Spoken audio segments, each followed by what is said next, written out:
Okay. There's no car trouble or anything? No, none at all. I'm sorry. Okay. Oh, you don't have to put your feet in. You can leave them out. Oh, are you sure? Yeah, oh, yeah. In fact,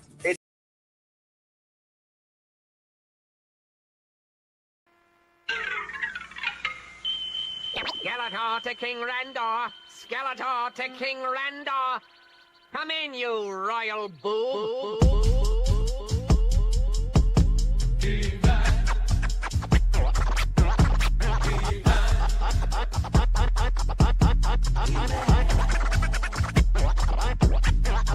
I am Adam, Prince of Eternia, defender of the secrets of Castle Grayskull.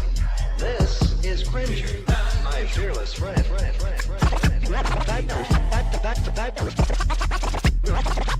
Fabulous secret powers were revealed to me the day I held aloft my magic sword and said, by the power of Grayskull, by the power of Grayskull, by the power of Grayskull, by the power of Grayskull.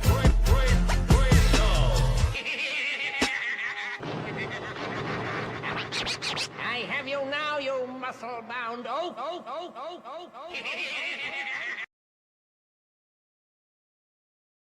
That means that we punched our ticket to go try to win the Super Bowl, and that's it.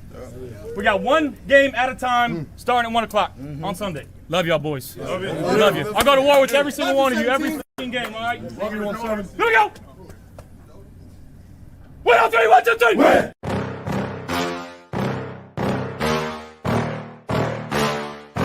Yeah. Please tell me that I can't, that I won't, that I fail, that I'll never make it out, yeah.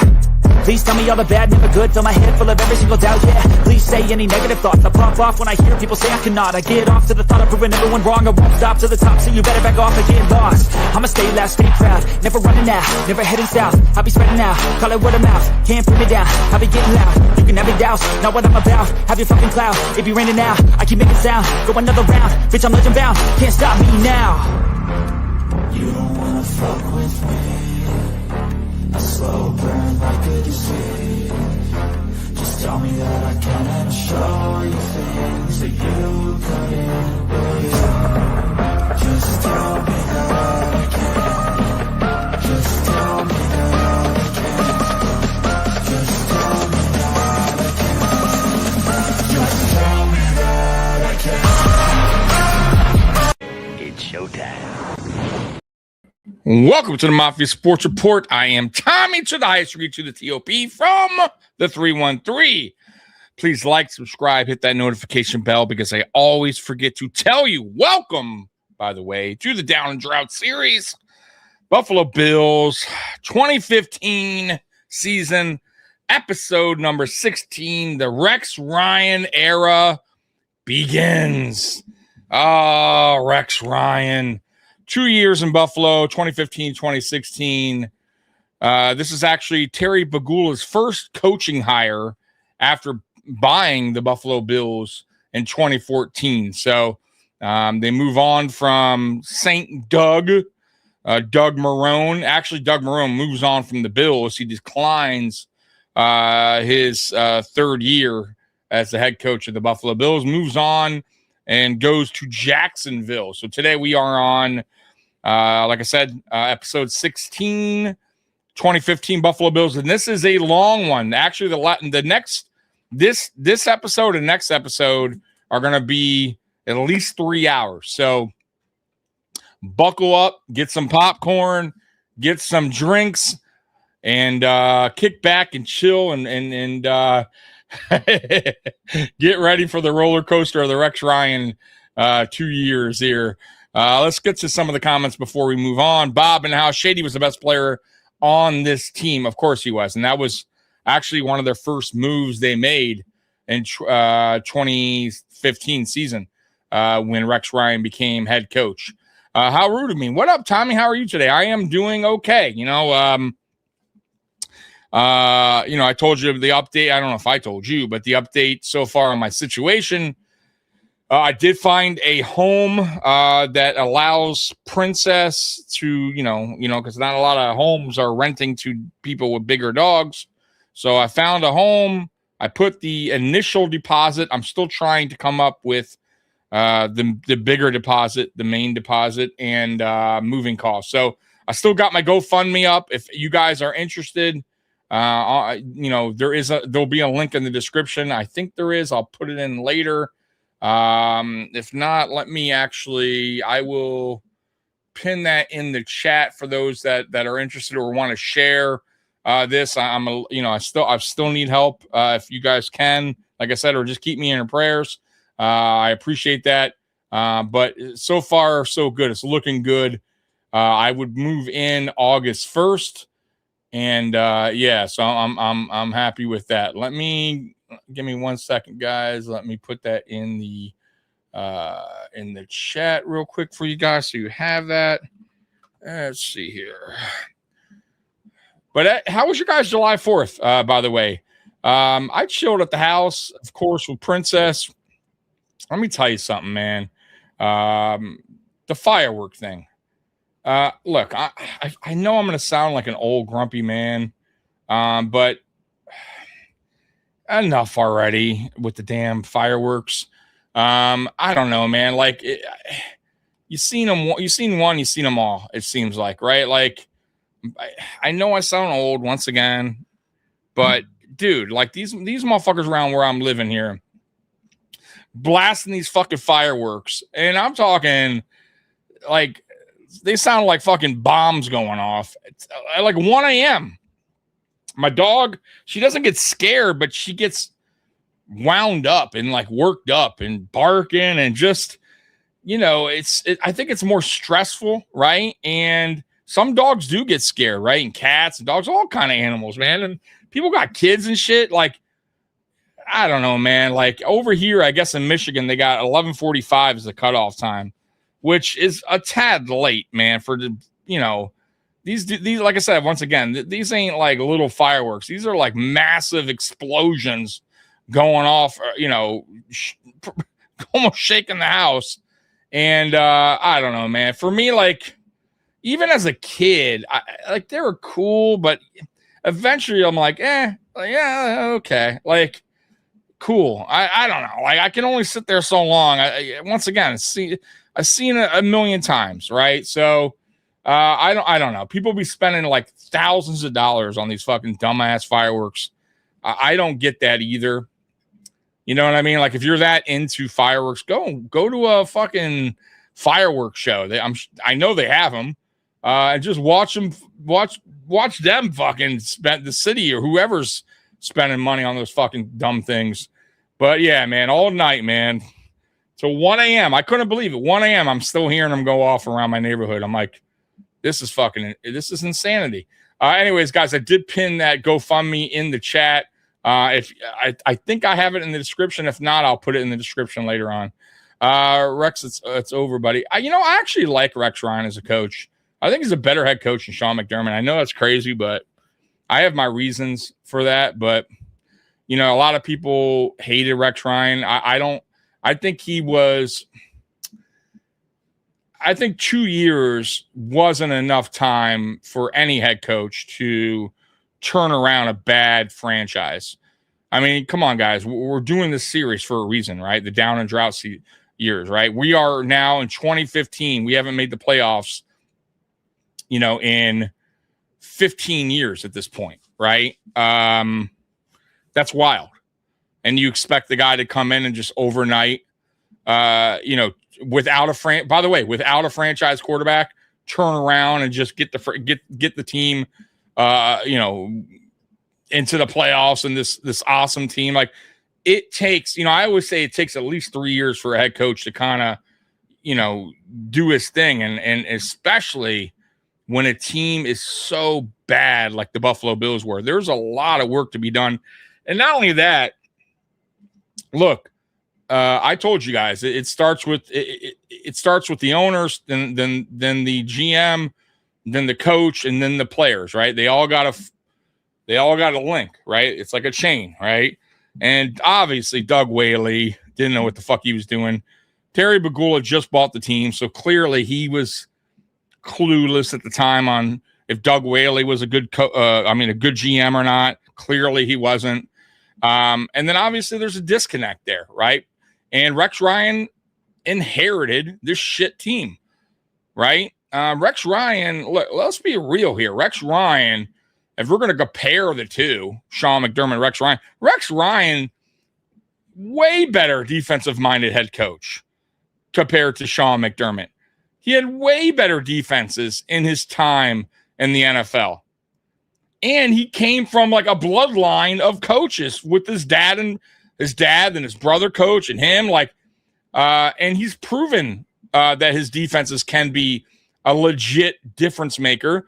Matter of fact, he got to 2 AFC championships because of his defense. Sean McDermott never got to 2 AFC championships because of his defense. He got to 2 AFC championships because of Josh Allen and the offense.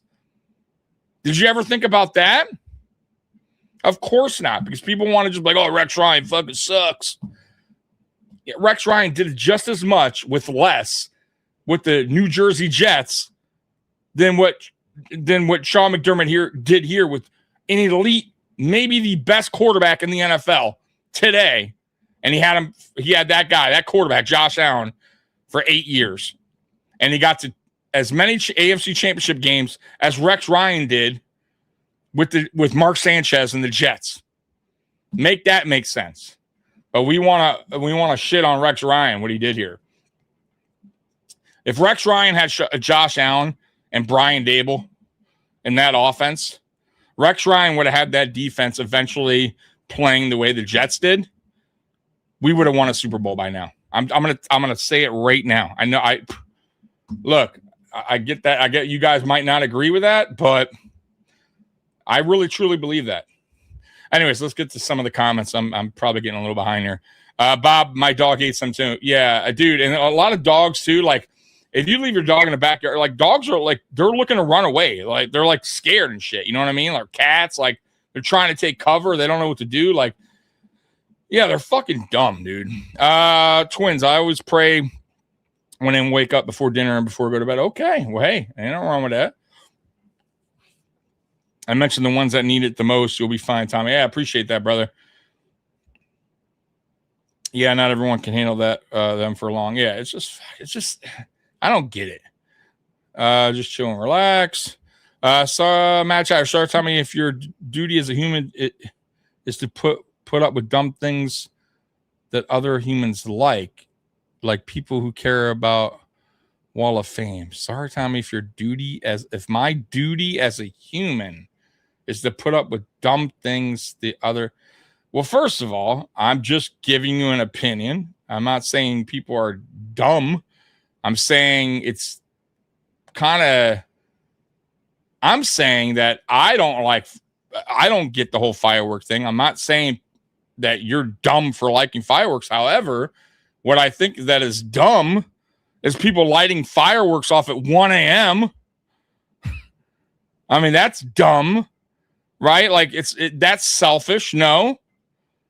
So once again, I don't like kayaking. I think I would never fucking do it. Doesn't look fun to me, but I'm not knocking somebody that goes like kayaking, but that also doesn't affect me. What affects me is someone's lighting fireworks, fucking bombs of fireworks off at 1 a.m. Yeah, that kind of affects me. Not only affects me, it affects my dog. And if I had a kid, it would probably affect him from sleeping. Like, yeah, dude, like, come on, man. Like, it's also a respect thing. So no, I'm not knocking people for enjoying what they like to enjoy. It has nothing to do with that. I'm just saying I don't enjoy it. That's okay. You know what I mean? I'm not knocking people. I'm just saying, like, come on, man. Like, the whole 1 a.m. thing fucking blowing. That would be like, put it this way, Matt Chatter. Put it this way. It would be like it, because I'm a music guy. I love music. I have, 215s in my car. I'd be bumping. But I also won't go and park on the side of a street at 1 a.m. with my system loud as fuck going, who gives a fuck? I like this song. Right? You make me sleeping and go, what the fuck, dude? And what are you going what? Be like, hey, I'm a human. I like this song. Sorry, man. Like, dude, it's a respect thing. You know what I mean? Like, once again, I'll give you another story. I'll give you an example. I respect my neighbors. I've been living in this house, as you guys know, for a long time, finally leaving. But I have sound systems all through the house, right? And in the living room, I got two 12s, powered subs, and I also got 10s, tower speakers. I got a pretty loud sound system, and when I be bumping my music, I bump it, but I bump it in the end all the way up to about 7 o'clock, the latest, maybe 8, right? But I know when to start turning it down because I respect people. You know what I mean? Not everyone wants to hear, Phil Collins in the air tonight at fucking 11:30 at night. I get it. I want to, but I also understand people got families and people got pets and animals. I don't want to hear bass kicking in through their windows that late. You know what I mean? So come on, man. Yeah, that's all I'm talking about. And fireworks, totally different story. Them motherfuckers are loud, banging. That's all I'm saying, man. Come on, man. I'm not knocking people for liking what they like, but damn, dude.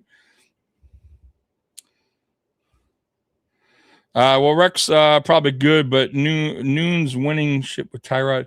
Yeah, you winning. Come on, Tyrod was the same as Ryan Fitzpatrick, average quarterback. Let's be real. And I like Ryan Fitzpatrick and all that, but come on, man.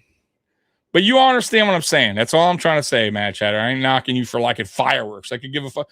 Once again, I could give a fuck. I'm just keeping things real. Like I don't get it, right? Like I've seen one, I've seen them all, bro.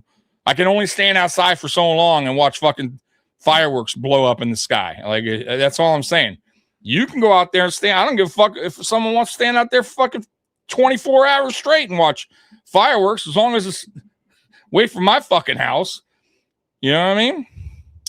Well, people just bought the fire with the high profit for stupid. Yeah. Look, once again, if you got the money, you want to go fucking buy fireworks, fine, bro. I don't give a shit what you do with your money. I'm just talking about, there's a certain time where you should be cutting that shit off. 11 p.m. should be the cutoff for fireworks. Yeah, right. Well, here it's 11:45, which is crazy. I mean, it's kind of late, no? But of course, once again, I'm like, okay, 11:45, whatever. Nah, bro. I'm like, I'm thinking it's going to cut off. No, man. I got my neighbor, I don't know who it was, but blasting things off to 1 a.m. I couldn't believe it, man. Right when my dog was starting to settle down, because it was, the fireworks were kind of settling down by like 12:30. I'm like, okay. And then boom, 1 o'clock, I'm still hearing them go off. I'm like, that's wild, bro. You know what I mean? Like, come on, man. Match our Tommy, I didn't enjoy Bills only winning 6 games for 20 years, but all my neighbors going to. Yeah, well, it didn't affect you either. Yeah, I don't think your dog was freaking out about that. Tommy, it ain't over. I know. Trust me. They'll be doing fireworks tonight. Trust me. I know. I'm already, unfortunately, I can't do shit. You know what I mean? Like, and honestly, too, it's not about me so much, guys. Like, for me, it's whatever. Like, I'm not. The way I am as like a person, right? Like the way I've lived throughout my whole life. And I know this may sound bad, but I don't give a fuck about what's going on. Meaning if you're my neighbor and I'm hearing screaming, you're beating your wife or something, I'm not calling the cops. No offense. I know it's going to upset some people, but I mind my own business is what I'm trying to say, right? Someone's blasting their music. I am not going to call the police on you, right? If you're doing, even if the firework thing last night, even if it was my neighbor at 1 a.m., I'm not going to go outside and make a scene. I'm not going to call the cops. Like, I stay in my lane. You know what I mean? Now in my house, I'm going to bitch about it and be like, what the fuck, man? Right. But I'm not going to try to go out and call cops and get people in trouble. And that's not what I do. Like, I like, leave me alone. I'll leave you alone. You know what I mean? Like, stay in your lane. I'll stay in my lane. And if somebody else calls, that's their business. But that's how I live. You know what I mean? So, I will be the first one to snitch if I'm. Yeah, I don't know. I just stay in my lane, man. I stay in my lane, And I don't know. Because I don't want nobody messing with me.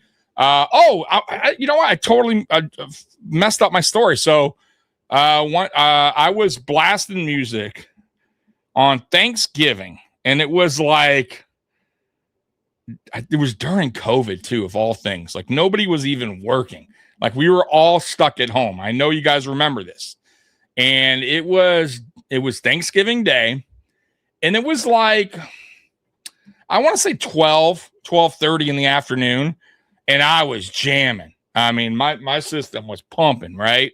But it was in the afternoon, and this guy come knocking on my door,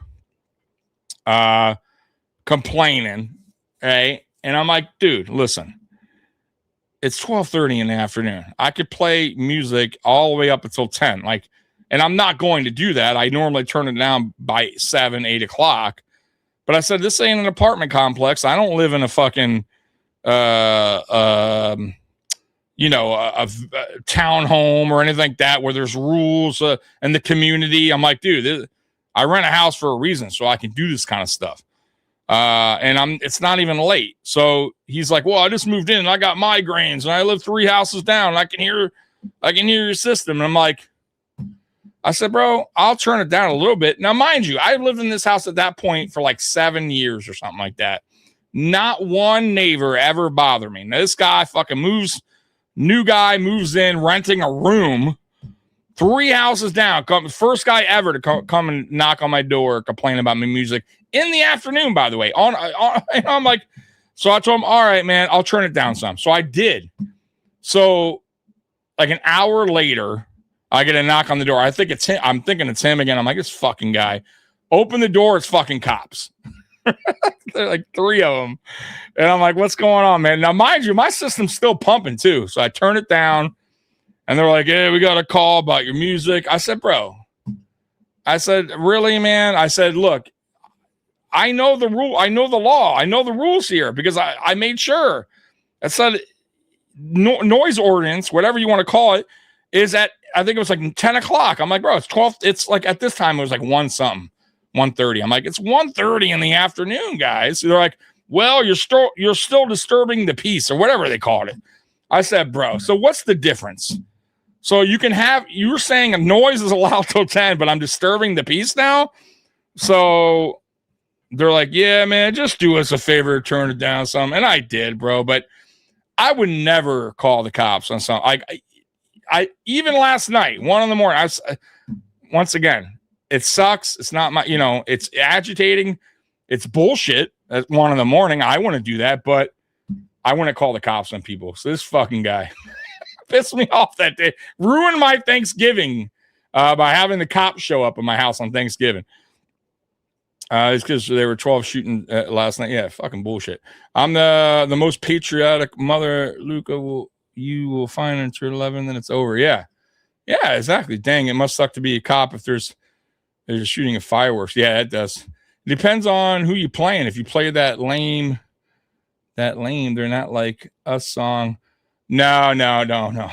So I'm a classic rock, 80s pop. I got such a wide range of music, guys. So I like classic rock, 80s pop, like Madonna, Cyndi Lauper, George Michael, Culture Club. Like I love that kind of music. And then 90s grunge, 90s alternative, late 80s rap, 90s rap, 90s R&B. Love 90s R&B, late 80s R&B, 90s R&B. Early, like I say, early 2000 to 2010 music as well. And then very few songs I like current new generation songs. But that's kind of my genre. I don't like country. I'm not really a big country music guy. Garth Brooks may be the only one that I kind of go that like I can deal with. He has some pretty cool songs, I'm not gonna lie. But outside of Garth Brooks, not much going on there with country. It's not my thing. Don't like super heavy metal. I like alternative and some grunge, But Yeah, that's it. So that's what I'd be jamming, man. That's what I'd be jamming with. I grew up in South Florida. Obviously booty music too. I'd be jamming. But that's it, man. That's what I'll be playing. So I don't be playing no new stuff. I don't know a lot of these new artists and stuff. Let's see, of course, MC Hammer, man, from Oaktown. I know them all. But anyways, so 25 minutes of firework talk, music talk. Now we're going to get into it, right? We're here for the Down and Drought series. By the way, guys, if you guys want to put in the comment section how your July 4th was, what you guys wound up doing. I went live yesterday for a 4th annual Nathan's hot dog eating contest watch party. Bro, I had a blast, man. I always have a blast doing that with my buddy Miles.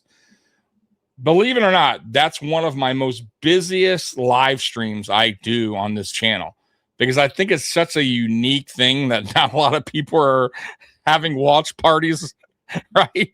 But we had about, I think, 1,400 people viewing on my YouTube, and I had another 400 on Twitch. And then I had another, 800 on or 500 on X, something crazy like that, or 800. So really good turnout. Had a great time with that. If you guys, didn't get to check it out, you can always check out the replay if you want. It's fun. If not, we'll be doing our 5th annual next July 4th. So it's just a goofy thing that we have a good time watching. It's impressive you make content out of Nathan's. Yeah, dude, it's a fucking blast, bro. I mean, who's doing that? I'm like, I told my buddy years ago, I'm like, bro, let's do a fucking Nathan's hot dog watch party. So, and let's take that shit serious, right? let's take it serious. Let's make it like it's a big sporting event, man. So it's a blast, man. But anyways, let's get to this Down and Drought. This is a long episode, okay, guys? So and then you know how I do. I like to pause and talk about stuff that's going on in the episode. So sit back, relax, and let's have a good time watching this. Let me get this right. There we go. Okay. All right, let's begin. Episode number 16, 2015. Episode 16, 2015. Let me know if you guys can hear me good, present, or if I need to turn down the volume on that end. If I'm good, give me a thumbs up. Hey, like the Fonz. Now, on Inside the Buffalo. Wait. Can't use that title. How about this? All right. Folks, welcome once again to another episode of Down and Drought. We have only 2 episodes remaining, this one and the next one. If you got through all of 2014, again, cheers to you, viewer. You did it. I'm Prescott Rossi, he's that Brown, and back once again, Matt Fairburn from Syracuse.com and the Post-Standard. Let's dive right into the start of 2015 because the Bills don't have a quarterback, they don't have a head coach. Oh no, what is happening to this football team? Well, right at the start of 2015, Friday, January 2nd, Tim Graham, our dear friend from the Buffalo News, reports that Doug Whaley is leading the coaching search for the next Bills head coach. And here are the candidates. And see if some of these names sound familiar. Adam Gase, Frank Reich, Jim Schwartz, Dan Quinn, Darrell Bevell, Josh McDaniels, Mike Shanahan, Hugh Jackson, Pep Hamilton, Pat Shurmur, and Greg Roman. Now, there's a name that's not there, and there's some surprising names. Okay, so first of all, decent names, nothing crazy.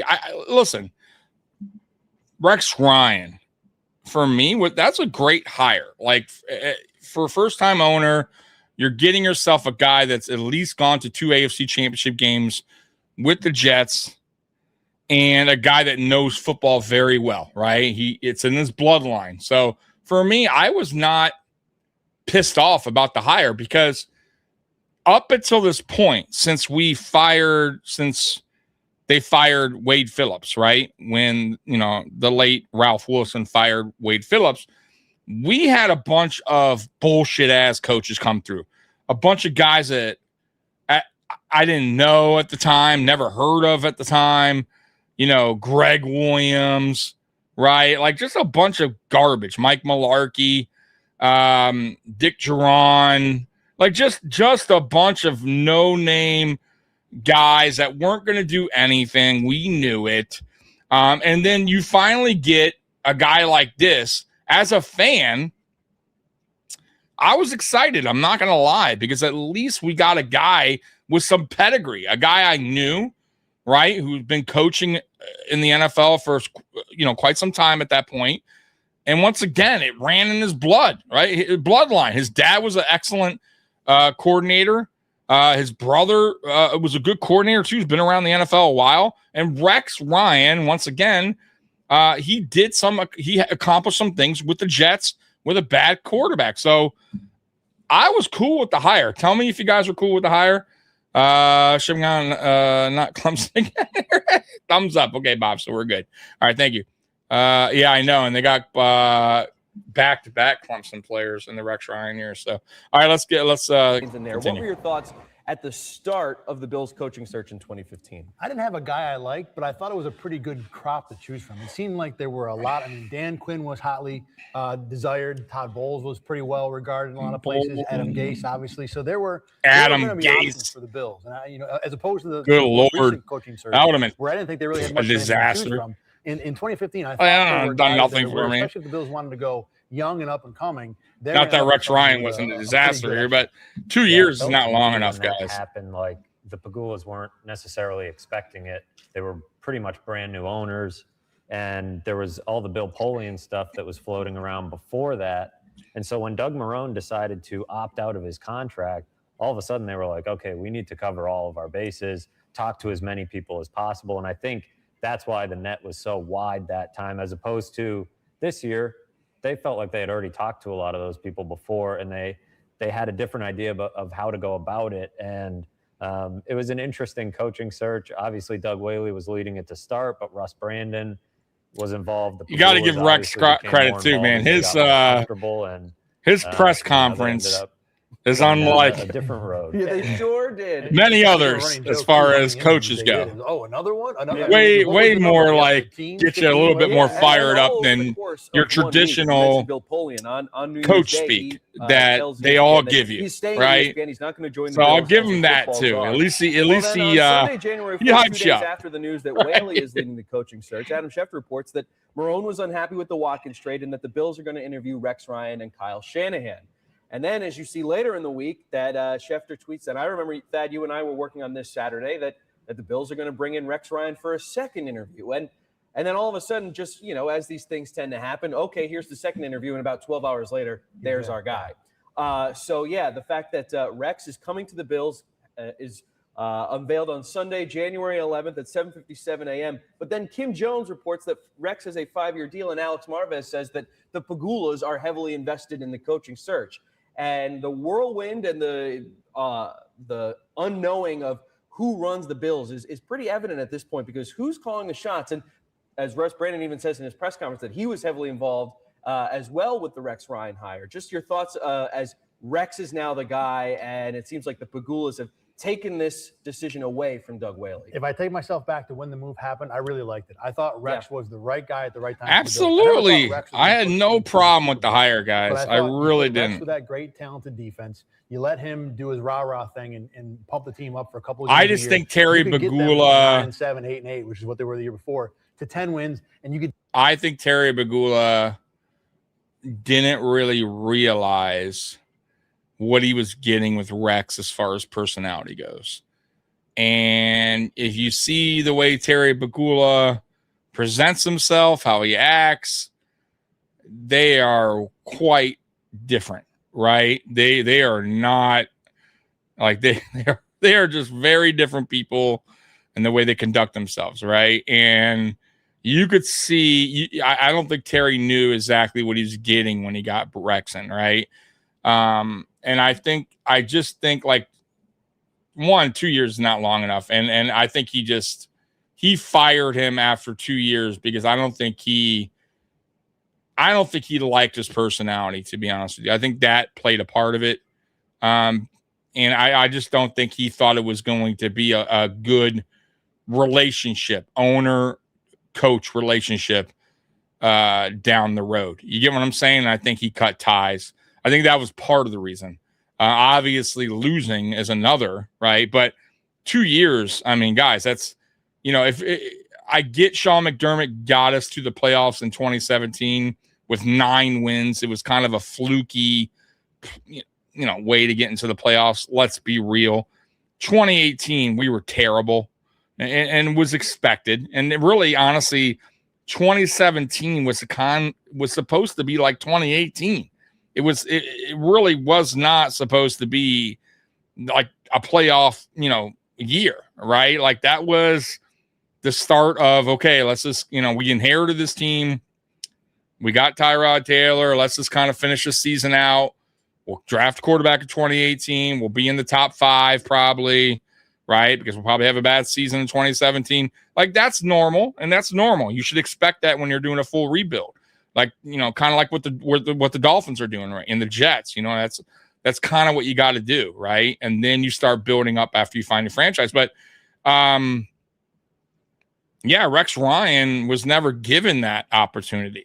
He had 2 years, which were kind of the same as, if you think about it, like Sean McDermott, and they weren't great years, but he just never had his quarterback. Like, I would have loved to see if he had the opportunity, for another year. And then if they did draft Josh Allen, because that is also the other thing to this. If Rex Ryan remains head coach, does Brandon Beane get hired? Probably not. And if that's the case, who do they draft in 2018? Do they still go with Josh Allen, or does Rex Ryan and whoever's the GM at the time feel like Josh Rosen is the answer, or Lamar Jackson is the answer? You get what I'm saying? So there's that element too, right? So who knows? In a way it worked out because we did get our quarterback. And I like Brandon Beane, and I always say this too. I know like people are like, oh, Brandon Beane, what has he done? He's only gotten Josh Allen.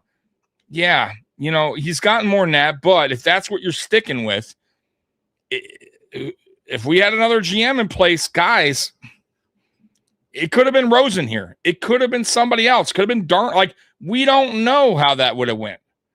Or they made it not even like like maybe they totally skipped a quarterback that year because they couldn't get the quarterback they wanted. It kind of like fell into place, perfect time, and Brandon Beane perfect. So just saying, we don't know, but I would have loved to see what Rex could have done with a Josh Allen-led offense and given time to correct that defense. Charles Clay. Charles Clay wasn't terrible, but it's kind of bad when he's your option. You know what I mean? Yeah, they didn't have a quarterback, so you're not winning a Super Bowl, but the Bills would have that drought monkey off their back. On the other hand, when you look back at it and you look at so he was 8-8 his first year, right? Up until the McDermott, and he was 7-9 his next year. We'll see if it really happens. I mean, supposedly, guys, that hire Sean McDermott had one more win. Was kerosene on a fire. His first year, because you had Doug right. Bales. Now I get it in his second year, right? Under Sean McDermott. And then you bring in we were 6-10 NFL Circus Act so, to be your head coach. It was probably the absolute wrong just saying. Yeah, I was. You know what I mean? Like, come on, man. But I wouldn't say I was sold. It wasn't like Sean McDermott was this great fucking coach his first 2 years. And that's what he does. And you mentioned the I power don't think structure, and that I don't think he sucks at building rosters. I believe the quote from Terry Pagula was, that Russ. See, but I disagree with that. You know what I mean? Like I'm saying, people like you that feel like that, but I don't think Brandon Beane sucks at. Listen, once again, like, and I'll say this, I'm never going to back down from my argument on this, Mad Chatter. The NFL is the ultimate team sport. One guy can't get you to the playoffs. It just doesn't work that way, even if you have an elite quarterback like we do. And I've proven my point over and over and over with this argument. There's been elite quarterbacks through the history of time in the NFL that have missed the playoffs multiple times, including in the new era now when we talk about elite quarterbacks, okay?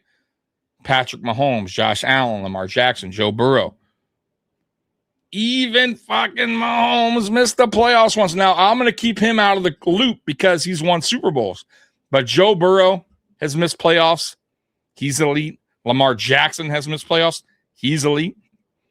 Right? They've had bad seasons, both of those teams. The Buffalo Bills, with Josh Allen, has only missed one playoff run, and that was his rookie year in 2018.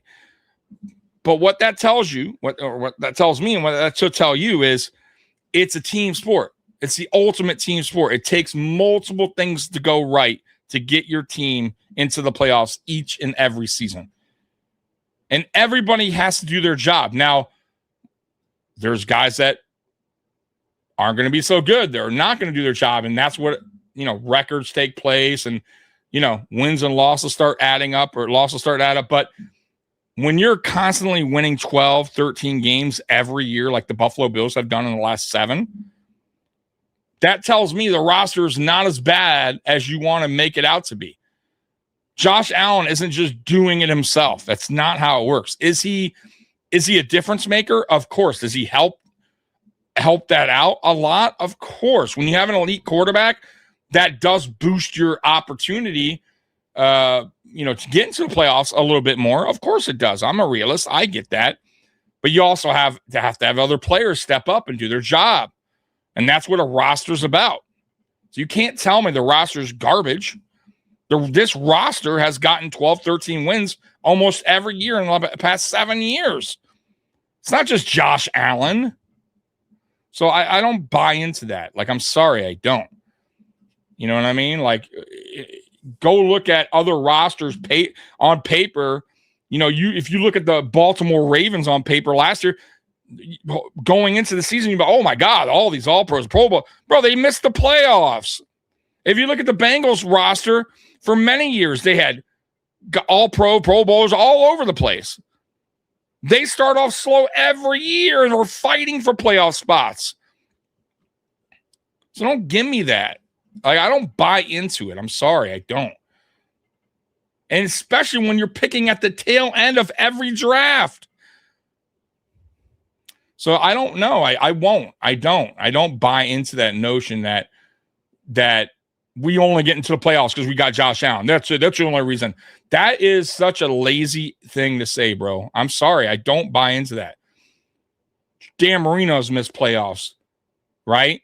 Warren Moon. I mean, talking about Hall of Fame players have missed playoffs, bro. It's not about one player. It's not guaranteed because you have an elite quarterback that that's it. That's a playoffs for sure. No matter what, nobody else has to do their job.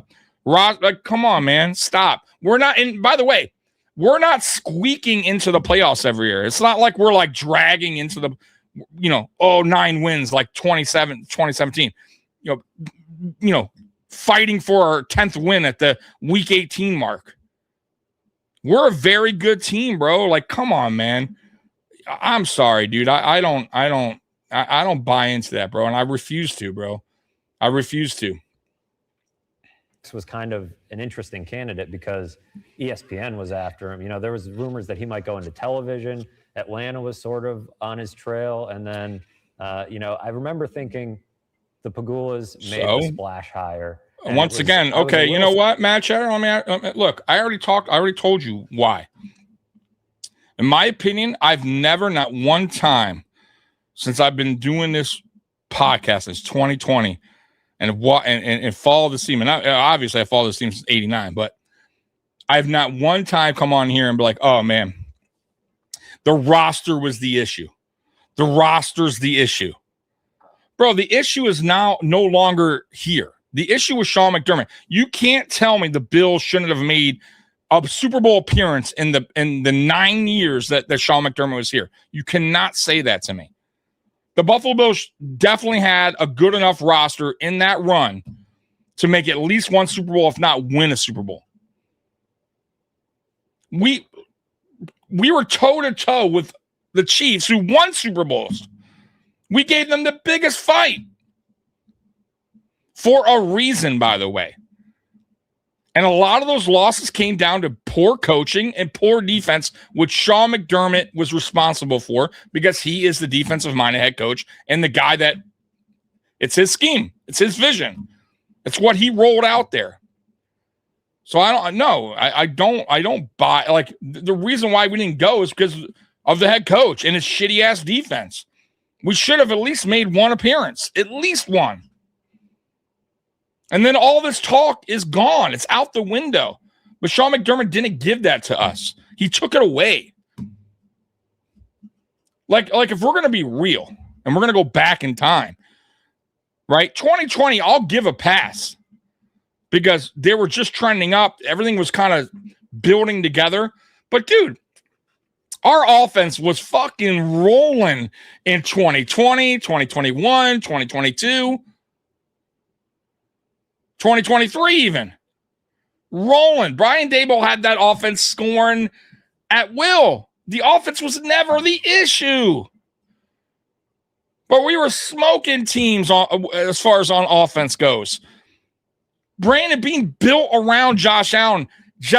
And then Brian Daboll, like I said, give me those weapons. I'll make points. You handle your business on your end, Sean McDermott. Leave me the fuck alone. Once Brian Daboll left and Sean McDermott wanted to do things his way, man, guys, it fucked everything. Because the only way we were going to go to a Super Bowl is by that offense continuing to roll on. Right? That was the only way because the defense was never going to do their job. Period. Under Sean McDermott. Never. Right? Let's be real. And once Daboll left, once that offense became stale and old school mentality, conservative, bro, that shit was done, bro. At that point, it was being optimistic as a Bills fan. Period. So, yeah, he fucked us, man. Sean McDermott fucked this team for quite some time, guys. Like Brian Daboll, and I'm not kissing Brian Daboll's ass, but he did as much as he could with that offense. And if, by the way, a good offense that Brandon Mead put together was good enough, not good enough, great, really, to get that team to a Super Bowl, and the defense totally fucked us. And Sean McDermott fucked us. But nobody, everyone wants to point back at Brandon Bean like he never built nothing here. He didn't bring, Brandon Bean never brought weapons in for Josh Allen, man. You never built around Josh Allen. You never had. Bro, are you fucking kidding me? God, I really? Once again, do we want to go back in time? 2019, he brought in right away. At Josh's second year, got Cole Beasley, got John Brown. Then in 2020, he traded for Stephon Diggs. Now you got Stephon Diggs, Cole Beasley, John Brown. Then in 2021, he brought in Emmanuel Sanders and Gabe Davis drafted Gabe Davis. Bro, we had the team. We had a team offensively that could compete and score against anybody at will. But what was wrong? The fucking defense. The fucking defense, guys. That Sean McDermott was in control of. It was his. That's all he had to do. He had one fucking job. One job, bro. Brian Daboll did his, right? I think we can all agree Brian Daboll did his job. Did Sean McDermott do his? The defensive mastermind, the defensive guru? Fuck no, he didn't. So stop pointing the finger at Brandon Bean like he fucking created this. He's the reason why the roster never was good enough. Bro, the roster was fine, guys. The roster was fine. That's why I can't wait for this season to start. I can't wait. I want to get Sean McDermott out of my brain and let this new coaching staff prove what I'm saying. Because that motherfucker there that just left, look, I'll give him credit. He was a decent coach, good regular season coach, but he hurt this team. He hurt this team more than you think, guys. And not only that, he hurt us. He hurt us. The team was good enough to go to a Super Bowl. If not once, maybe twice. Come on, man.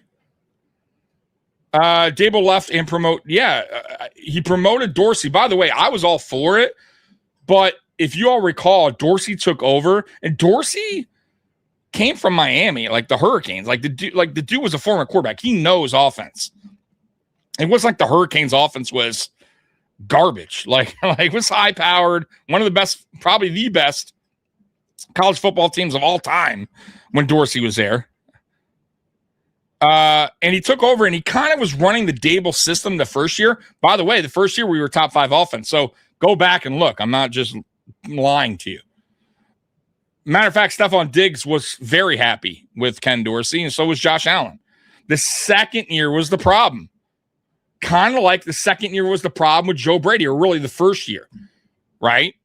Is where, because I believe, is where Sean McDermott in the offseason got with Dorsey and said, no, we're not going to continue with this fun ball, Dable type offense.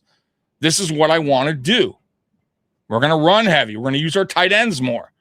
We're going to be a little bit more conservative, long drives. Like, this is what he wanted. Go look, right? Our offense totally changed the second year under Ken Dorsey.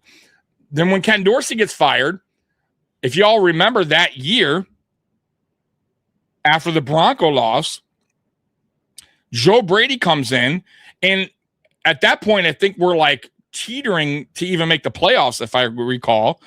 And I think Sean McDermott was like, fuck it, we need to just do something here. And I remember this big time, because going into that year, if y'all recall, there was a press conference that Sean McDermott was talking about Josh Allen and wanting to take away him running the ball. Wanted to take that away from the offense. Did not want Josh Allen running the ball. Design quarterback runs. Remember that? He wanted him to be more in the pocket. That's not what Josh Allen does, right? Right? I'm not saying he can't be in the pocket, but that's not what makes Josh special, right? Okay? He took that away. And then when Joe Brady took over, I remember press conferences like, fuck it. We're just going to let Josh kind of, even though I don't really want that, we're going to let kind of, and the very next game, Joe Brady calls a design quarterback run for Josh Allen. I'll never forget it. And then what happens? You go into the offseason, they make Joe Brady full-time OC, and then that very first year under Joe Brady, we're going to do this everybody eats offense. They get rid of Stephon Diggs. Y'all remember this? Come on, man. I'm taking you back down a memory lane here. Remember that? We don't need a wide receiver one. Remember? They try to push us out on it. We don't need that, right? We're going to do this new system. Everybody eats. We're going to get Mac Hollins. We're going to do this. We're going to, run the ball more. We're not going to do that type of offense anymore. And this is what you got. And that, guys, it was our only chance if we were going to go to a Super Bowl, was the offense had to be like it was under Brian Dable. A high-scoring, fast-paced offense that put up points. That could put up points against any defense. That was the only way. Because Sean McDermott's defense was never, ever, ever, ever going to lead the way in the playoffs. It wasn't going to happen. And if you believe that, you're crazy. Because it never happened. It happened, Matt, I'll take that back. It happened one game against the Baltimore Ravens. I forget what year it was. It was the Teron Johnson pick 6. That was the only time ever I recall where the offense did not show up and the defense actually won the game. Like, won the whole complete game. Outside of that game, though, forget about it. I mean, these are... I don't know. It gets me frustrated. It gets me so frustrated because we had multiple chances to get this team to a Super Bowl and win a Super Bowl with Sean McDermott here, and he fucking blew it. He fucking blew it. And you know what I mean? Like, it's crazy. I told you, it's going to be a long podcast, man. Yeah, fucking ego. Dang, Tommy, I hope you're right. Listen, I'm not saying a 1,000, like it was everything's on McDermott. But the majority of the blame, yes. Abso-fucking-lutely. I don't care what anyone says. The majority of the blame goes back to the head coach, and that's Sean McDermott. Because when I look at the team's failures and why this team failed, it all goes back to Sean McDermott and his scheme on defense, that terrible defense that he ran out there every fucking year, never adapted at all, ran it out. Matter of fact, coaches were saying everything we see on film is exactly what they throw out at us, right? Very easy for a head coach that actually is a good head coach that studies film that goes, hey, we're going against Sean McDermott's defense. Okay, let's do this. Is an easy. Let's just carve them up. They're gonna play this soft zone 4-3 defense. They're not gonna pressure us. So they're not gonna throw any exotic blitzes out. Right? They're not gonna give us any different looks. We're gonna just do what we do. And we're gonna carve them up and down the field. That's what good offenses did against them. Every time he refused to change. So of course I put the majority of the blame on him. It was his scheme. He's the head coach. It was his defense that the majority of the time he was here, the defense is ultimately why we lost games, important games, for the most part. Now, there was some total team losses there, sure, and I get it. Players, they have to take responsibility too. I'm with you, right? Brandon Beane has some responsibility in that as well. But at the end of the day, in the 9 years that Sean McDermott was here, you can't tell me this team should not have made it to at least one Super Bowl. At least one. They should have made it to 2. It was never a roster issue, bro. Never. I'm telling you. If it was a roster issue, this team would have never won that many games continually. Right? Like constantly, right? And in a 7-year span, I think they average like 12 wins a season. That doesn't tell me bad roster. That tells me, damn, that's a good team. What's going on in the playoffs? That's what that tells me. Right? When you look at any sport, like if you go to the NBA, right? Great example. Flip Saunders, rest in peace, Flip Saunders. Ex-Minnesota Timberwolves coach, ex-Detroit Pistons coach. I'm a Piston fan, so I know all too well about Flip Saunders. Flip Saunders was an excellent regular season coach. Bro, this guy, 50-plus wins every year. No problem. What does that tell me? That tells me the roster was good enough almost every year under Flip Saunders to get where he needed to get to, which was the playoffs, right? But what happens in the playoffs? Why did Flip Saunders fail in the playoffs? The roster was good enough to get you that amount of wins. And now all of a sudden things change, right? Same thing with the Pistons. The Pistons roster was no different when we went to back-to-back NBA championships games with Larry Brown. There was nothing that changed when Flip Saunders took over. The only reason Flip Saunders took over for Larry Brown is because Larry Brown decided to leave, which he's known for. He doesn't stick around long for teams. Flip Saunders, guess what he did? He came in and got us to 4 straight Eastern Conference Finals. 4. Never, but couldn't get us past that point. Sound familiar? Some coaches just don't have it, right? Whatever it is. Right? Whatever their coaching style is, whatever, when the playoffs hit, whatever's going on with their psyche, I don't know. But I feel like McDermott falls into that category of coaches that just can't get it done when it needs to, when you need it the most. Right? But, there's a lot more with McDermott. Like I said, I talk about it all the time. So I'm agreeing with you, Tommy 100. Thank you. Like I said, if you don't agree with me, it is what it is. It's just an opinion. It's a podcast. Look, there's so many other podcasts out there. They're going to tell you this and that, and that's fine. That's their opinion. They're going to see things the way they want to see things.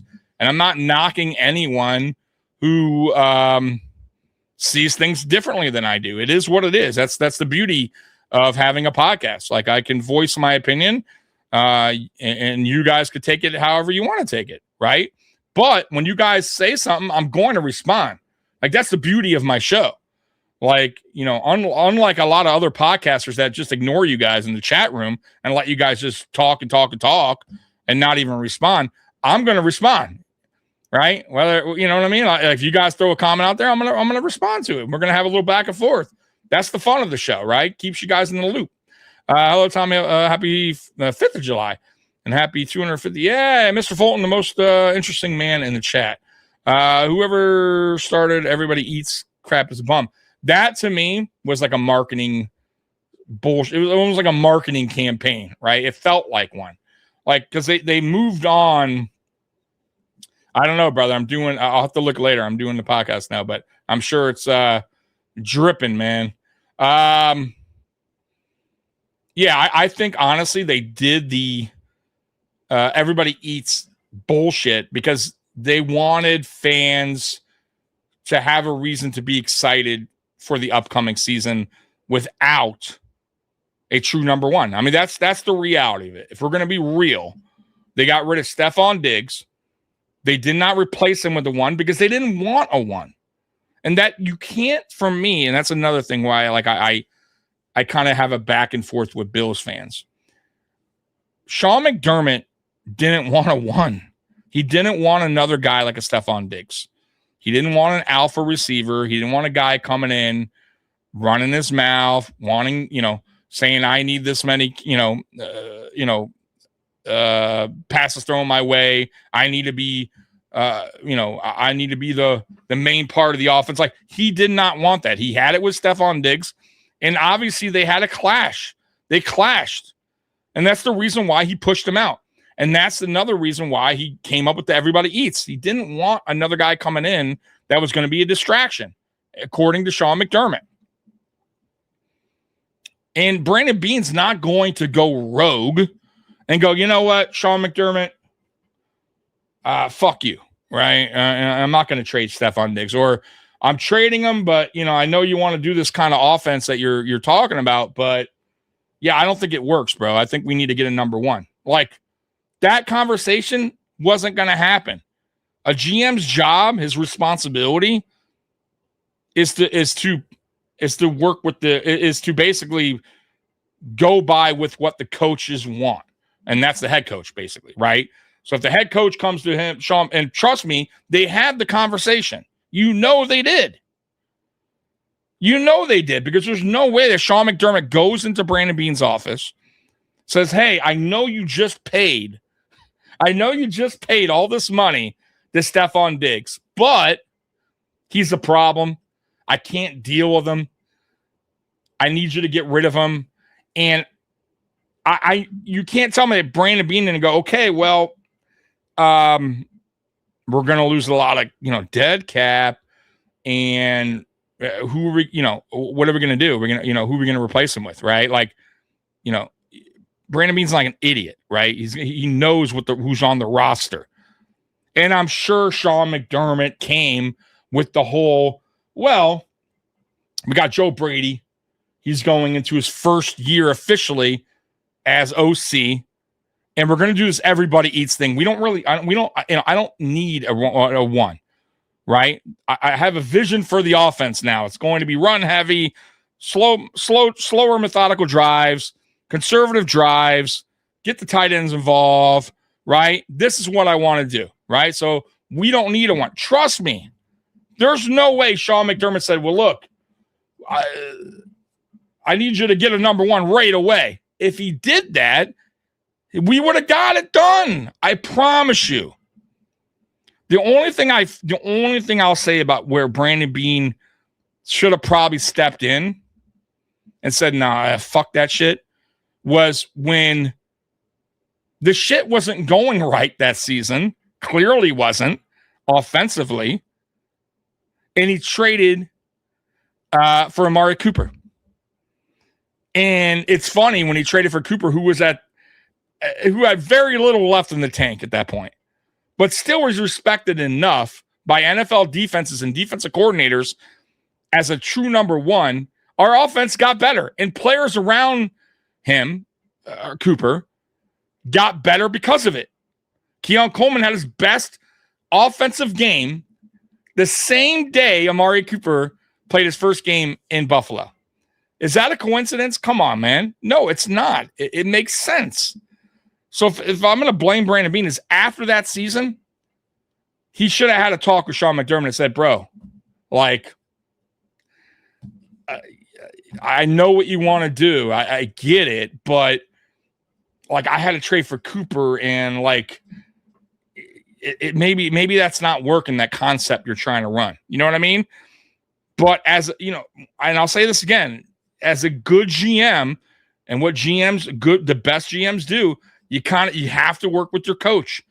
You can't go rogue. It's like I said, it's a chain, right? Once links are broken, right? And the coach wants another player and the GM wants another player. And now they're fighting because the coach never wanted that. Now you got to fight. Now you got a problem. You got an internal problem. It's never going to work. So Brandon Beane did what Sean McDermott wanted and he didn't get the one. And maybe he should have. Maybe he should have stepped in and said, bro, like this is going to hurt the team. And so yeah, if I'm going to blame Brandon Beane a little bit, it's probably because he should have addressed that and said, no, it's not working, Sean.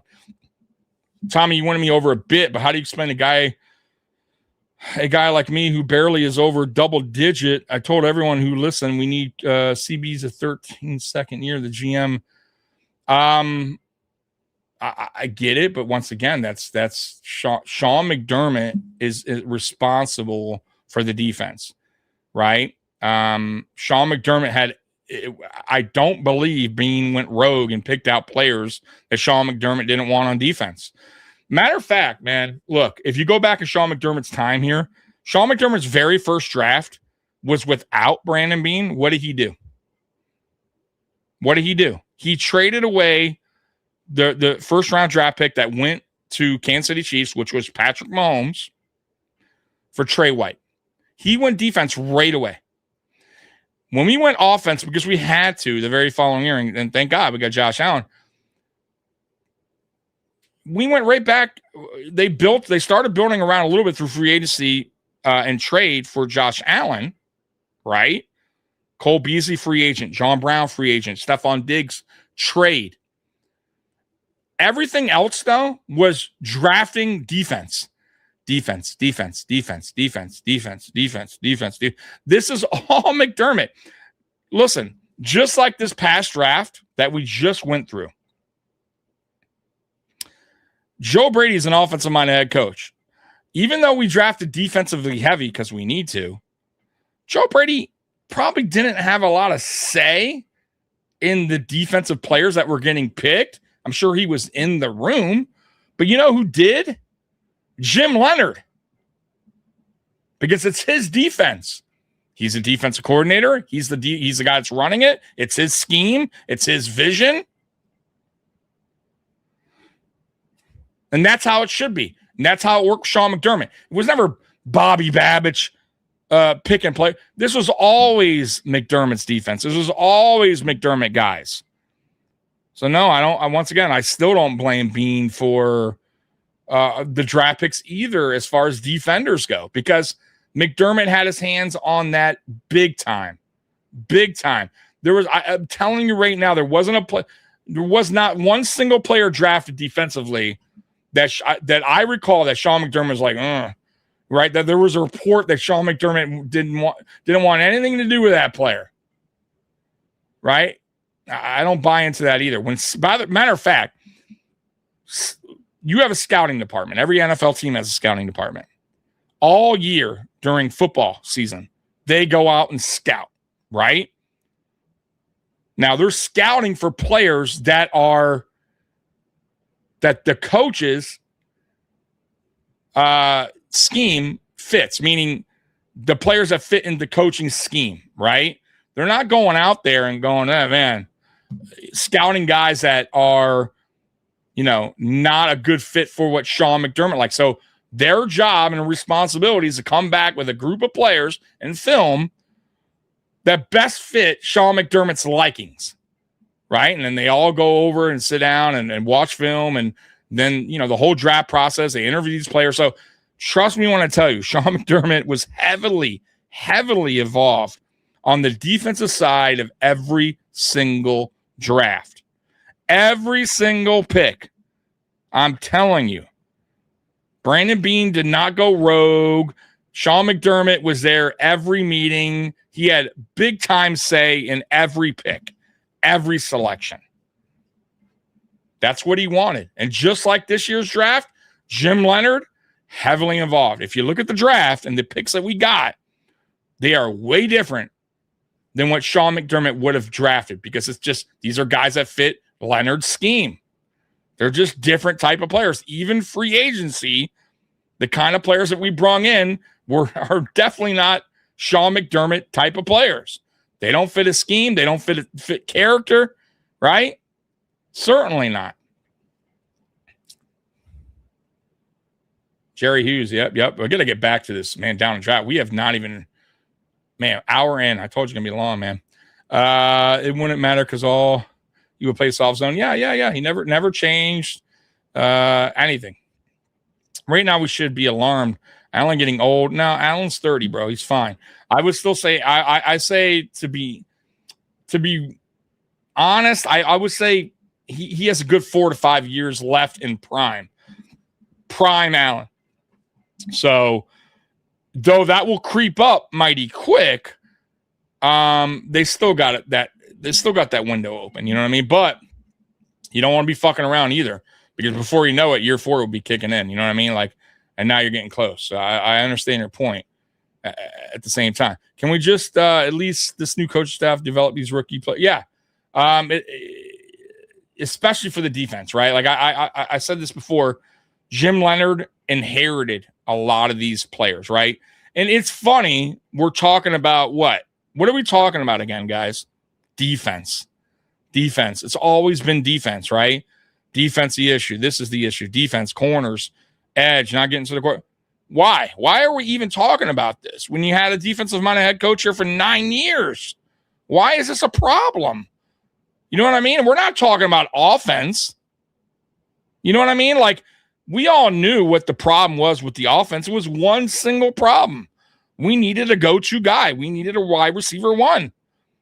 But it just seems like every year we're sitting here talking about what the defense needs, what we need on defense. Why? That should never be 9 years into a defensive-minded head coach. And I said this before. If Sean McDermott came in as an offensive-minded head coach, then I would have no complaints or very little about Sean McDermott and what he did here in 9 years. You know what I would say? Man, Sean McDermott, offensive-minded head coach, man, our fucking offense was, top 5 almost every fucking year. I think top 5 every year, right? Like, our offense was never really a problem, right? Why was this defensive coordinator here so long? That's what I would be saying. Why is Sean McDermott hiring bad DCs? Why can't we get the defense right? You know what I mean? Like, that's what I would have said, but that's not the case. It's simply not the case.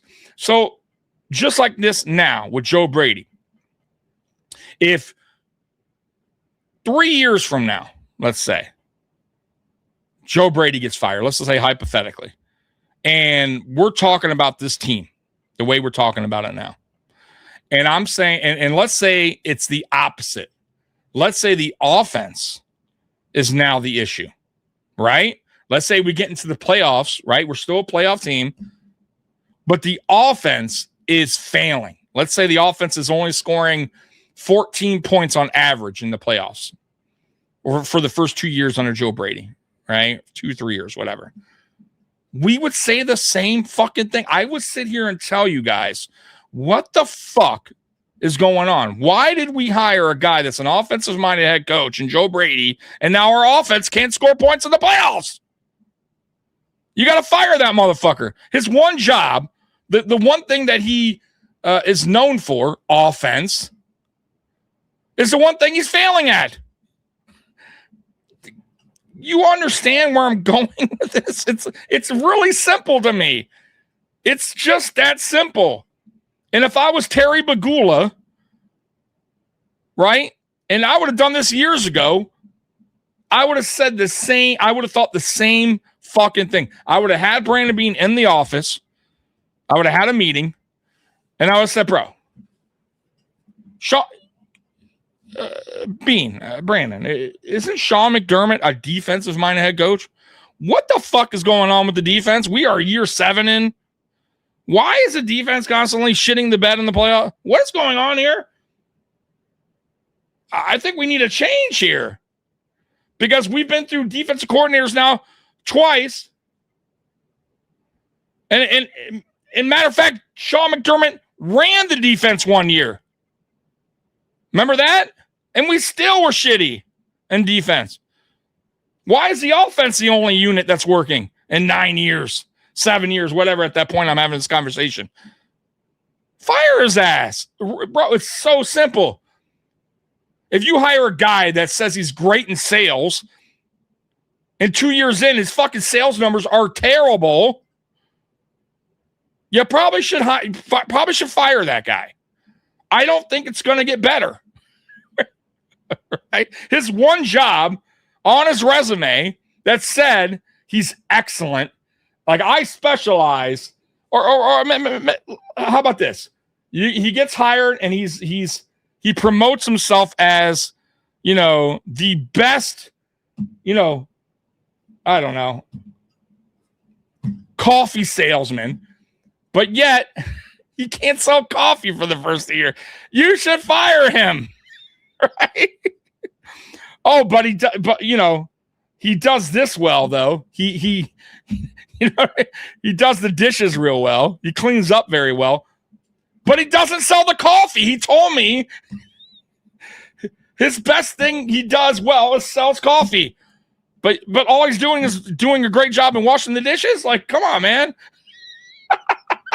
I mean, guys, it's as simple as that. I mean, like it's all these coaches. Listen, by the way, all these coaches that get hired, right, on their interviews, when they go and interview with the GM and the owner, they all have a background. They all have some kind of coaching background, right? Either they were a linebacker coach in college, and then they got promoted to defensive line coach, and then assistant defensive coordinator, and then they've eventually become defense coordinator, and they're DC in the NFL for 3 years with some organization. That's their pedigree, right? And that's what trust me when I tell you, when they do these interviews, I'm sure whatever coach is getting interviewed is really selling the fact that he's this great defensive coach or great offensive coach. Hey, look at my pedigree. I was with Philadelphia and I did this, and I was with Carolina and we were top 5, and I could get this, I can get this Buffalo Bills defense, a top 5 defense. I can get them rolling, and we're going to be the scariest defense in the NFL. Trust me, like Sean McDermott did not go into that meeting and go, hey, let's forget about defense. Let's talk about offense, right? Because that's not his place. That's not what he's good at, right? That's at least what we think. Or we thought. He's going there saying what he's going to do defensively. I'm going to do this. I'm going to do this. And then, of course, they're going to say, well, what about offensively? And, of course, well, I'm going to look for a good coordinator and let him do it. Because that's the right way, right? That's how you do it, right? Just like Joe Brady. He's an offensive-minded head coach. What did he go do? You go out and you find yourself a good DC, right? And he did. And Jim Leonard, who was highly scouted, right? A lot of people wanted to hire Jim Leonard, right? Who has a pedigree of defense, former defensive player, played for the Bills, right? Defensive coordinator in college, had, good track record there, obviously, good track record in Denver. He hands the keys over to Jim Leonard. You do your job. And that's how it should go. I'll do mine. I'm responsible for the offense. Everything comes back to me. If the offense fails, it only goes back to one guy. Not even Carmichael. It goes back to the head coach because that's what he was hired for, right? That's his pedigree. People want to just forget about all this. That's the main point of the whole thing with Sean McDermott. And that's why I wanted his ass fired years ago. Man. We popping off of McDermott late to chat. Yeah, and we haven't even begun with their down and drought. Whew. I'm almost an hour and a half in, dude. I tell you, man, this Sean McDermott. Every time Sean McDermott's name's brought up, it gets me going because I just it just bothers me, man. Just as sports in general, man. Like I'm a sports fanatic, man. I've lived through this with many different teams, and things just when it doesn't make sense, I'm going to speak my mind on it. Yeah, let's get on the video already. I know. Let me get to the rest of the chat. Tommy, I've been playing my car, lots of tops. No, Tom, are you cranking today? You okay? No, I'm good. All right, let's get to it. You ready? Let's get to it. Down and Drought. We haven't. We're like 10 minutes into the actual video, and it felt like they were able to get the headline higher that they wanted. But from a football standpoint, I was always a little bit skeptical because, I mean, we just talked about 2014, that strange Bills team that was pretty average pounded the Jets twice. And I got to thinking, man, like, I don't know about this guy, but it was exciting. And that introductory press conference certainly did not disappoint. Absolutely. Wednesday, January 14th is the first press conference, the introductory press conference with Rex Ryan. Taps on the mic, says, is this thing on? And I just remember just one quote after another. And like, well, this is definitely not Doug Marrone. But, to your point, that thing in the back of your mind, like the Bills just beat the stuffing out of the Jets just last season. You had a game in Detroit where the Jets had a whole week to prepare in their own facility. The Bills are scrambling all over the place, and you still lose by 30-something points. But Rex, he talks a big game, and what better spot for him than at his first press conference? And I just remember the immediate response from Bills fans was like, oh, man, to your point, the monkey is over. We're going to the playoffs. Rex even says that. Get ready. We're going. I just remember coming away from that presser like, there sure is a lot of flash here. I don't think there was ever a year, once we got into the Drought era, where Bills fans were more optimistic than 2015. Dude. Yeah. Woo! Because it's getting ready to be on. Yeah. I'm so proud to be given this opportunity. I'm not going to let our fans down. Kind of like Dan Campbell a little bit, right? Okay. I know it's been. I like this, though. I like this. Well, get ready, man. We're going. Yeah. I talked to so many people, and I felt it. Where you thought this was the year the Bills would finally not only go to the playoffs, but maybe make some noise. Rex had done that with Mark Sanchez. I have no problem with coaches that back and gone to 2 conference title games with that have some personality like that, man. Was talented enough, and instead of the same old boring fucking bullshit coach speak, but they had enough pieces on offense to where you'd think Rex could figure out how to get it done. This is the shot that I want. But I wanted to make sure that everybody was the same vision, that I could feel it, I can sense it. And when Russ, Doug, Terry, and Kim, that's what I felt. I know the passion. It's not just my passion, it's everybody's passion. We want to bring a championship to Buffalo. There is no doubt, and I felt it. And I felt there was one direction and one vision for the team. As Terry likes to say, we have one ego. I go, yes, sir. That's exactly right. When he hired me, that ego got a little bigger. The number one thing I left that press conference thinking, I don't think Terry really liked their personalities clashed big time, which was not the case never when I arrived, and from what I understand, was not the case for many years prior. Oh, he's a foot fetish. I think that was my biggest takeaway. Outside of all the football stuff, because like I said, he admits it too. He is a foot fetish. He was pretty far removed from those years you're talking about where he made noise in the playoffs, but you left. I mean, you just looked around at the press conference, all the New York media, all the national media that were there. And Rex, but he only had 2 years, Scott. I mean, to be fair, I mean, that's ESPN. That's not a lot of time, dude. Sports Illustrated. And I would have loved to see what he could do with Josh Allen, and at the I think he would have got the defense. The Pagulas have made themselves way better, a national team than what Sean McDermott did in the same amount of time. And that was sort of the interesting in my part opinion. Was, man, this guy just made a lot of promises. He's not going to be afraid to do anything. And I'm thinking, I better be on my game because all of a sudden there's going to be a lot of national eyes on this beat and a lot of people wondering what the heck this guy's up to. So it was a splash hire in the biggest way.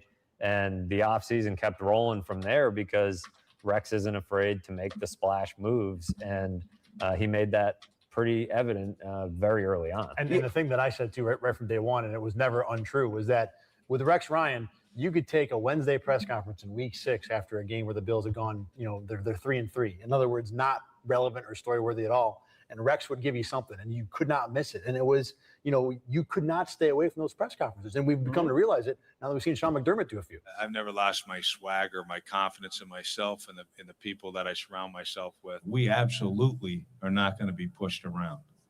Now, we're going to do a lot of pushing ourselves. I'll promise you that. But we will build a bully, and that's what we can't wait to get and started doing. You mentioned the optimism felt at that time. Compounding that, Doug Marrone doesn't have a job, and he lands in Jacksonville as an associate head coach. He's the O-line coach. It's the Jaguars. Not that the Bills have really anything special, but it's Jacksonville, and he goes out and says he didn't quit, and everybody's just like, "You did quit. You quit on Buffalo." And then also feeling the thought of the Bills had the 4th-ranked defense in 2014, and now here comes. I thought Doug Marrone took over as head coach in Jacksonville. And make them otherworldly. I'm pretty sure he did, didn't he? Optimism or am I wrong on that? 2015 was unmatched in the time I've been here, and I'm sure you're correct. In the 17 years, I can't imagine it was much higher than that. You see, the Bills have 60,000 season tickets in 2015. I mean, the Kool-Aid was everywhere in Western New York. It did turn into Jonestown a bit, though. And speaking about big moves that Rex Ryan and the Bills made, Saturday, February 7th, Bills signed Richie Incognito after spending a year outside of the NFL where he was toxic, he was poison after the bullying scandal in Miami. And Rex even said in his introductory press conference he wanted to build a bully with the Bills. Now he's actually bringing one in. Rex bringing in Richie, baby. The last half of 2013 for his involvement in the Dolphins bullying scandal, but was reinstated. Okay, I got one to say about this. You guys think Sean McDermott would have ever bring in Richie Incognito at this time? Fuck no. Fuck no, dude. You wouldn't have brought in Richie Incognito. You wouldn't have brought in C.J. Gardner-Johnson. No way. Even though Richie Incognito is a fucking dog on the field, a guy that you definitely should have on that offensive line, right? But he wanted choir boys. He would bro, they would have clashed instantly. They would have. It would have never worked. I think Richie was actually on. Wasn't he on McDermott's team one year? And then I think they wanted to releasing him. He could not find a job. He found one today in Buffalo. Reportedly, Incognito signed a 1-year deal with the Bills for $2.25 million. Now, this is Incognito's second stop in Buffalo. He played 3 games for the Bills in 2009. That was after he was cut by a Rams team that in 2009 went 1-15. They got tired. I remember when we got him when he was with the Rams. Then he left and went to Miami. Of sexual assault while playing for the Dolphins in the summer of 2012 at a golf tournament. He's a tough, rugged run blocker. Will fit right into the Rex Ryan scheme. But that's only if he can keep his head on straight. Richie Incognito on that day tells NFL Network he wants to prove he's not a racist jerk. I think if you have to say that, you're probably By the way, jerk. I don't know if you guys know, but came out that the guy that it was all a lie. The mother lied. That you just mentioned, but Jonathan, I think his name's Jonathan Martin. And the Bills needed guards in the worst way at that time. So if he was going to come to Buffalo, I know, and I hate feet, Matt Chad. I am not a feet guy. Not bad at all, and I think actually keep your feet away from me. He is stayed in line for the most part, but outside of the off the field stuff, the racist jerk stuff, he was a player, the football player the Bills needed at a position they needed help at badly. Yeah, I knew right away that he was going to be a guy that had a ton to prove, and that's the type of player that Rex Ryan likes to bring in. Every move Rex Ryan made, starting with that one, it was hard to be surprised. Everything Rex said. Rex got Shady McCoy here right away, right? Who you are and who you're talking to. Rex did some good things here. He also got Zoe. Zoe playing his best career ever with the year away Rex from football Ryan would do to him. But I also realized this isn't a guy that's going to necessarily get himself in trouble off the field. Needed more time. The way we see other guys and a franchise quarterback, things like that. We're never going to win without a franchise quarterback. His lesson and was out to prove. It starts there, guys. In Miami was that was the problem for years with Buffalo too. I knew he could get away with a lot more under Rex Ryan. So I thought, man, they did need guards in the worst way. That offensive line was rough, and I thought, what better way to fix the offense? I know. You know what? I do. Richie did play here with Sean McDermott for 1 year. 2017, because he played next to Deion Dawkins. Remember that? So it was hitting in my mind. But then he didn't return in 2018. Remember they cut him. There was like some problem with the contract or something. And that's when Richie kind of lost his mind a little bit. It was an incredibly humbling experience. But And then it he was came also back a and great played thing. for the Raiders When and we did a good signed him, job. I was happy. He was a great teammate. Obviously a good player, and when he was here, Yep. But then he was full-time coach in in 2017 to 2020. went down in Miami. So I tend to base my opinions on my firsthand experience with people. They say, I had a great time with him yeah, as a teammate, and I'm glad he's here. locker You see room, Richie in the locker people room, you love see him on the Richie. field, So, on the sideline, and it does seem like his teammates really. but he was a enjoyed mean playing son of a for him. bitch on the field, bro. Richie, that said, He Richie was- still, he was a says fucking things in the locker room, dog. You go like, "Ooh, Rich, I don't know that you should do that." Just fellas, what are your interactions like with Richie Incognito and your thoughts? In the 2 years since he joined the Bills. You can see where he, can, I don't want to say ingratiate himself, but where he can easily get along with guys in that locker room. He is, a gregarious guy, a fun football player to be around. He's also the guy that's not afraid to snap a towel at someone else's backside, at their expense. And that's a football culture thing. I played high school football, so I remember at least that part of it. And what you said about there are things that Richie says, you're like, oh, you could tell whatever happened in Miami, he hasn't quite walked himself completely away from it. He still is that guy, but he is also making the effort to, function within guidelines to keep himself in pro football. Yeah, I think all of that is fair. Dude, can you imagine? I've enjoyed interacting if with Richie was still Incognito, playing kind of in his prime. I hesitate to say next he's to a Dion changed Dawkins man, in this and offensive I line. think Oh, he would hesitate to say that as well. I think Dion, what he Richie, is Connor now is a bit McGovern, smarter, Osiris knowing Torrance, and how to Spencer Brown. navigate it, knowing who he is. Would be one of the meanest fucking offensive line. That NFL, forget about it. That whole ordeal in Miami. I don't know that we'll ever get to the ultimate truth of the matter. Oh, but we I did, think by what the it way. did was We got to the truth. Made him realize. I think it was made last him year. Hesitant to trust his teammates. The guy, and I think his he name's toed the Jonathan line Martin, for a came little out and said it while was all a before lie. He got comfortable with guys like Eric Wood and things like that. But you almost wonder what the difference is between Richie Incognito, Eric Wood. There's probably more Richie Incognitos in the NFL than get brought to the public eye. And he happened to get brought into the public eye. It doesn't excuse anything he did or didn't do. But I think he's ultimately a guy that, like you said, a lot of people in that locker room. I want to say like Richie made the top 100 when he was with us Tyrod too. Taylor and other leaders have helped kind The of top keep him in 100 check. NFL list. But Richie's a leader in his I think own 1 or 2 way, years in a row. And Rex let him be himself. Like I said, everybody in that locker room sort of let him be himself. There might be guys that he rubs the wrong way. There might be reporters he rubs the wrong way. I'm not one of them, but he's very smart too about what he says. Everybody goes to him for quotes, but a lot of times he knows when to stop himself and when he wants to let loose. Very in control. He also he had a history of being really out of line on the field. Mm-hmm. And that hasn't popped up all that often, maybe once or twice, but I think he's matured in some ways, in the necessary ways, but there's still some of that old Richie Incognito that pokes out from time to time, but I think he's that dude's a fucking animal, bro. to shed light on oh man, subject, as well as kind of put my best foot forward and show that I have grown. That's a situation. Football player here, right there, guys. That is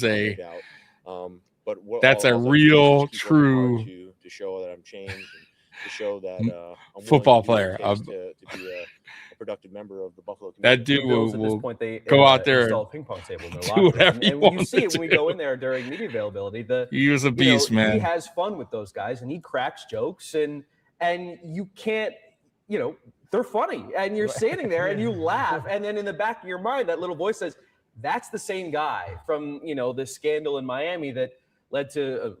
Allegedly led to a teammate to considering suicide, and you just go like, so that hasn't gone away for me. But yeah, I just think about Incognito in all of those terms that you said, Matt. Just like I don't know that he's any different, but he does know how to navigate better with not only the media but guys in the locker room. I do want to add, I have had some fun X and O offensive line conversations with him, like off camera. Just hey, I saw you do this. What were you thinking? And he's really been generous with explaining about this and that, and I've really enjoyed that part of interacting with him. One guy that Richie Incognito also gets along with in the locker room is now a new member of the Buffalo Bills on Tuesday, March 3rd, when the Bills trade Kiko Alonso to the Philadelphia Eagles for running back LeSean McCoy. Alonso didn't play in the 2015 season with a knee injury. McCoy has been in the league for a long time, a very productive player in the league. Played 1 year with Allen, 2018 rookie year. How long his future will be. Your thoughts of that explosive move coming right on the verge of free agency. Oh, I mean, couldn't be better. And as the Bills kind of We explained, got kind of 2 years of prime Shady. Talk about, oh well, the Bills because in 2018 he linebacker was that they wanted to kind get. of losing it by then. But If man, those 2 years Eagles were had called an great. Bills linebacker for LeSean McCoy, the Bills are going to be happy to send him away. Whether it be Brad and That was a great Brown or trade whoever for it us was. at the time. It happened to be Kiko Alonso. It's too bad was fine. he It only was a had definite upgrade. a couple years, We talked about how the prime, Bills always but seem to find themselves at running back. This was another one, probably the best of that whole group. at least it But brought some kind of excitement you to can't argue Buffalo. against that You know trade. what I It's a mean? great deal. Yeah, it was funny, the timing of it all, and they even came out. Yeah, and said, Darby wasn't we were out on terrible. the boat, out on Terry's boat, and I'm I thinking to think myself, he was our draft pick what are this we year, doing? actually, Yeah. wasn't I mean, he? usually I want when to say one we finds drafted himself on him a this boat, year. Let me see usually here. alcoholic beverages. I think he was, right? First so I'm pick. thinking, well, Yeah, first pick. Round 2. who among We us didn't have a hasn't made first-round pick blockbuster trade? because of Sammy But Watkins. I mean, it was a blockbuster move. That's the only way to describe it. And the only hesitation I had with it, because we talked about Kiko Alonso and whether he was absolutely, really the dude. answer King at Volsey. linebacker. We had him. But I think the Those number 2 one years, hesitation I he had was the man, dude. how's Matter of LeSean fact, McCoy we gonna feel led about the this? And league we in found rushing. What not? I Hours after that believe he was a little Rex bit Ryan's uncomfortable. both years that he was didn't here like how Chip Kelly handled it. How happy with was Shady he going McCoy. to be in Buffalo? And So yeah, Shady was. that We had got an issue really with. It good was 2 years the immediate from Shady. extension of his contract, where I thought, you don't have to convince this guy to come here. He's not a free agent. I'm hearing the He's fireworks yours. go off, by the way, in the And he has to background. play for you or sit out and lose money. So the idea of immediately giving into, oh, here you go, LeSean. We want If you you here start hearing for my long-term. puppy bark over here, Instead you of know making why. him go out and kind of play on the contract he had. That was the one thing where I thought, okay, this is going to be interesting. I don't know if he's going to like it. Coming to Buffalo after he spent his whole life in Pennsylvania. The coach decided to move his direction. You gotta respect it. And it's business. So I'm happy here. It's my new home. Like I said before, I'm gonna give him 110%.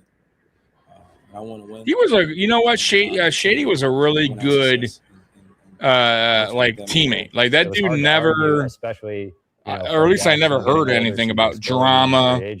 You know what I mean? Like him wanting out of Buffalo or shitting on Buffalo. 5 days later after the trade, like he the Bills and embraced McCoy it. agree on a He 5-year, did everything he could $40 million to make this contract, team better. 26.5 guaranteed. Like I love everything and about you what mentioned Shady CJ Spiller. As did that in trade Buffalo. goes down on NFL Network at the exact same time. That's is cool. CJ Yeah. Spiller just sitting My there other on an dogs interview, back in the day, and they it didn't give a was shit just about an them either. It incredible didn't even couple affect them. minutes But of this one awkward here, television. Princess, And she's CJ learns live she gets a on little TV worked up. that he's no longer in the Bills' future. He said that the Bills called, thanked him for his service. Just the thought that, since Thurman Thomas, the Bills have been looking for a steady solution at running back, and they've had multiple ones. We've talked about them over these last 16 episodes. Just the thought that McCoy's the guy, and Spiller now joins the list along with Lynch and McGahee and Henry and so many Spiller's gone. It wasn't. I don't know where to go with this because it was such an easy move to make. I mean, the Bills. They said they got a call, and you can kind of imagine, like Matt saying, they're probably a few deep. They're like, hey, Chip Kelly wants to give us LeSean. I mean, how could it not have been anything like that? So this was an easy choice, except for, and Matt's completely right, the contract did not make any sense. But I wonder, and I want to ask you this. No uglies are allowed. Hey, man, it is what it is. Because we saw it firsthand when they played the Eagles that season. The way Shady held the ball was crazy. I know, bro. So if he and he didn't fumble. You're ours. It was so reckless, right? Like it or not. The way he just had that ball, like it was insane, right? He was not but in a good place when the coaches trade weren't went going to down. get on him because he was didn't not happy at fumble. all. You're absolutely And right. That's probably underselling it. But he was dude, that dude was extremely upset. Man, and Shady was damn probably good, not bro. happy. I mean, I know he's going to play for. I was Rex, and super everybody excited loves when we playing got for Rex, him. but he's going to Buffalo, where they don't win, and he's still on the same deal. And I think that deal did help. But yeah, he like cuffed it. He held it out there. It was very odd, but it worked for him. Get Mario Williams in free agency if you don't. Give him a little extra money, give him a little extra financial incentive, and the same thing. Sean goes for McDermott LeSean would have McCoy. He still wasn't told him happy to stop when he doing that, got to right? Buffalo. Like, let's You make probably that put him in clear. his doghouse. New contract or not, he was still a little bit salty. Oh man! I think now. Why did they get rid of Spiller? I know he got hurt his last 2 seasons, but he was very fast. Because I think they just didn't think they needed to have a lot left in the And so you that know, makes you think Spiller on the that just team makes the still, move along look all with that much McCoy. better. The contract is still going to Maybe be they an just didn't issue see for the market at that position, you know, a place but for him. it was Now the type of remember, move that King, took the first step they in drafted repairing Carlos that Williams in relationship. this Not draft, that it was the Bills' fault. They who didn't do I talk to anything. It was periodically more, time to he was time. really Good upset dude. at Chip Kelly and But he was really, a I different think, type of depressed back, about leaving and I thought home it for was the a great first time, 1-2 but, punch. Carlos he Williams rookie definitely, year, I think man, appreciated dude, the he money, had potential to be and a how could he not? It was a good better RB2. exchange. Yeah, seriously, $26.5 million But it just didn't work guaranteed. out This after next year note, one. But from free agency in 2015. I was like the something that I 1-2 punch passed over of when I those was two. doing research for this. I only had to go back and like, wait, when did they do this move? March. I think he 12th, set like an signed NFL Tyrod record Taylor. too for a rookie at And, that year. You know, a backup quarterback I think he had like six straight games with the I didn't touchdown. have really any expectations because I really didn't know much about him other than, you know, he was at Virginia Tech, but he'd been a backup. And just, fellas, your thoughts as this guy, Tyrod Taylor, kind of a question mark, an unknown guy, is coming into Buffalo seemingly. Give credit, and by the way. Whoever may be coming. I also want to say this. Not that Tyrod Taylor is, you know, this great quarterback. However, you got to give Rex Ryan some credit here because at the time we had, who do we have on the team as quarterback? We had going into that season. Let me see here. We had EJ Manuel on the team, Tyrod Taylor. And wasn't there another? I thought there was another one. Maybe not. I think it was just them two. But I thought there was somebody else though that was on the team at quarterback wise. I could swear there was. Maybe not. Okay. So, but I do remember him coming in from Baltimore. And I'm like, I didn't know much about Tyrod Taylor at the time. I got to be honest with you guys. I really didn't, you know, I really don't like study backup quarterbacks around the NFL. So, but when he got to the team, I'm like, who is this guy, Tyrod Taylor? Let me, you know, look him up. And, you know, I'm like, oh, okay, this guy, you know, backup for Baltimore. He's pretty quick. He's mobile, decent arm. You know, he had a pretty good college career, not too bad. And then I remember everything I heard in training camp, Tyrod Taylor was looking really good. So I credit Rex Ryan a lot for one, getting him, and two, giving him the opportunity to start. And he did just that. So I was super happy that he gave Tyrod that opportunity. And really, it made Tyrod a name because, you know, look, I'm not saying Tyrod is just this unbelievable quarterback in the NFL, but to be honest with you, when that happened, it helped Tyrod's career out, you know, as being this, okay, he may not be a starter, but that dude could fill in at any time, right? Or maybe we could start him 1 year for a rookie. You know, if we draft a rookie, he can hold it down for a year. You know what I mean? I think he really helped Tyrod's career out, right? Because I don't know if he ever really truly gets an opportunity elsewhere. Like, you know what I mean? Like to start and kind of showcase his abilities. He probably would have been just like kind of a journeyman backup or maybe even out of the league if you really think about it. So I wonder if Tyrod ever thinks about that and says, man, damn, Rex Ryan kind of helped my career out. You know what I mean? Kind of let me showcase my abilities and what I'm good at. You know what I mean? And dude, I was a big Tyrod Taylor fan. Like, you know, not that, like, once again, not that he's great, but I thought he brung a different, you know what he was like? It took me back to his first year. Like when we got Doug Flutie, when Doug Flutie came in, and I'm like, okay, like it was a fresher breath air, like just something different than what we've been seeing over the last, you know, since Jim Kelly retired, right? Of the same old. And that's kind of why I also like JP Lossman too, because he was mobile and different, a big arm, like just a kind of a, you know, different type quarterback. But every other quarterback, they just seemed to be all the same. And I don't know, Tyrod Taylor just brung something different. He was exciting. You know what I mean? And he had a good deep ball, could run. You know what I mean? Like people are like, oh shit, Tyrod Taylor. And Yeah, man, you got to give Rex. I wonder if he gives Rex his dues for giving him that opportunity. So just throwing I that had a out lot there. of talk from fans, I don't know. What do you people guys in think? roster would come to me and say, "What do you think of Tyrod? Is he maybe the guy? Is this maybe?" And you know, yeah, as a career exactly. backup who had next to no Matt Castle. Thank you. That was the other one. I couldn't think of it. They wound up cutting him. But Matt Castle was supposed to be like potentially the starter. Actually, I got so many questions. Thank you for saying that because I couldn't remember the name. Buffalo. He played a meaningless week 17. Yeah, but it got dropped. He got dropped, like Scott. A really fast version of EJ Manuel. He was terrible. Tyrone just needed to develop his passing game. Tyrod, you mean? And he was very mobile. Yeah, dude. I don't know what happened though to Tyrod though. Like in 20, the whole spring and summer telling people he's got no chance. I think like his deep ball wasn't good anymore. Like he started throwing like short passes and playing it safe more in 2016. They had already traded for Castle too. They had traded or for 2017 Castle, maybe. I think it they was. Had the conference. Oh, dude, call Tyrod was a very Tyrod good backup. Taylor Yeah, and somebody else they had signed, another sort of nondescript player. And, actually, Tyrod had a conference call really good distinctly deep because ball the way game Tyrod spoke, his first he said, couple years you know, here.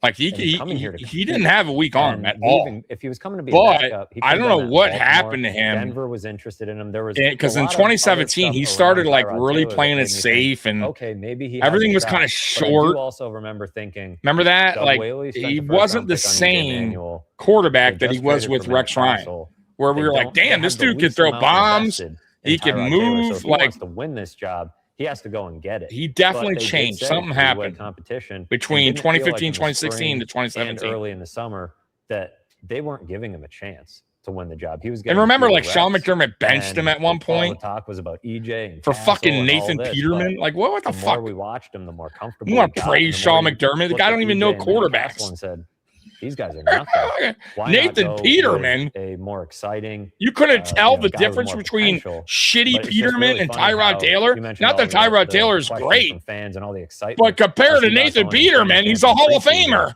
It's just so funny how quickly in the NFL we go from, you know, oh, what about that guy? What about that guy? Yeah, they did. They took away. That's a great point. That's a good point.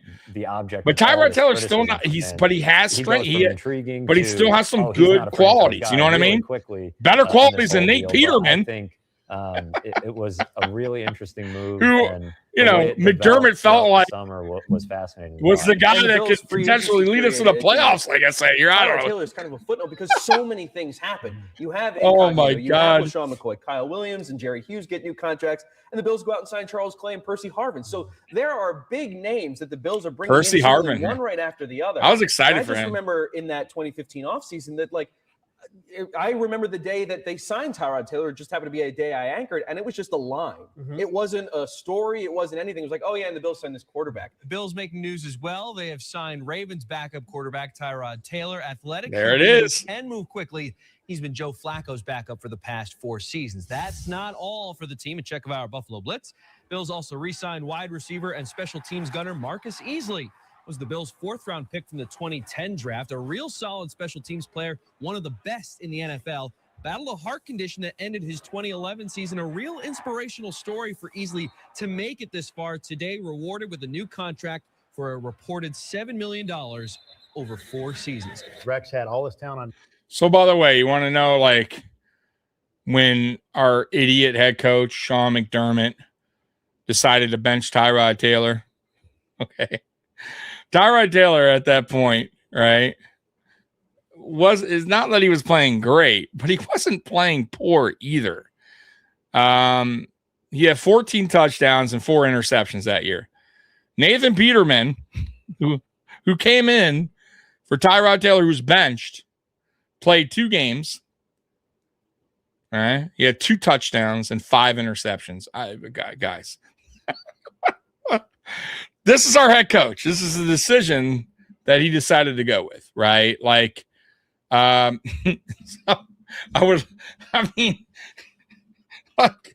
if people want to defend Sean McDermott, the things he's did here in Buffalo, and then he winds up starting him in 2018 because he didn't learn his lesson in 2017 that maybe this guy is just really bad, right? And remember, Nate Peterman came in for the playoff game also because Tyrod got hurt against Jacksonville. And what did he do? He threw an interception. Come on, man. I want to see Nathan Peterman. Nathan Peterman, game log 2017. Yeah. I mean, it blows my mind, right? It blows my mind. Let's see here. So he started against the Chargers. He was 6 of 14 for 66 yards.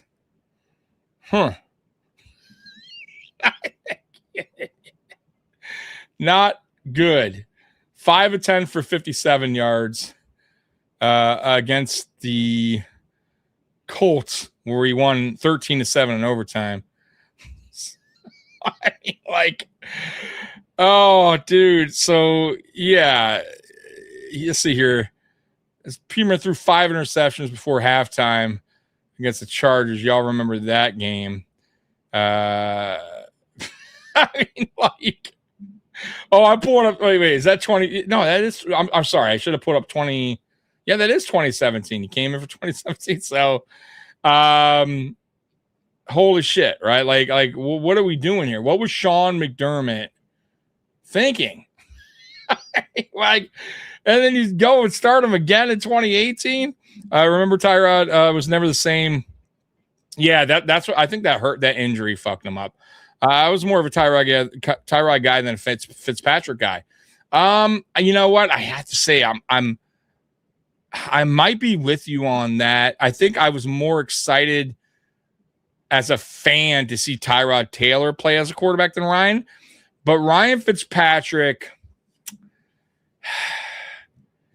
I don't know. It's hard to explain. His personality's great, dude. Like, he's a good guy, fun guy. He wasn't terrible in Buffalo. And I did like his gunslinger mentality. I don't think Tyrod ever had that. So there is a little bit difference there. But it's close for me. But I think I was more Tyrod as far as starting quarterback. You know what I mean? Like, I was more intrigued with Tyrod over Fitzpatrick. Peterman was a fucking joke.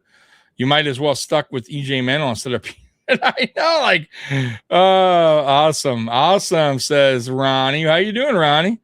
I think the Lord, you didn't lose them. Oh my God, I know. I'd have been stuck with that God. But you know what, though? If we would on a Super Bowl, Scott, though, it would have been worth it. You get what I mean? My brother mercilessly ragged on me for Peterman's 5 picks in 1.5. Never would let it go. Going bigger bills. That's right, Ronnie. Yeah, dude. I mean, like, it's insanity. You know what I mean? Like, that's crazy that Sean McDermott would pull Tyrod Taylor out, who's not even not that he was having a great season, but he wasn't having a poor season either.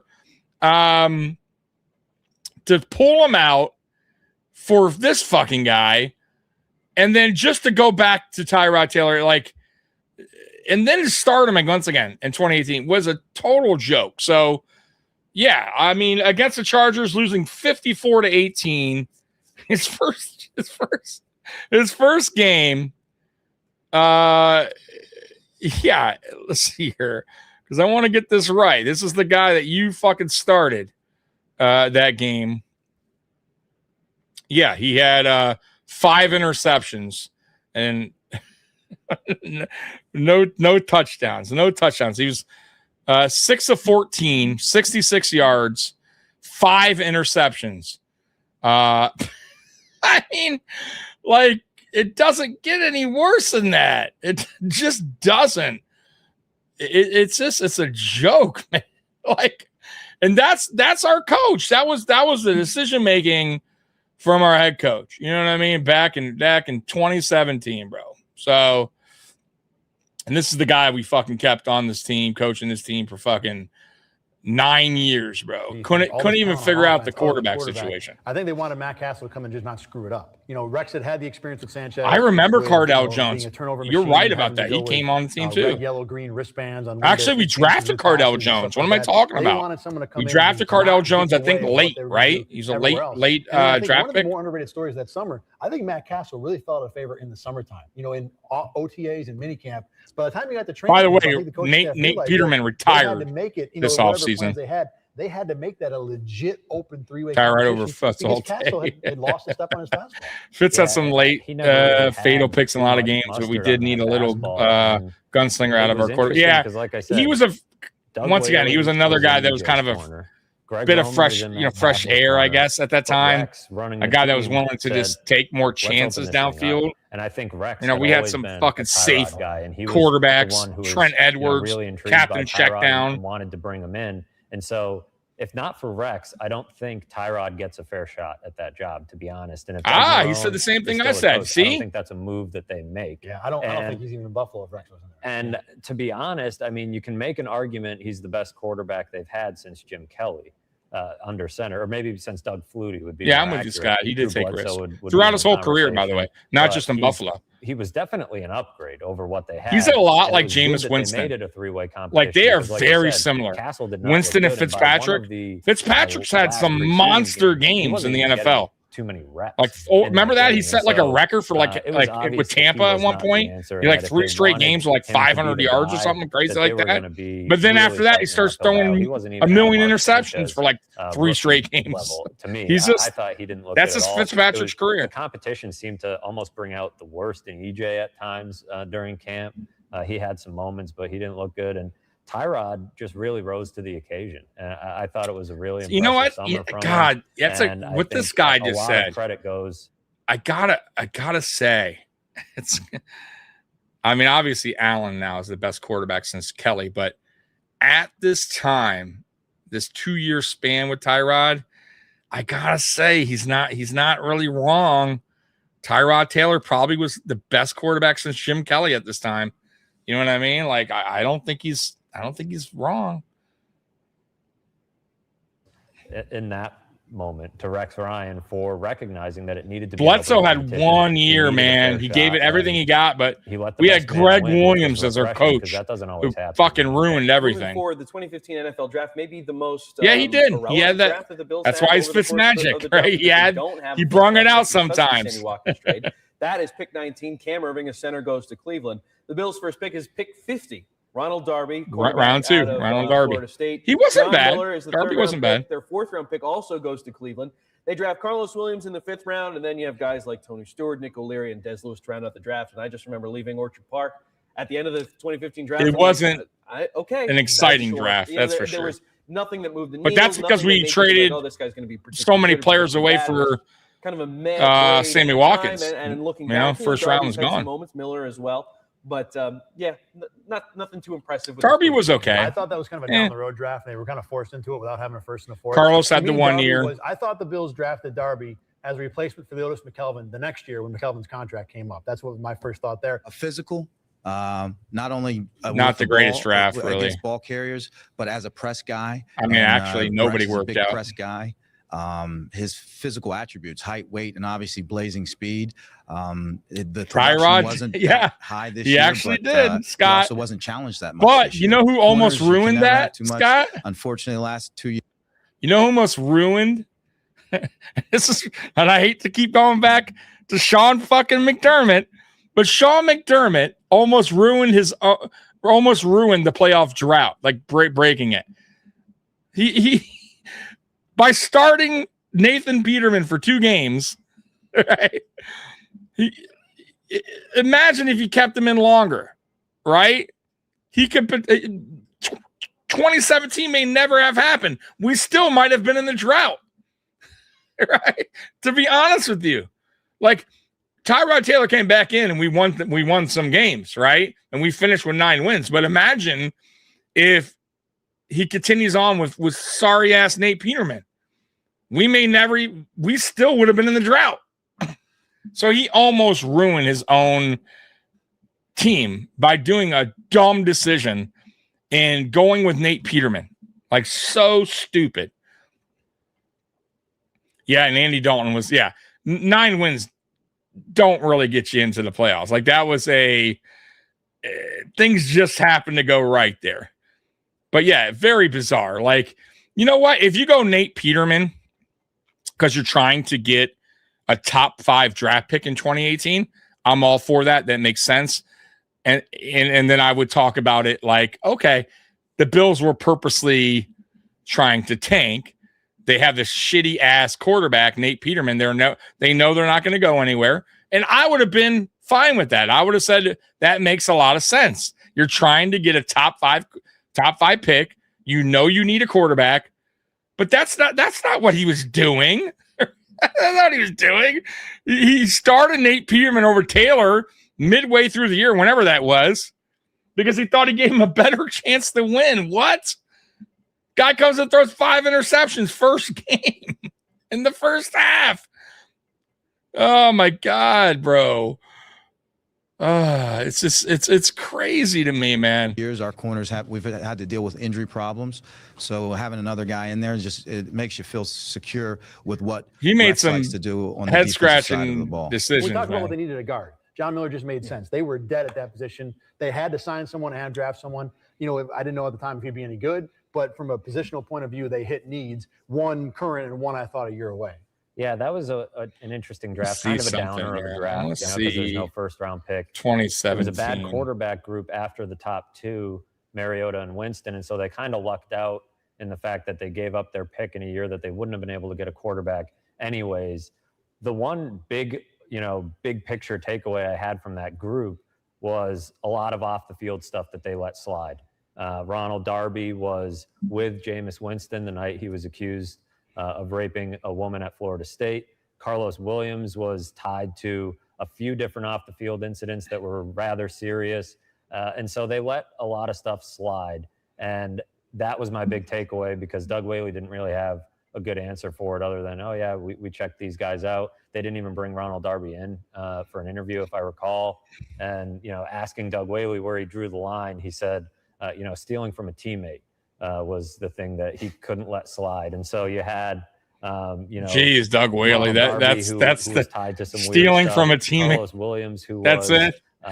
Tied. Everything to else is drug fine. deal Steal from a teammate. That's where I draw the line, pal. The mother of his first 2 children. He ended up having more Oh children. my God, what? Another woman. We had him in. He explained everything. He's been Jeez. cleared. He's fine. I think we didn't care about character issues at all. Growing pains. I had a great support system In with friends and family. 2015, we had no problem with character issues. Off field, no problem. Things you learn to do better, things you learn not to do all the time. Come on, You learn how to control your emotions, stuff like that. Oh my Stealing God! from a teammate was where the line was drawn. And Don't you dare steal from a teammate, though. Lyle Collins. I was going to ask you about that. And after the draft, Rex went down Oh to Baton my Rouge, God! sort of a Yes, we did. The tight end. Remember, he wore no gloves. That was really weird. Right before the draft, He did not like the gloves.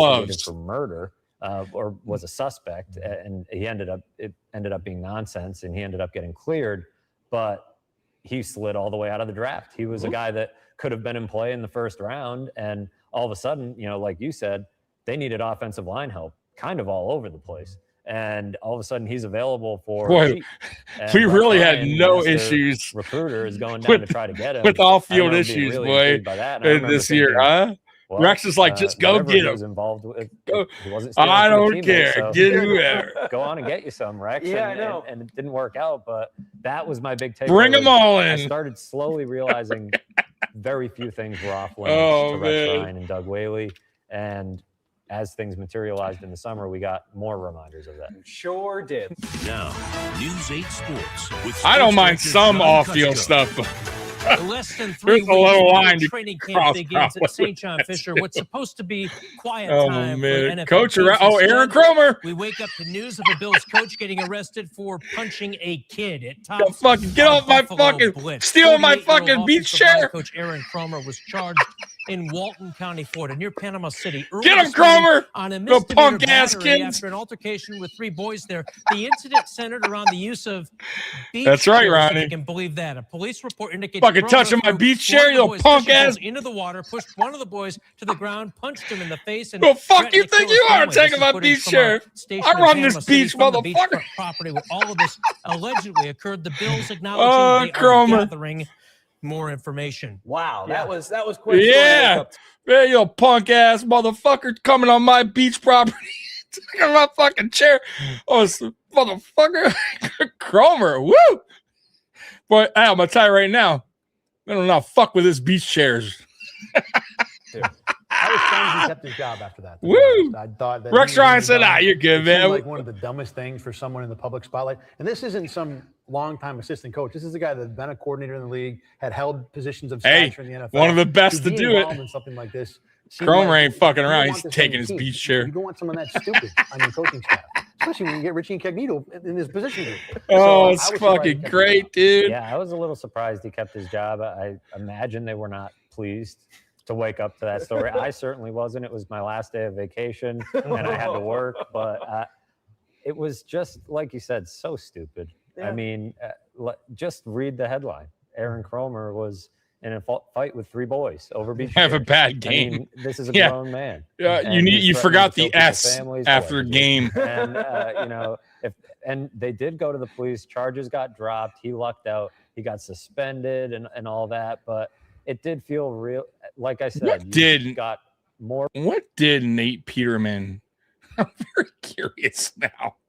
What was Nate Peterman's final career stats? Let me see. Nate Peterman career stats. Let's see here. Scary. Gotta look it up. Nathan Peterman, our buddy Nathan Peterman. He does have a cool YouTube video of him doing trick shots with football. Okay. So he started 5 games as a starter. He's played 15 games, but he started 5. He's 1-4. He is completion percentage 53.1%. That's so bad, dude. You heard it right. 53.1%. 712 passing yards, 4 touchdowns, 13 interceptions, passer rating, a whopping 39.4. My God, you're so bad. With the Buffalo Bills, his numbers, 8 games, 4 starts, 548 passing yards, 3 touchdowns, 12 interceptions, 43.6 completion percentage. With the Raiders, 2 games, 25 passing yards, 0 touchdowns, 0 interceptions. With the Bears, 5 games, 1 start, 139, 1 touchdown, 1 interception. One of the most infamous Peterman, threw 5 interceptions in the first half. Yeah. Despite that, he remained in the NFL for several seasons as valued backup because coaches praise his football intelligence, preparation, and professionalism. Wow. It's great. Good for you, bro. You were terrible. That is awful. That has to be one of the worst ever. Just when you thought That's so bad. Maybe that Rex would let anything slide. He gave you another reminder, and Aaron Cromer was one, and that was not the last that summer either. What Man, that's terrible. Suspension, by the way. How do you suspend it? Like, you can't I don't know. guys, you know, That's in the just building. awful. I mean, I don't That's know. a good point. Yeah, I didn't even think about that. Yeah, a couple days later, the Bills placed Cromer on indefinite paid leave. Good work if you can get it. Yeah, I know, right? Paid leave, too. And then fast Not forward bad. to training camp, and for this was Cromer. a turbulent training camp, only superseded by the following training camp in 2016, which had a lot of stuff going on. But yeah, right at the start of training camp, July 31st, Aaron Cromer has his charges dropped as a settlement is reached. The Bills Give Cromer for the some first money in 6 his games family. of the 2015 Cromer paid him LeSean off. McCoy made quite the stir last week when he posted on I have Instagram no a idea, flyer bro. for an upcoming party he was throwing. Ladies only, 21 and over. There it RSVP by email. News of the party spread like wildfire. He later Shady's took the flyer party. down. Today, Shady McCoy talked about the party that could only be described as shady. No, I canceled it. It got too wild. Oh, don't cancel the Everybody took it out of party. context, so I just Keep that fucking party, I did not get Shady. an invite. I'm a little disappointed about Rex that. didn't get an invite. Maybe next year. we didn't really talk about it. Come on, Shady. And on a serious note, it was just I feel like it was like a You know what, thing I do though? every year with this team. Let's be real Something I here. bring together with teammates. Aaron Cromer was. Let's be real on this.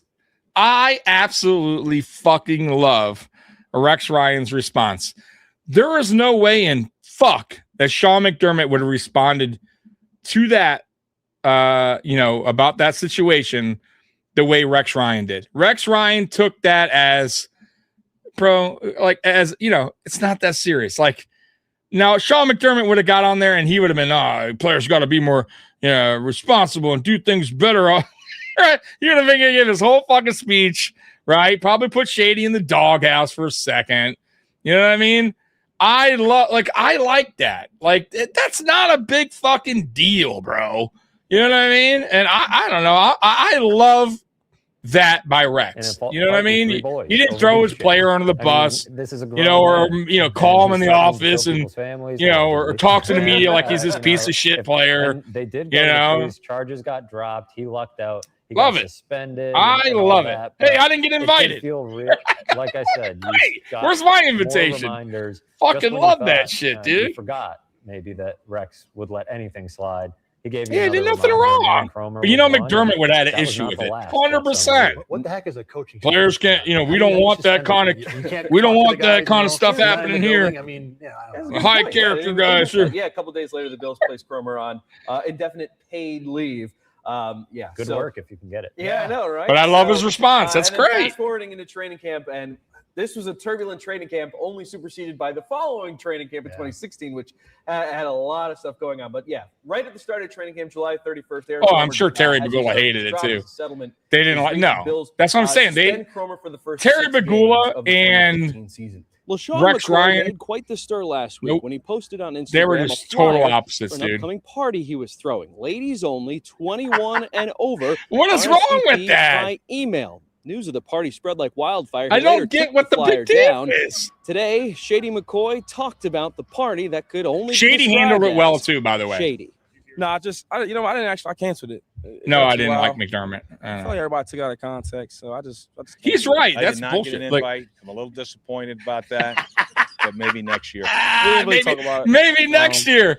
Like, And look, so Rex serious, though, it was Ryan just, didn't even say, "Don't do it again." I think I do every year with Hey, let's do it again. I bring together with teammates. I'll but I come didn't do it next. this year. Send me the invite It though. got to wow. I should never posted it.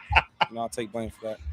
But I don't there take was blame no for weird that. thing Like, going you on. can't be a Just human being, throw a party. One of my guys in my camp actually posted it, so we had to talk with him, and we all make mistakes.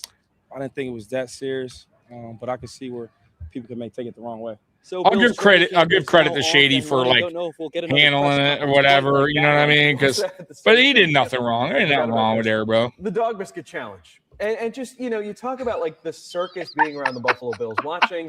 Yeah, Russ Brandon. Yeah, he would have gone. Yeah, 100%. We all know Russ. These are a little small. I said lap band size. So here we go. I have no idea on the flavor.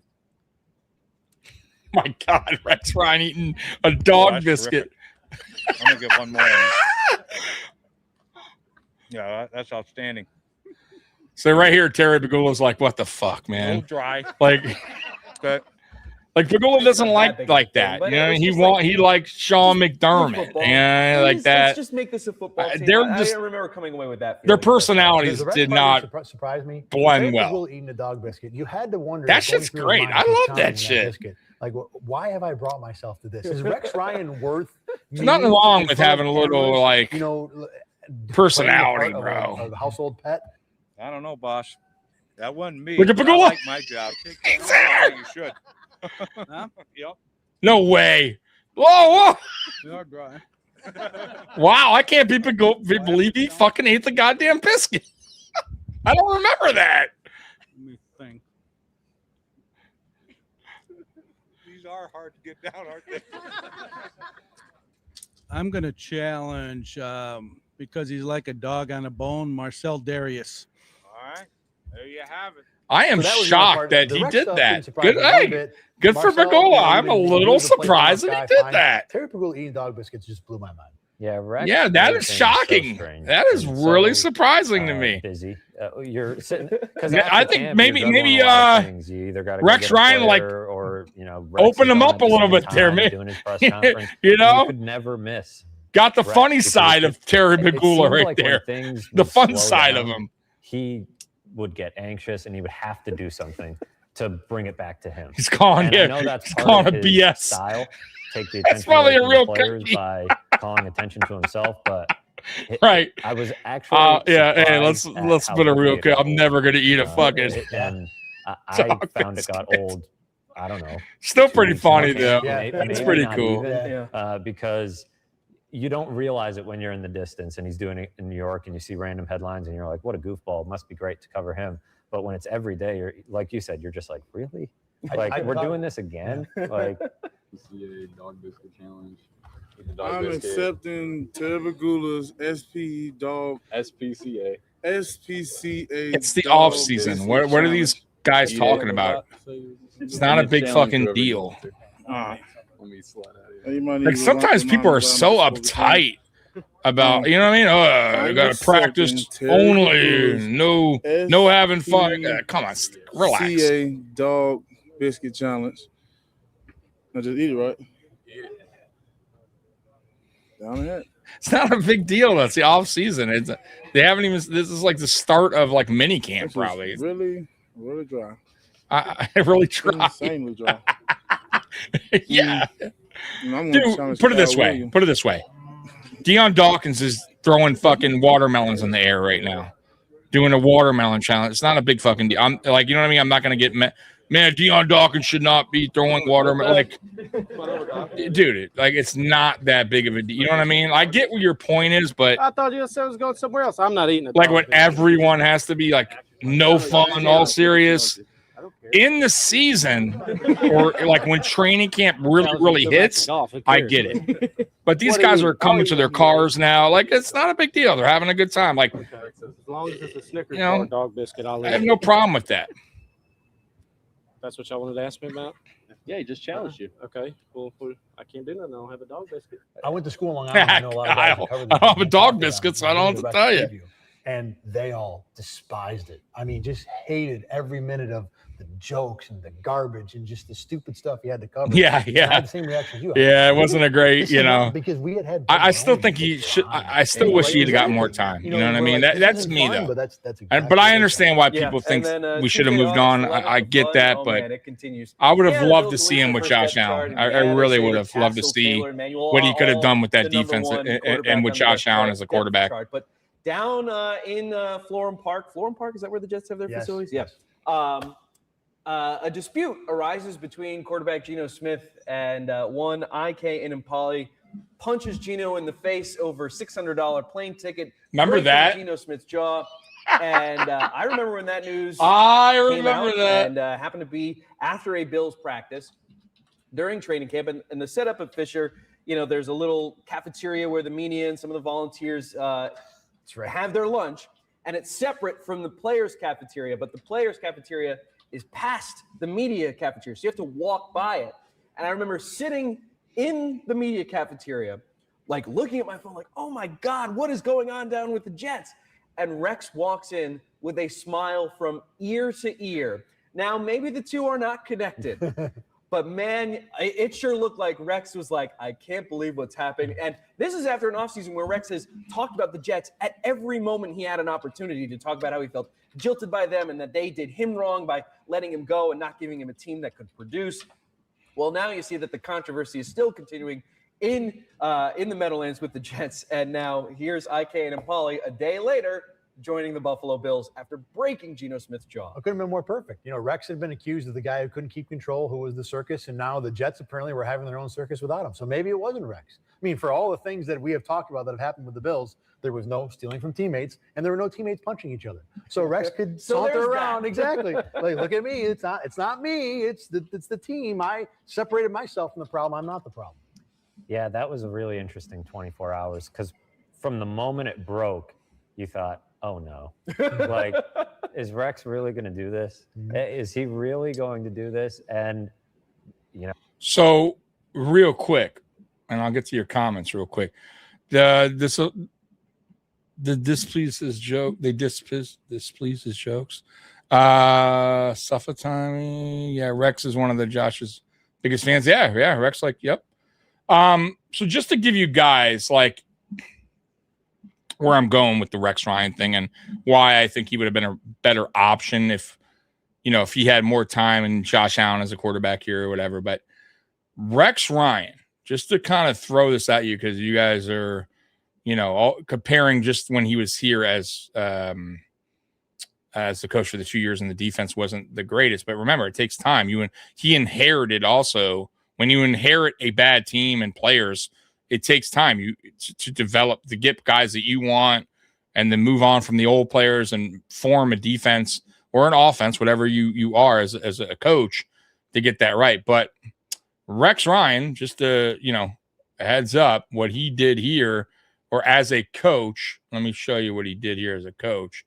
So Rex Ryan, number 1 defense twice, top 5 defense 6 times. Sean McDermott, number 1 defense, never. Top 5 defense, he multiple times at DC and a couple times with Buffalo. So they're close. I think McDermott had like 5 or 4 or 5. But either way, Rex Ryan beats him out there. Right. Also, Rex Ryan, his Ravens Jet defense were among the NFL's most feared.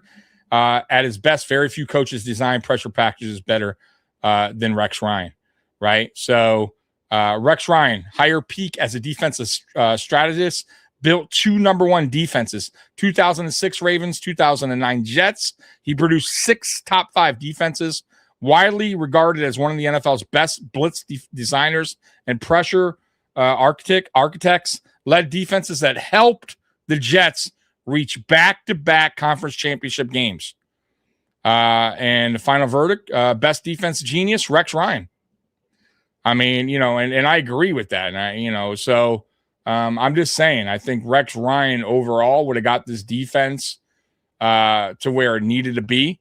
And if he was lucky enough to draft Josh Allen in 2018, let's say we were smart enough with Rex Ryan and whoever the GM was at the time, who knows where that team could have eventually went to, because I do believe Rex Ryan would have gotten that defense right. Everybody's on. He's proven that. Nationally. Like I said earlier, they're a national story. The Jets are always a national story. So that happens. And immediately I think everybody went, oh my God, I can't believe that happened. Jets cut IK, seemed like an hour later. Yeah. And all of a sudden everybody just turned their attention north. Well, Rex, your move. And he did not disappoint. I mean, there were rumblings of it the night before, and then sure enough, they claim him on waivers. And I just remember that was the moment for me when I said, this is going to get out of control. It already had trended that way, and there were ideas, but you wanted to give the guy a chance. That was the moment, and I wrote it at the time. It was the first time I really went after Rex, because it felt like they had given him way too much power. And he had scores to settle, and he just wasn't entirely focused on the task at hand. He had a lot of leftover emotions about that Jets. The culture, ending, you can ask the same with the Jets. He got them to 2 AFC championship games, same as Sean McDermott. So are you saying the culture there was bad? But okay, if that's the case, felt like they still did just as much as Sean McDermott did here with good culture. That move to me, he didn't have a very good explanation. Did that make a world of a difference between the two? Let's be real. Did culture take a big? Explained it as was that the the big difference? It wasn't, because the culture didn't lead us to a Super Bowl. Right. And if you're saying he had bad culture with the Jets and with Rex Ryan, my thought was he did the same as Sean McDermott with the bad culture. So defense in the league that had you know what I'm saying? Sacks last year. He also didn't have Josh Allen as quarterback with the Jets. That would have been the difference maker for the Jets. Gino didn't fire you. It was just. Let me ask you this: if Josh Allen's the quarterback for the Jets when they went to 2 AFC championship games with that defense, does Rex Ryan win a Super Bowl? Rex, or at least go to it? Attention away from him, and so then you just knew you were waiting for that game because you knew IK was going to. I think I know the answer for that question. He was going to get rolled out. Yes. There. It was just you didn't need him. Are you fucking kidding me? Fuck yeah. The team absolutely. Pass rusher. He was not necessary. We never had a defense that led the way. At that moment, I thought this guy's an idiot and he's out of control. And yes, the color rush. Yep. It also. I got one too somewhere in my closet. Don't fit me no more. Who's calling the shots here? because again, we talked to Doug Whaley after that, and Doug said, Who were their receivers? Someone for the Rex said he Jets? wanted him, That's so a I good went out and question. got Let me him see here. type of thing. Rex And that's when Ryan. we realized, okay, Doug Whaley's Good question. his Let's see personal here. errand boy at this point, and this is going to be a really interesting situation as it starts to unfold. Yeah, and I just remember the day they claim him.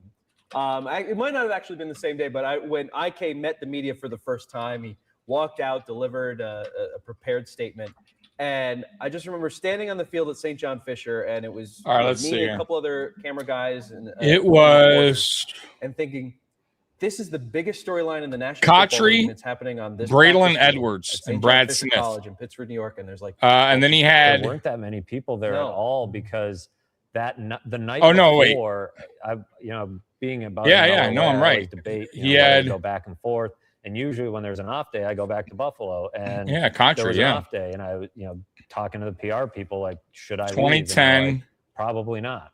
And so I was Yeah, there. 2009, he There had weren't many Kotry, people there, Edwards, though. and it was Brad the same Smith. thing as the Aaron In Cromer 2010, deal he where had Aaron Cromer Edwards came and out, Kotry gave and a Brad Smith. 30-second So statement and there's walked the away, there's the and you had no receivers. chance to ask him questions. Not Same thing not for the IK best. and Impala, and again, a weird spot for IK to be in, but No, he you're kinda not put getting it himself there done by punching with that. someone, he And was Mark probably Sanchez, by the fortunate to way. be So employed no, at that point. I want to thank everybody for being here today. I want to apologize to the Jets organization, the fans, my teammates, and the coaches. I apologize. Is this the guy that should have never happened? that Should've walked knocked away out from the Chino? situation. It was never my intentions to hurt anybody. Oh, me I'm mother, very money grateful for motherfucker. Rex Ryan and the Buffalo Bills organization for giving me an opportunity to further my career here in 2015. I'm very grateful and thankful and happy to be a Bill. I look forward to being a good teammate. I gotta say, accountable we had player, no and issues accountable with teammate to this organization. And with signing happy to or be here. drafting Thank you. anyone And that again, had some issues. Not a guy that was squeaky clean before that happened. Flex- Let's Holmes, make that Flex, clear. going Harvin? Okay. It was not his first mistake off the field. Trying to look it up. So they only gave me again, those a weird names. thing, like you said, biggest story in the National Football League. Yeah, And you're right. Santonio 12 Holmes. is I'm probably sorry. generous. He had Yeah, Holmes, there- Edwards, and there might have been Kotry. fewer than I 10 people apologize for there. that. It was. And that was in Rochester people, and then 2010, maybe though. one or two Buffalo In people, 2009, they because people had didn't have time to get back and forth. They did it on Kotry short notice, like, and hey, IK is Edwards gonna be and talking over Smith. there. In 10, they had Yeah, I was Holmes, like, luckily I was sitting in the Edwards, and dorm room, Kotry, and Smith. 10 feet So. away, but what a weird, like you said, a weird moment to sit there and think, what is happening? Yep. And in this little corner of upstate New York that otherwise nobody would be paying attention to, now everybody's paying attention to it.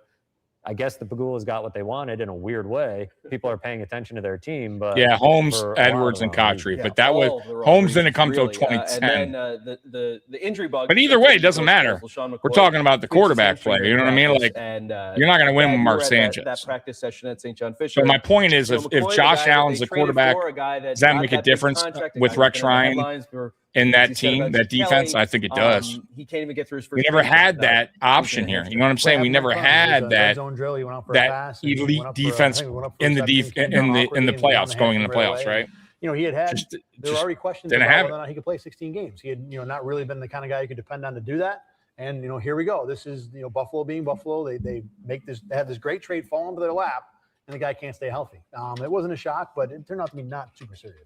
Yeah, it was one of those things that followed him a little bit, but it was one of those oh no moments at training camp, because that's really all training camp provides, isn't it?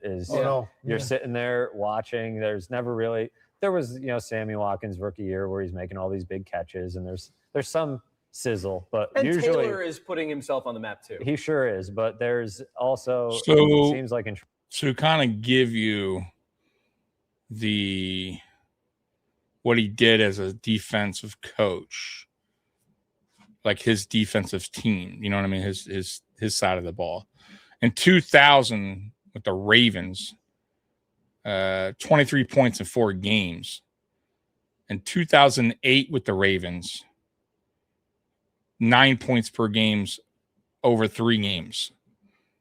As the head coach for the Jets in the playoffs. These are playoffs, by the way. He allowed 14, 14, and 30. So I'm guessing the 30 was the AFC Championship game. So he allowed, that's The 30 is a little bit too high there. But then he came back in 2010. He allowed 16, 21, and 24. 24 guys, like, dude, like, if Sean McDermott would have allowed 24 points in the AFC Championship game or any of these, divisional games that we lost, like, dude, like, that would have been enough. You know what I mean? Like, that would have been enough to get the job done. You know what I mean? In 2009, Rex Ryan's defense shut down some outstanding offenses. Bengals 14 points allowed, Chargers 14 points allowed. Held one of the NFL top offenses in check with the Chargers. And then he went against the Colts, Peyton Manning, who got 30 points on him. But once again, that's, you're in the AFC Championship game. You're going against a Hall of Fame quarterback in a very good Colts team. 30 points, I get that's a lot, but that's not crazy amount for a outstanding Colts team. And then in 2010, the Colts got 16 points on them, Patriots 21, and then they faced the Steelers and they allowed 24. And look at this. The Jets gave up 24 first half points, but pitched a second half shutout and nearly completed the comeback. So imagine that, right? Like, started off bad in that game, and the defense, that's it. They did their job. 24 points the whole game finished with. Like, so yeah. As a head coach for the Jets, he allowed 19.8 points per game in the playoffs. For that era, when offenses were becoming increasingly pass-oriented, allowing under 20 points per playoff game against quarterbacks like Phillip Rivers, Peyton Manning, Tom Brady, and Ben Roethlisberger was an outstanding performance, right? Can we say the same with Sean McDermott? Can we, guys? Can we? I'm just saying, I'm talking defense here. What has failed this team, right? Compared to McDermott, playoff defense.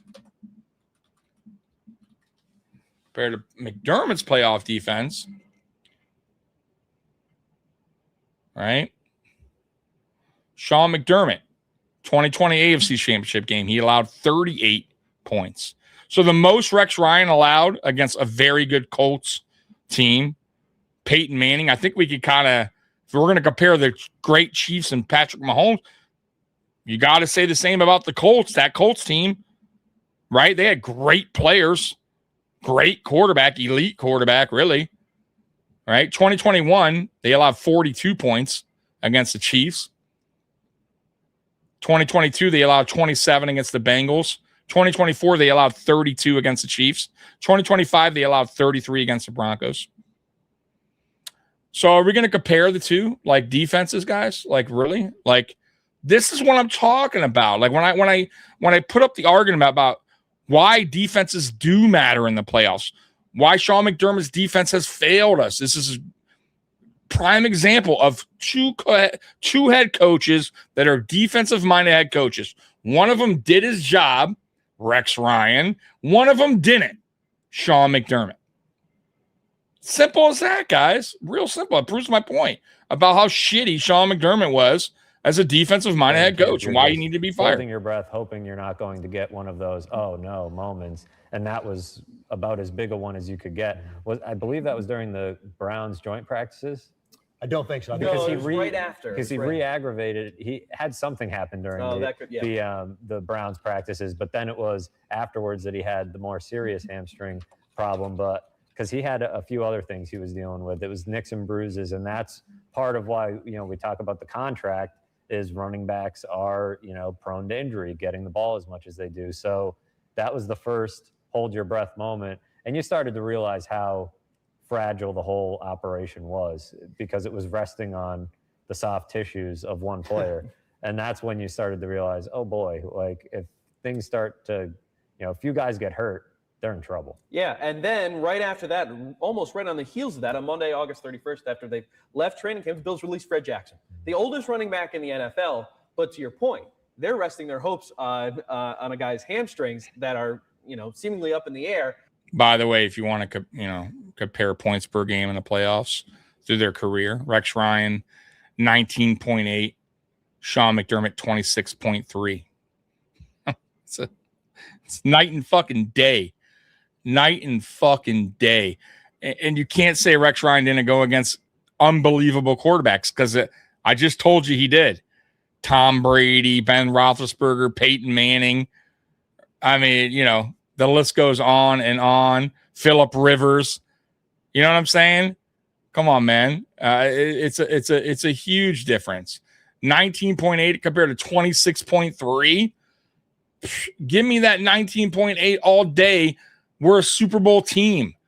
We win a Super Bowl. We have a Super Bowl here in Buffalo.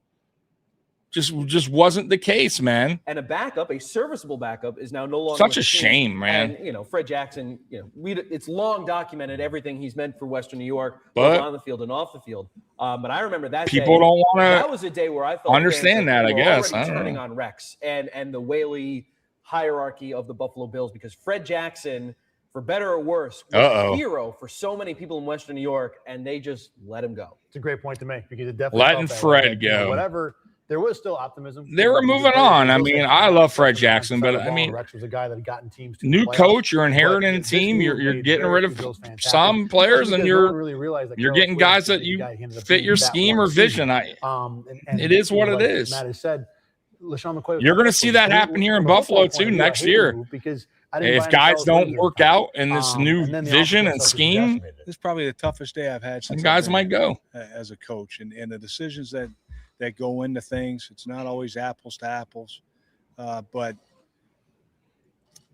in fairness to Fred, it's probably the best case scenario is that he was released today. Gives him an opportunity to look elsewhere. It becomes bigger than he football. wasn't going to start. You spend 10 years together. Was he? You No. have families the same age. You spend time together. Sucks, but that's the reality of sports, man. That's especially what makes it tough. Nobody has guaranteed a spot, so if nobody has an eye opener for that, you think in this business you have a guaranteed spot? Well, today just proved to you that you don't. It was also really interesting, if you recall, because there was a report from Tim Graham that Doug Whaley had gone rogue in making the move. Oh, that's right. Yes. And told you about that. Going rogue as GM. Interesting that again that's where it disconnects. That's not good. You started to see, okay, when they bring in Richie, if that's true, Tyrod, who eventually then it was a failed experiment Percy Harvin, right away. Rex. But when they do, if your GM is doing something that your coach the one that had to go out doesn't want or doesn't or isn't aware of, went out and it's over. It's over. And then he went behind the microphone, and there was the reports that he had gone rogue. I remember. Then forget about it. Then it would have never worked out, guys. Some clarity on Rex Ryan was doomed from day one. Then it's like, if you want to blame, if that report is true, all that good stuff. It's over with. That's Rex. He's been the heart and soul of the Buffalo Bills for a long time. He's a tremendous person, not only on the field, but what him and his family have done in the community. We tip our hat to that. And again, this is not a decision we came through lightly, but we've made this decision, and it's a tough decision, and we'll go from there. Hate cutting somebody and telling them that we don't want you to be a part of our organization, but a guy with that stature, it was a very emotional conversation. For Fred, it was Doug Whaley. That's when I was like, what a weird time this is with this football. So Fred said it was Whaley, not Rex. Wow. Treated the same way he was in New York, where John Idzik, would pull moves. It was so I'll rewind it. Coming from at the time. So what they're saying here eventually becomes the starter, and they get Percy Harvin. It's all Rex. But when they do something that's unpopular, who was the one that had to go out and answer questions? It was Doug Whaley. Sure was. Went out, and he was in the statement, and then he went behind the microphone, and there was Whaley was not a good GM. I remember tracking. He actually got some decent players here in Buffalo. I'm not going to kill him on that, but he was a bad GM. He was being blamed. It's like, if you want to blame someone, blame Doug Whaley. And all that good stuff that's happening, that's Rex. He's been the heart and soul of the Buffalo Bills for a long time. He's a tremendous person, not only on the field, but what him I didn't and his rewind family it. have done No. Damn. in the community. Because it was resting on the soft tissues of one player.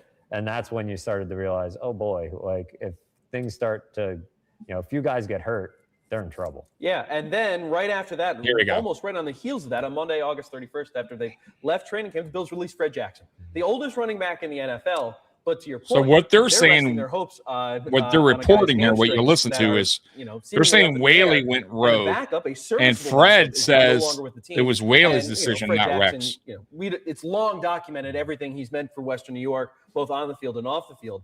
But I remember that day.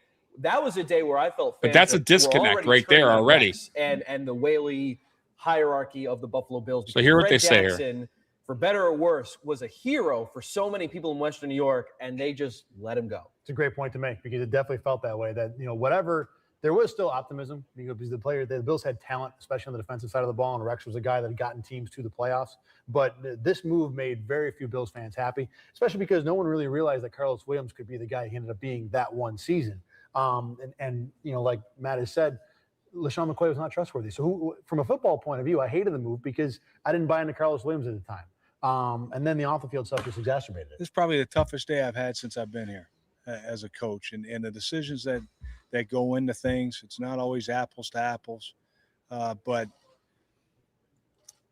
in fairness to Fred, it's probably the best case scenario is that he was released today, gives him an opportunity to look elsewhere. It becomes bigger than football. So spend they'll 10 years mention it together, here. You have families the same age. You spend time together. And they you mentioned really Fred live life Jackson together, saying that, felt that's Whaley especially was what makes it tough. Nobody has guaranteed the a reason. spot, so if nobody has an eye-opener for that, you think there's in this business you have a guaranteed spot? Well, today just proved to you that you don't. It was also really interesting, if you recall, because there was a report from Tim Graham that Doug Whaley had gone rogue in making the move. Oh, that's right. Yes. And so it was really interesting that, again, especially It's a with the benefit report. of Who knows if hindsight, it's true? I don't know. You started to see, okay, when they bring in Richie and when they bring in Tyrod, who eventually becomes the starter, and they get Percy Harvin, it's all Rex.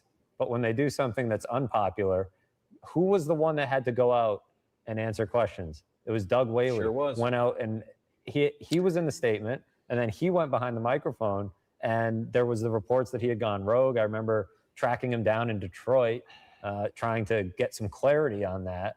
And it was like he was being blamed. It's like, if you want to blame someone, blame Doug Whaley. And, oh, yeah, all that good stuff that's happening, that's Rex.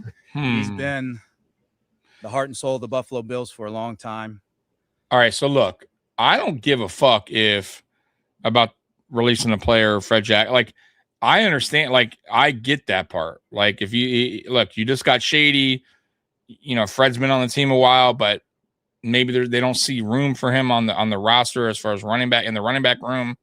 Whatever, that part doesn't matter to me. But if you're already having some reports coming out, even if they're not true, that the GM and the coach are already, one's going rogue, or they're not on the same page. It's a problem. It's not going to work out. Like, it's over with. And that's why I always go back to Brandon Beane and Sean McDermott.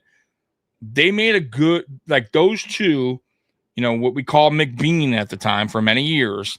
It worked because even though we wanted Beane to go get a number one receiver over the last 2 years and he didn't, and maybe we wanted Beane to get this guy, that guy, he worked with the coach. And Sean McDermott and him had a relationship. They met with each other. They saw the same, or at least had the same understanding of what Sean McDermott's vision was and the kind of player that he wanted Brandon Beane to scout and draft. And he was heavily involved. And that's how it should be, regardless if the coach is, maybe making the wrong decision or whatever. The GM has to work hand in hand with the coach.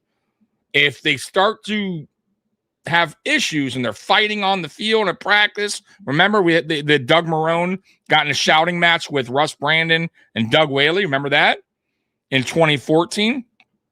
You got problems.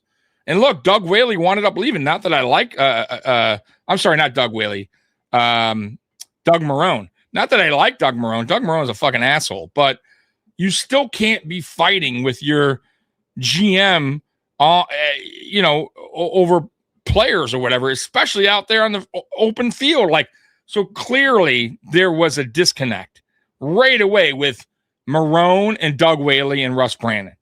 And now Rex Ryan gets hired, and now you're having reports, right? Even if they're maybe not true, but there's still reports out there now that Doug Whaley went rogue and he's cutting players without Rex Ryan approving. Once again, even if not true, it's just the report itself, which is not good. So right there, you already got problems in-house. Not good. So it's not going to work. So Rex Ryan was doomed. Like this relationship here was never going to work. He's a tremendous person, not only on the field, but what him and his family have done in the community. We tip our I'm fine with hat. it. And again, this is you know what I mean? not Once a again, decision you we came to cannot. lightly, but we've made this decision. You can't have It's a that tough disconnect. decision. You can't. And we'll go from Ownership, there. GM, Hate cutting coach. somebody. They got to telling be them linked that up, man. We don't want you to be a part of our organization, but a guy Clearly with that they stature, weren't, it guys. was a very Clearly they emotional weren't. Conversation. For Fred, it was Doug Whaley.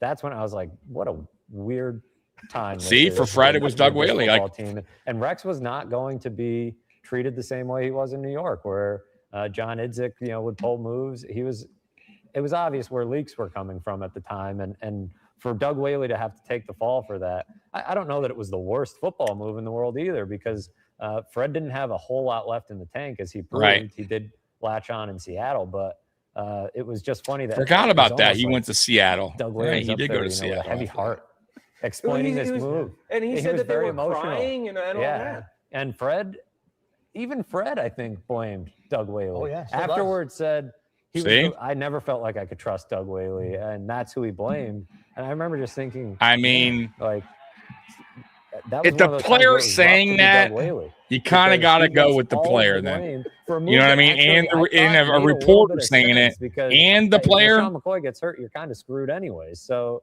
I don't know. Just It's saying. just one of those things that, again, gave you some clues as to how things were going to be structured. You could see things were not definitely not a good turbulent there. Training camp, and then right on the eve of the season, we're still not done. Oh, because everything happens with this stupid team. So that's what we should call Down and Drought the next time we do this. On Thursday, September 10th, the Bills and Marcel Darius agree on a 6-year, $100 million extension, and we talked about Darius and his off the field. Bean got rid of but a him great right player away. When he's I like really Darius, but motivated. And he's yeah, still he suspended had for week he had one some of the issues. 2015 season But I because thought he of was a good player. the drug I had no arrest problem with prior Darius. year. The thought that after all But that the turbulence, contract with Darius, probably- and though he can still be a great player, You they're know. going to give him a 6-year, $100 million contract with $60 million guaranteed. Better be right. This You're right year, about Craig's him. climber. Be right that he has turned himself around. I mean, there was reason to First believe year. that could go okay for them. Geno but- Smith, by the way, it was Geno and, Smith. Good that he luck to you punched. guys. I mean, that's the only reaction I had to that. Yeah, I it think was he another knocked Geno example, Smith out for kind the of year like the too. I McCoy think he deal, broke his where orbital bone or something like it felt that. like they were appeasing the player when they didn't necessarily have to. He probably needed to appease them and prove to them more than they made him do it. They just gave him this big contract, and that was it. There were some rumblings during camp that he was getting frustrated with their offers and things of that nature, and then all of a sudden they just hand over the money. I think his problem is he took games off. We find out later on which that was money did Darius' not issue, but void, he was when really was good. suspended Like he was a again. good player. That was written into but the contract. if Nice you're move by taking his games agent, off, tip like to him, but, you're inconsistent at not good times. for the Bills. It was writing then up it these makes it a contracts, bad and all of extension. a sudden You know what I they have mean? Tons of guaranteed money committed to a defensive line. That's very good, but Bean had to you're clean that putting up. all your money there. Wound up cutting him. God forbid they ever find a quarterback, they won't even be able to pay him. And they started, structuring their roster in an interesting way. Again, nothing against Darius as a player because he's phenomenal when he's focused and motivated. Those times have become few and farther between as he's gotten more money. But it was another incidence of, why are you doing this now? Why not make him earn it? They picked their spots curiously when it came to doing that. Yeah, well, even with all of those question marks going into the 2015 season, week one is a terrific day for the Buffalo Bills. So you could take all those question marks and say, well, look at the results. The Bills go out in week one. They knock around the Indianapolis Colts, who were in the AFC Championship game the year prior. They win 27-14. Tyrod Taylor's the starter, though not technically for this game because Matt Castle plays the first snap of the game. Just what an unbelievable season. But I remember Tyrod has that 51-yard touchdown to Percy Harvin right at the start of the game. Remember that, guys? I was like, oh yeah, Percy Harvin, baby. Okay, well, good things are about to come. With very few positive moments. He didn't do much after that, though. He did not do much. Jets and being able to get them up maybe once or twice a season to win a game you didn't think they could win. They beat Drew Brees in a bad year. They beat the Patriots a few times. I thought this was going to be that game for the Bills. I just thought with all the hype and despite all the things we've talked about that have gone down in training camp, there was still as much optimism as, again, I can ever remember during the drought. Rex was going to channel all of that and get his team fired up, and he was just going to attack, a Colts team that, as it turned out, probably like the Bears a couple of years earlier, wasn't as good as we thought they were week one. So I was not surprised by this win at all. I was impressed by the way the defense just made Andrew Luck's life miserable, and then we never saw that defense again. It was funny because that game really, really stands out as one of the craziest games I've covered since I've been on the beat.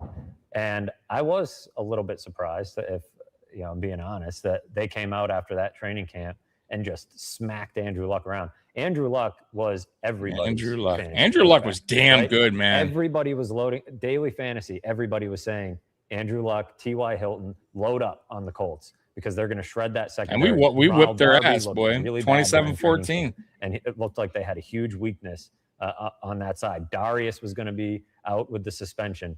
I just remember a lot of people loading up on Colts in fantasy. That stands out to me. And for them to dominate the way they did, I was like, I remember thinking, this team I think I call him Darius. Has always been inconsistent. I think I've always called him Darius. His teams have always been inconsistent. Marcel Darius, I think, or Darius. What do I call him? Marcel Darius. I think I say Darius. Sunday, and they're going to be able is it pronounced Darius or Darius? I think some of the best teams.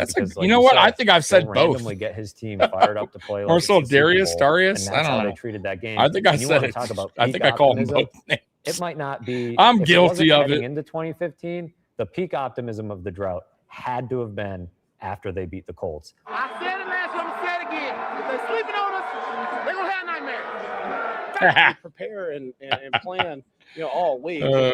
All off. That is a big win, though, to start. That you're getting ready for. Start the season, right? You beat Andrew Luck and the Colts. Colts are a good team. Good football team. Message is clear. What I think about this football team. Great way to start your coaching career, coaching first year as a Bills. We feel great about this team, and then kind of goes downhill. We also feel a responsibility not to let rest of the season. I think we showed how special we could be, especially as an offensive unit. There's Tyrod. Playing well for years. Offense is very explosive, and we have a chance to be very special. After they beat the Colts, everybody thought they were going to the playoffs. Yeah. Everybody. Yeah. They thought this is it. And that next week, that Patriots game was bedlam in Orchard Park. People were really excited in the week leading up. It was, this is it. Rex has turned us into a contender.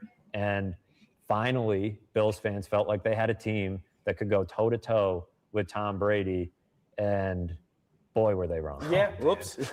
Yeah, Bills led 24-0 to start that game against Indianapolis. And then in the lead up to that Patriots game in week 2, of course, Rex versus Belichick, well documented. I remember being home at the start of that Bills Wednesday, media day for the Buffalo Bills that week. And Rex Ryan's entire press conference was live on SportsCenter. And in the years I had covered the team, believe me, that had never happened. And I can't imagine the last time that had ever happened with the Bills, where a full press conference was aired live on SportsCenter in the morning. And yeah, that optimism could not have been higher. And Rex Ryan, comes in, years after saying, I'm not going to kiss Bills rings and all that. And now you have the setup is so perfect for Rex and the Bills versus Belichick and the Patriots. And of course, the game did not go in the Bills' favor. Well, and a big part of that was I thought the way Rex played defense. He just, after against the Colts, he'd attack. They backed off. They spent the whole game against New England trying to, kind of play catch, play prevent defense with them. And come on, Rex, don't pull Sean McDermott. About the ESPN televising the press conference over the. Don't back away. Be aggressive. About how. Damn it, Rex. In Dallas. Oh, there's South in Philadelphia. Oh, there's this guy from NFL Network, in Philadelphia. They never come to Buffalo. Never. I've never seen these people. Michael Irvin came one time that I saw. I mean, never do the Bills. They come with the storylines the other team. It's never the Bills. Yes. Yeah. And never anytime after Thanksgiving. Nope. Never even after Halloween. It just it's the Bills play in the NFL, but they are in a league by themselves, and it's not a league that anybody wants to be a part of. I mean, I'd have to go back and look at the schedule for that week, but that was arguably the game of the week. That was a showdown of epic. So people I will actually- say this though: what was cool in at least what we did right here in 2015, first people who we beat that year. Bills are so back, still have me rolling my eyes. Right? We beat Miami twice that year. And matter of fact, we kicked the shit out of Miami twice that year. And we beat the Jets twice that year. So, but we lost to the Patriots twice. So we couldn't beat the Patriots, but we took care of business against the Jets and the Dolphins. No problem. So at least we got that right? Nationally, even, especially locally, but nationally thought, let's see what this Bills team's made of. And I was hesitant after the Colts game. I was like, knowing Rex's history, but I just remember thinking, all right, we'll see against New England because that's the ultimate test, and they got it early. The week leading up to that game will always stand out to me. There was the Bills shop putting front and center the ball pumps. Oh my God! I forgot to poke about fun that. at Deflategate. There was obviously Rex's press conference being this national thing. There was the Bills fans trying to break the Guinness Book of World Record for the loudest stadium. That's right. And I remember thinking the Bills were very hesitant to pump that and endorse that because they know with the Ralph being such a God, I loved going back and watching this stuff. Just brings back memories, man. Things I forgot about too. People are fired up for this game. They're poking the bear, so to speak, in Belichick, and Belichick was the same as he's ever been. You know, staying there, just saying it's another Sunday, and we're just going to go and Rex has a good team, great defense, and we're just going to try to go out and play good ball. And I remember thinking, this is it. This is your chance to, at home, try to upend Tom Brady and prove that you can contend for a division. And it just didn't go from the get-go. I remember sitting in the crowd because for the first couple of series, because I thought if they're going to break the crowd noise record, this is when they're going to do it, and I want to hear what that sounds like. It Tom Brady, like they were breaking it's over. But it's over for you, pal. They only had about 5 minutes where they were that excited because that first drive, Tom Brady I think the first drive, they stopped him. Well, the Bills, the first 2 drives were perfect. And it was a 3-0 for New England, and then Buffalo walks down the field for a 7-0 and lead. Scores. Yeah. And then it was after that Tom Brady took the air out of the stadium. It was just a methodical drive where he just picked the defense apart. And all of a sudden, it was like, oh. It wasn't and just then that, I believe it was the 3 next, and out. It was the next 50 minutes of the game. It was that first 2 series. Edelman had got stopped, but I think Darby squared him up. Darby was playing real well early in that year, and after that, it was just like everybody was just like, oh no, same old story, and it was the same old Patriots, and it looked a lot like the same old Bills. There's a difference between coming out ready to go, fired up, ready to play, and coming out and being totally without poise, without focus. Kyle's not happy. Just a lot of stupid, idiotic stuff. And that plays right in their hands. If you have no poise, you have no focus, you get caught up in all the Kyle's BS. such a straight shooter, huh? I love it. I love it. It was 37-13 after 3 quarters. Yeah. So I mean, he's all business too, man. Love that. Rallied late, but it was total garbage. He would tell you how it is, man. Because they got smacked around the same way they smacked the Colts around the week earlier. It's 37-25, and the Patriots have the ball like the Buffalo 30 or whatever it is, and Jerry Hughes forces a fumble. The game was over. It was over. And then New England drops back on a 4th down play, and they get a turnover, and that makes the score look nice. 40-32 the final, but it was not an 8-point game by any means. Afterward, of course, Rex puts the loss entirely on himself, says, Belichick outcoached me. Yeah, true. Correct. We did a horse job. And, he's honest. It's my responsibility. Sometimes, it's an emotional game. You should play with emotion, but sometimes you let your emotions get the better of you, and it went to our detriment. And it starts with me. I obviously have to control my emotions a little better, regardless of how bad things were going. Aaron Williams also. At least he takes that on. Yeah, that was the first you know what I mean. At least he holds accountability. Multiple head injuries and neck I injuries. give him that. It looked very innocuous. Did not seem like a big collision. I believe it was with maybe it was Amendola or Edelman. Edelman. Yeah, it goes to tackle Edelman as he's reaching for the end zone and just kind of hits his neck and his head oddly, and I the next thing remember you know, that. bringing That was the ambulance start out. of it. And Thad just being on the They didn't field for that return, game, and just you were there. the guy, the Dolphins Yeah, guy, literally, messed like, them he up was on a laying where you cheap are hit. right now, Yeah. in front of me on the field, and like Or you said, cheap it didn't block. It looked like your typical. Yeah, at least he was receiver guy accountable. still Yeah, firing on exactly. a defensive McDermott back would with have head never first, did that, bro. first, He whatever, trying to never stop him. took But when the smoke cleared, took the pile, everybody else got was up, accountable for Aaron any Williams hit the losses. ground. And that's where you knew Never this if would be a things not serious going thing. right. Again, with them going at each other shoulder to shoulder, head to head, Point the it finger was one of those everywhere things where, at look everybody back, let's else, make sure bro. everybody gets up. Oh, Aaron Williams not getting up. Okay, this is probably bad then. Yeah, an ambulance. I remember that play too. He was diving first sign that something for serious a was touchdown. happening, I think he got in that's a actually. very important And he player like for the Bills hit on and off his the neck, field, hit it and, like the back. obviously it set I think on his back or into his motion legs, a and series of injuries. That have, messed them up, man. jeopardized Aaron's career, but that Right was a here. scary Here it is. moment for sure. And the Yeah, handling his- of it, in his the ass, aftermath, really. I Yeah, thought fucked him was up, very bro. sketchy as well, and they didn't handle it well at all. And it was just they came out of that game losers in a lot of ways, and with the injuries and just the final score, you just felt walking into that locker room like they were starting to wonder if they were for real, and that was 2 weeks into the season. Mhm. So that was a tough game in a lot of ways. Yeah, Brady went for 466 in that game, which is nuts. And then the underrated part of the Damn, Aaron Williams injury 466. is that Rex's defenses were always very complicated at the back end. He brought Jim Leonard with him from Baltimore to the Jets to kind of quarterback the secondary, and they didn't do that in Buffalo. And I always wondered about that move. I think Aaron Williams was in a large part the quarterback of that secondary. Jim You take him out in week 2, Leonard. now you've got Corey Graham trying to coordinate things with rookies, young guys back there. I think it was a big reason why they were decimated the rest of the season. Yeah, I know. You weren't at that game, but I remember watching the Aaron Williams injury and thinking to Kevin Everett, and just how scary that was. Also, right at the start of the season, and just the silence that takes over Ralph Wilson Stadium.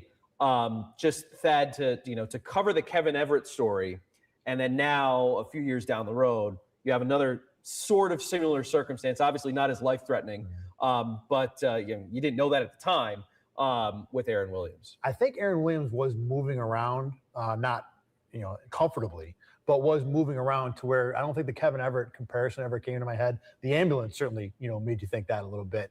But if I remember correctly, he was on the ground, not still. He was rolling around a little bit, and to the where you didn't think paralysis or that kind of injury. But obviously, the ambulance comes out and all bets are off. Yeah, and you still, I feel like in the aftermath, you got a sense from the team, sort of from Aaron Williams, tweeting out messages, but you got this sense that, and maybe it was because Kevin Everett was so bad, and that was such a scary situation for more reasons than football, that Aaron Williams's injury didn't seem as serious, and so it kind of got that treatment in a way, right? Oh, he's, this isn't Kevin Everett. Well, it's still his neck, and he's still a safety playing football. And I think that gave a false sense of security, maybe to the team, maybe to Aaron himself. And it made the aftermath, it made seeing him on a football field again feel very weird. Sure did. Because And it wasn't even a month later. It was really, really quickly afterwards. And just the way everything has gone for him since then makes you think that was too soon. Transitioning to another player, this time on the offensive side, Matt Castle is traded to Dallas. So it is full systems go with Tyrod Taylor, and I guess EJ is the backup. I remember the Castle trade was met with pretty split amongst people that liked it and people that didn't. The Bills got a the Bills traded Castle and a 7th to Dallas for a 5th round pick. Just your thoughts on Castle. Yeah, he didn't make it work in Buffalo. No, he was never in question for being the starter. Tyrod was the starter. This was all about the backup. And, this felt like another Doug Whaley power play move because, he had been EJ's guy, or EJ had been his guy, and he wanted to make sure that So just a little fun fact for you guys here about Jim Leonard and Rex Ryan. So Rex Ryan is one of Jim Leonard's biggest is one of the biggest influences on Jim Leonard's defensive education. So he was with Leonard, played under Rex Ryan in Baltimore in 2008 when Ryan was a DC over there. He then followed Ryan to the Jets from 2009 to 2011. Ryan trusted Leonard to make defensive adjustments and communicate coverages on the field, essentially acting as an extension of the coaching staff. So yeah, Leonard's defensive philosophy wasn't built solely under Ryan. It has also been shaped by. Shaped by Mike Bettine, Dave Aranda, sorry. So yeah, they got a very similar defense, and he was a mentor for Jim Leonard. Rex Ryan and Jim Leonard's defense are going to be a little similar to what you see with Jim Leonard's defense. DJ remain relevant on the team as the number So you one basically back. you learned a lot See a roster playing spot. for I remember Rex it too. I don't remember Rex what the Ryan. rest of the depth chart was, but I didn't like the move at the time. Didn't Took turn a out lot to be of the difference. notes. I don't think either one of those guys would have been any good. So at least they got something for Castle. Yeah, I was indifferent for the most part. I know there was the backstory of perhaps Doug Whaley's making another power play. Perhaps he's going rogue. Again. Yes, again. Doug Whaley, the rogue agent, running around making all these wild moves, like cutting Fred Jackson and trading an over-the-hill, never was quarterback in Matt Castle. It was a little bit of a power play. Like, he wanted his guy to be the backup. He thought he was ready. Matt Castle. Geez, he should be ready. He was the first. Thank God Rex Ryan at least knew. Earlier, but I just think Matt Castle was so bad when he was here, and he was so bad when he went to Dallas that it was Sean McDermott would have started him. Kind of shrugged my shoulders at and thought, well, whatever. Yeah, oh my God! Good. And so EJ wasn't good. It felt like the offense was going to operate one way if Tyrod Taylor was healthy, and it was going to operate a completely different way if he wasn't, and that other different way was not going to be pretty. Yeah, and then week 3, the Bills go on the road to Miami. It's the weekend where the elbow room came into our lives down in Miami. This game could not have gone any better for the Buffalo Bills. So that the bad taste from the New England game is totally gone because the Bills come out and they smack around the Dolphins. 27-0 at halftime. Dolphins home opener. Dolphins are booed off the field. Joe kicking the Dolphins' ass after this game. But yeah, Carlos Williams has the touchdown. Charles Clay against his How former could team I scores what? right at the start of the game. LeSean McCoy has a really nice touchdown in this one as well. Bills win 41-14, and the Dolphins fans are out of the stadium by the fourth quarter, and it felt like Orchard Park. Those sorry-ass Dolphin fans. As Rex is Rex. Richie Incognito's like cheering. Also taking Get on his Richie. former team. He's shouting along with the Bills fans and kicking those such an Dolphins' up and down ass. Start to the year. A great win against Indy, bad loss versus New England, and they come back and then smack around the Dolphins. Funny thing about this is that the amount of optimism, and granted, what Matt said about after the Colts game being an all-time high is certainly very plausible. There was not nearly the happy thought about, oh, good, they won a road game, a road division game, great. But there was we just got pounded by New England again. Yeah. No one bought into the Bills at 2-1 after this Miami game. Especially not like they did against the Colts. Yeah, it was so hard to get excited if you're a Bills fan because you had seen what had happened the week earlier. And I just feel like ever since I've been here, Bills fans measure themselves against New England, which is probably extremely unhealthy to do to everybody out there. But it just felt like people were like, well, it's the Dolphins. We knew we would be better than the Dolphins. The Dolphins aren't very good. I thought it was fairly encouraging because you wonder how a team responds. Like I said, going. It's funny. If you think about it, Sunday and even that Monday. And it is true, but it's sad that Bills fans are always trying to. It's such a big deal, going against the Patriots, defeating the Patriots, and we were terrible. It wasn't when we talk about now, right? Versus the Chiefs, right? That is understanding because we're meeting them in the playoffs and we're both good teams, right? And obviously the Chiefs are a great team because they accomplished way more as far as Super Bowl runs, but at least that makes more sense of getting hyped up against going against the Chiefs and it being a big deal even in the regular season to beat a Chiefs team because we're good. You know what I mean? It's not like we're just shitty team. So it's so funny. We got to beat the Patriots. We suck for many years. It didn't matter even if we got lucky, which we did a few times in the Drought era and beat the Patriots on a regular season, in a regular season game. It meant nothing. No meaning behind it.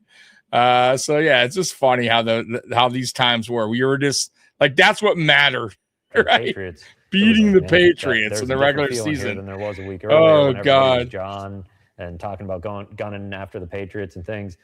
For them to come out on the road in a place that traditionally has not been kind to them and do what they did to the Dolphins, it was impressive in a way. But like I said, the optimism was beating never those on no the good fever Dolphins pitch that it did, before that meeting. As you seen last week, of course, the game didn't go like we wanted to go. But towards the end of that game, you could see the fight that this team has in it. Man, Tyrod Taylor. And then in the following week, the Bills. Boy, he dresses. He impresses, huh? I mean, yeah, he dresses to impress. Boy, no LeSean McCoy, no good for Sammy him. Watkins because of a calf injury. But yeah, I mean, the Giants win 24-10. There was no feel to that game. I remember being on the field for that one. There was just really nothing that happened in this one. Coming out in suits for game, press conference. I remember thinking like, oh man, the penalty thing became a storyline with the Bills throughout this season. Not a lot of players do that. Well, and it really shows in this Giants game in week 4. But then week 5, the Bills go on the road to Tennessee. And Tyrod Taylor had some impressive performances, but the way he led the Bills back in that week 5 game in Tennessee, I think really put him on the map, even though it's a bad Titans team.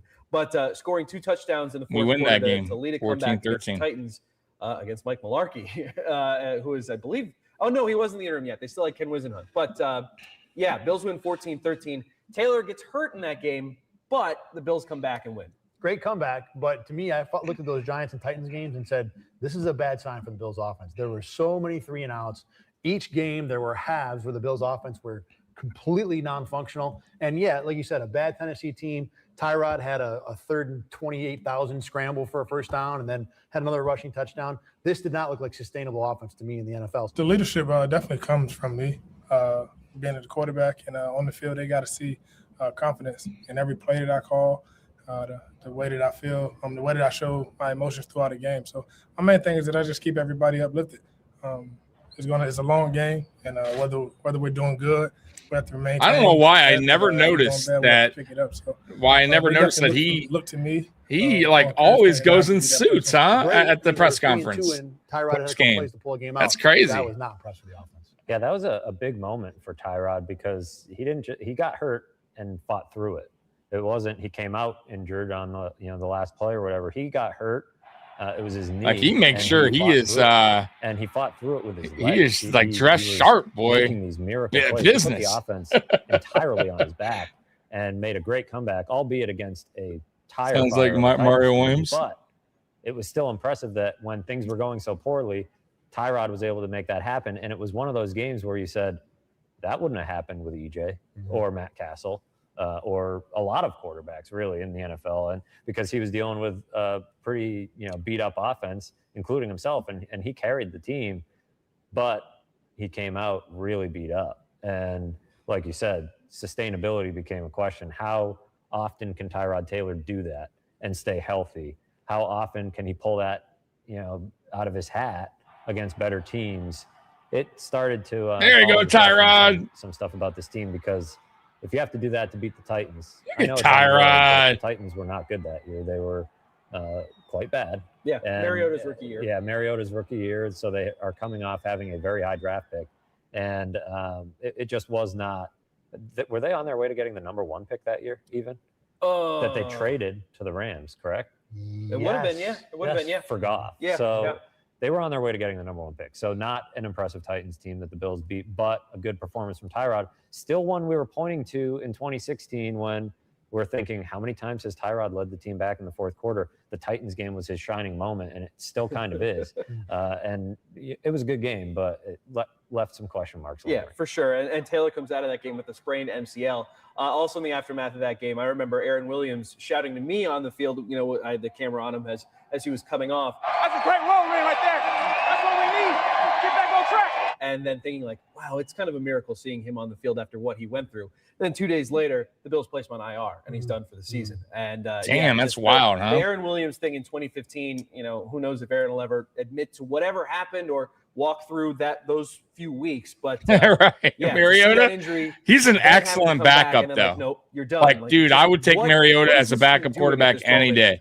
With their players when they're banged But I up, get when what they're you're hurt. saying. You know, As whether a it's starter, Carpenter yeah, he was thing mid, or but Rex Ryan backup, thing, who knows? dude, But I he's a just find solid it backup. very Probably puzzling one of the by better Aaron ones in the Williams NFL. And him being on the field after that injury. It seemed to be going on for a long time. I mean, injuries seem to be a problem for this team more so than others. I don't know if it's because the Bills never overcome them and win games, but it does seem to be a continuing issue with the Bills. With Aaron, too, it couldn't have been second, third play from scrimmage on defense.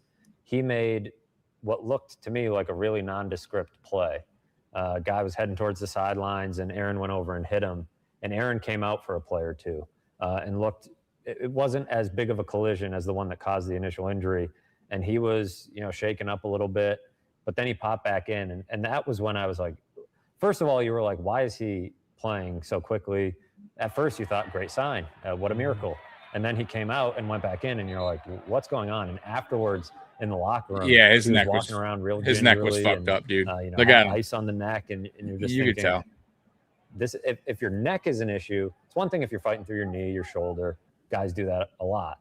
Fighting through your neck, you got to be pretty smart. And it didn't feel like the Bills or Aaron, whoever it was. Neck and back, bro. Neck injury, back injury, boy. It's nothing to play with, guys. Injury, the way this was handled, the way Sammy Watkins was handled. I mean, look what happened to Eric Wood too. Two monster injuries, and he didn't even know.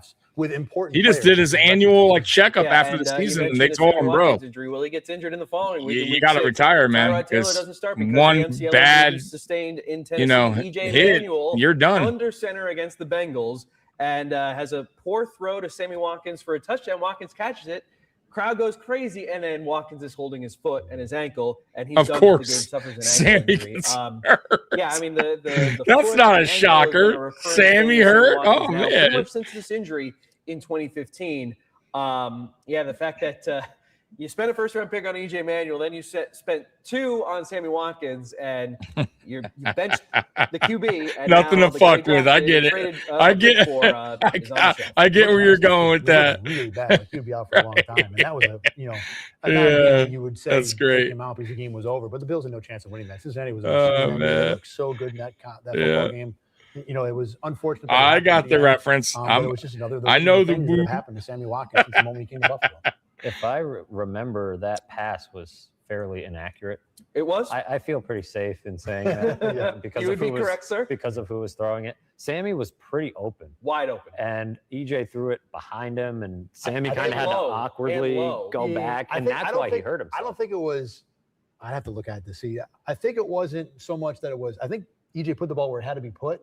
But he threw it like a second and a half late to where if you throw it on time, then it's easy pitching. Because he was stopping to come back. It allowed a defensive back to sort of catch up, and he should have just caught it, and it should have been an easy touchdown, 6 points for fantasy owners. But instead it was, he had to bend over and he got hit by a Bengal defensive back. And you're right, it did look ugly. And that was another injury they had to deal with. And I believe this was the game where they also had an injury to Kyle Williams, and I believe I remember this being a Chantrell Henderson injury where it was either offensive lineman from Miami Hurricanes. Debut of one Cyrus Kouandjio.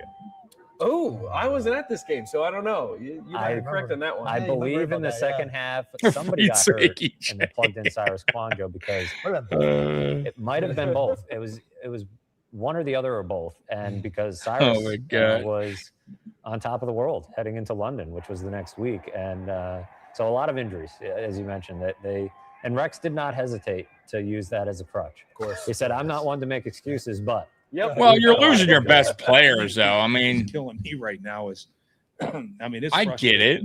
Injuries are part of the game. There's no question about it. But it's like we've been sucks, dude. It's just what do you want him to say? You're losing your best players. It fucking blows. We've had a lot of injuries. Yeah. So Kyle Williams, not really. It's not an excuse. It's reality. I mean, that's reality. As soon as the game ends, everybody jumps on a plane and they head over to England. Thad, Matt, you guys going to England. Lead up in England and then to cover a game at Wembley. Just man, crazy thrill. Fucking hate international games. And from there, got on a plane in Buffalo and flew right out. So we didn't come back and do anything else. We're right out to London, and just seeing the history, being first time I'd been to England. You walk around every corner and that building was built in 1311. That building's from the 11th century. It was always Jacksonville too. The funny thing about where the Bills set up and practice, it was like an hour. And by the way, I remember this we had to get game on a shuttle. We'd all get on the same shuttle together because and take this hour and 50. You know, we have to fucking wake up fucking mad early. I think the game starts at what, like 9 a.m. or something crazy, right? Our time, Eastern time or whatever. And I had just moved to Michigan, back to Michigan in Detroit. And I remember I had to set my alarm, which I fucking hate waking up early. And I'm like, but fuck, it's the Bills. I can't fucking miss a Bills game. And we fucking lost. Like, that's the worst part of it, when you have to wake up that early just to be disappointed, right? And it's like, oh, fucking A. And you got the whole, like, rest of the day to fucking sit on it because it's still very early, right? Like, pitiful. And it was the Jaguars. And it was close, by the way. I think we had an opportunity. I want to say we had an opportunity to win the game at the end, and we blew it. Ride out to practice, and they stayed in this 17th century country estate with gardens outside and a major golf course around the corner, and it was everything was unique and different. I think the score was other football practice game. 34-31. We lost. A whole lot of fun to be a part of. But I could swear it came down to like a final play or series. And Uber drivers, it was like shocked because not many Pissed me people off. stay out here. So fucking it was waking like a up big that deal to early. them that we stayed at the Grove, so it was massive. It was massive. It was big. It looked like it meant something. Yeah, dude. You're gonna wake me up that fucking early, win the goddamn game. Millionaires and billionaires to go to. You know, on top of it, golly, man. Yes. Yeah, it was awesome. And I know a lot of people on the outside. I'm say, sure for "Man, the what a vibe players, you get it's to go kind of to cool. London and just, You know what I mean? Like just run to around go, for a you week know, following the Bills. And yes, as you said, go we're to very a different lucky that we country get and to do that. see, It you was know, very things busy, you never too, probably because as you seen mentioned, before. They were an hour outside. But of you were it's such kinda a running fucking all bro. over The place, time change trying has to be keep up with very everything. And it was difficult for they were trying players to have go a regular through, week and of practice, the which was pretty travel and all that challenging given bullshit. where they were Like, I hate practicing. international And games, like you man. said, these guys are trying to check out the city too. Takes away and they're from an hour a outside of real town. home They're thing taking too. Ubers in and out and what have you. I can understand why teams are hesitant about wanting to play over there, and the whole question gets brought in of, will there ever be a team? Remember Sean there? McDermott Logistically, it's very when we had to go overseas? I mean, I think it was we London took too, and a he red-eye flight on Tuesday. I fucking think sent the first team practice there was like 2 Wednesday. days prior to the game Mike Rodak from ESPN, because and he we got were on advice from red-eye flight, some and advice got from there. I It was in forget the morning where in London, and we took that a said it's cab best out to to where get the there Bills were late. I got practicing, and, what?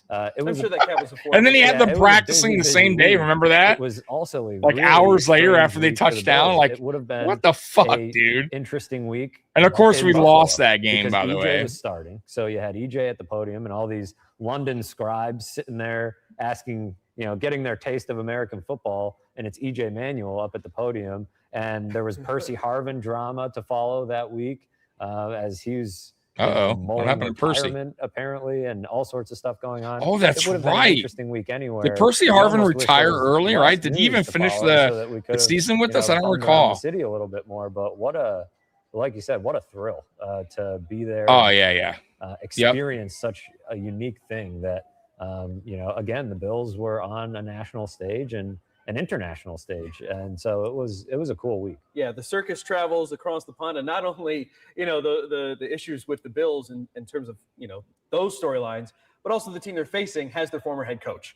And so now, Doug Marrone versus the Bills in London. And of course, Marrone beats us, right? Of I course. I try to remember. Yeah, Doug bad, was never dude. available during that. Can't week. lose to Anybody that catch up team with like him that, dude. over that week in England? No, they don't make it. Not even in Jacksonville. I don't think. Obviously, there were many requests Yeah. to Jaguars PR, but I don't think in Jacksonville they even made him available, and he stayed pretty hidden. Was throughout it the week. Zoe's first Again, year with you us, by couldn't the really way? go to both practices When Zoe because- broke out, had the 10 sacks. The Jaguars were all over the place. I want to say it hard was. to Let me keep up, see here. but Plus, the Jags had done this game 3 or 4 times Right, already, so they don't get this into was town like their till- second home. Yeah, and so, they come into town on Friday or Thursday at the earliest, so right. they weren't really available. And like I said, it wasn't like you had your own car. Sure, I'm he was gonna- there, I'm gonna that go I here know. because I feel like doing this at this time. You were pretty much at the mercy of whenever you were traveled or had time to do whatever.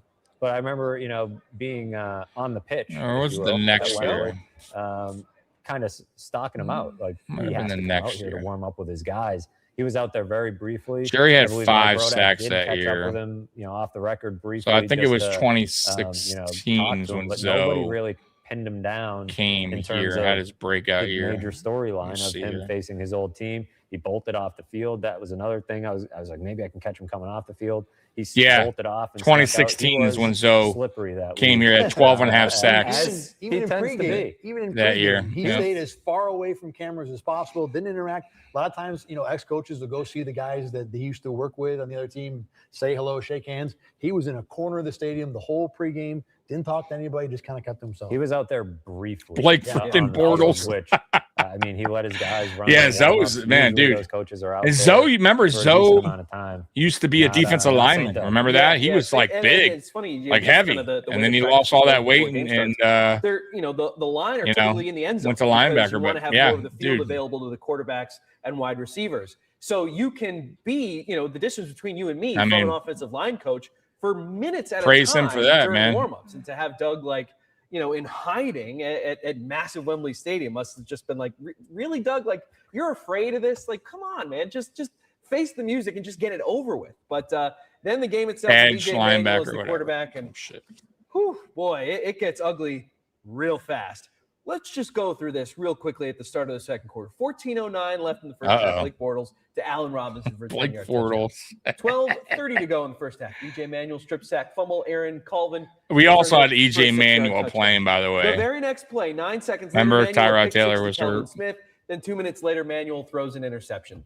I remember watching this. Fucking because again, Manuel. the game was at 9:30 in the morning here on the East Coast because of the 5-hour time difference. I think it was 9:30, correct? Mm-hmm. And so, that was a painful few minutes for one. How did EJ that go Manuel, for him, and, that I game? can only Let imagine me what it see was here. like in Wembley. I can tell you on this side of the pond. That game, let me see the- here. Just the Box score. expletives were flying everywhere on social media. Could only laugh at it. I mean, Yeah. there was And then Daniel there still a large was group of Bills fans who 24 of 42 TJ for is gonna figure it 298, out. He's gonna be the 2 guy. He's gonna touchdowns, lead us 2 to victory. interceptions, And I can stacked only 4 shake my head and times. laugh at, Quarterback look, rating we've been telling you 75 this is who EJ is 75.3. for weeks and months. And look, He also there fumbled is scoring twice. all in about 5 minutes of time. I don't think Yikes. necessarily cost the team the game. I know 2 early plays and those Way to go, those EJ. touchdowns that they scored on.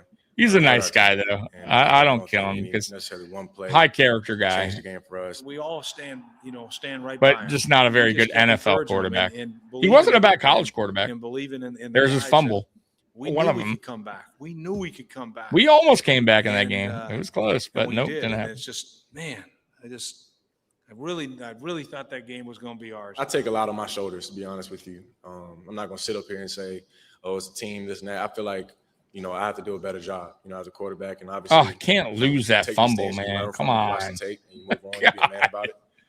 But for me, Hold right the now, damn personally, ball. it's going to be tough. After the game, Jim Kelly was the first one to greet Manuel in the tunnel, offering what appeared to be What a nice words of guy, encouragement. Jim. For Bills fans, the most encouraging thing they can hear 2 weeks from today Jim's a when good Miami comes to the dude. Ralph is that Tyrod Taylor is healthy and ready to play. At Wembley Stadium in London with your Buffalo Blitz. I'm Thad Yeah, Brown. I think if we had That happened, Tyrod, we and win it that was game. Really good fuel to the fire, which was, albeit a small fire, of we should have kept Matt Castle as our backup. He at least wouldn't be doing this. Well, go back and look. Anybody who still thinks Matt that, Castle because was later terrible. That night, I remember. I having don't know if we dinner do in any better England, with Matt and Castle, to Matt be honest with Castle you guys. actually got thrown into action for the Cowboys and did basically the same thing. He was, I think he threw multiple pick sixes in that game, threw a bunch of interceptions. So it was like, It was three interceptions. One was run back. He did. I mean, Wow. it was bad. Three- It wasn't no, quite as bad, Castle but was it terrible. Yeah, well, that's No they were difference. The same guy. In the ballpark. For Yeah, sure. he was really bad too, but EJ was exceptionally bad.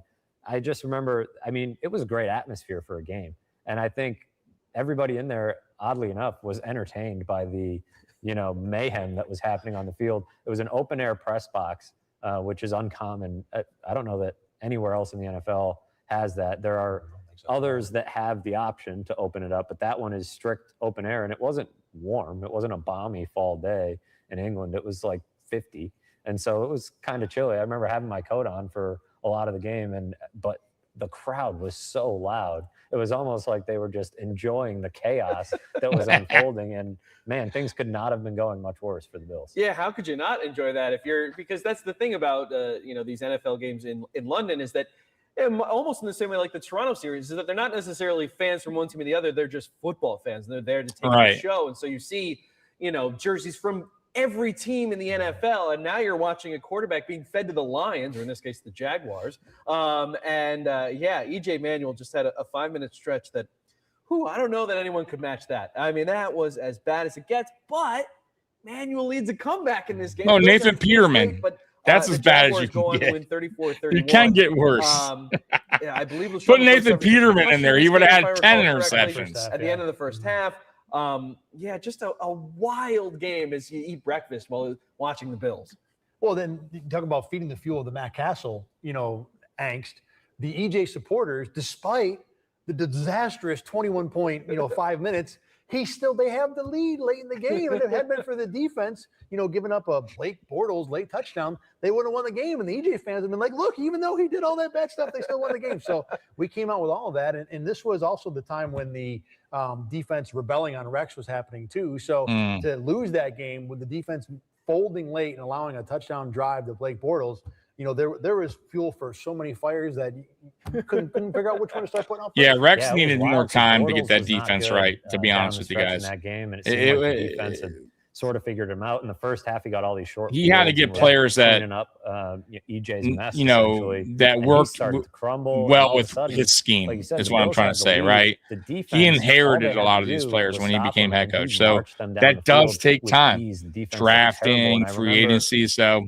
One thing from 2 years is not enough to get your defense the way you want it to, or your offense, right? Allen Robinson, and because he was on the rise at that time, his star was shining. I mean, he had 10, not good, or something like that. Scored a touchdown, and Stephon Gilmore said, "Yeah, he was average. He's average. He's not that hard to go against." And in typical Stephon fashion, and the Bills were lacking on accountability afterwards. They were pointing the finger at the refs, as I recall. There was a questionable pass interference.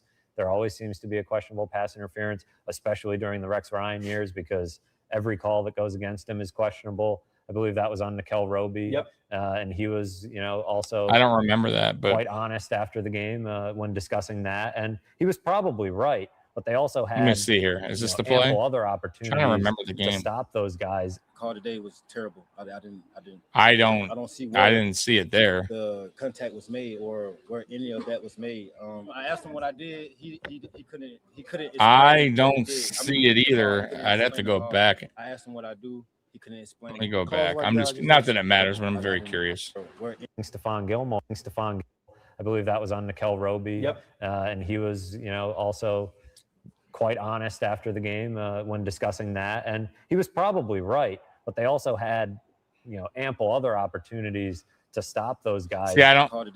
The camera angle, it wasn't. I don't know what happened prior to the contact was made, but right there, I didn't see much. But I asked him what I did. He couldn't explain what he did. I mean, the call. He couldn't explain the call.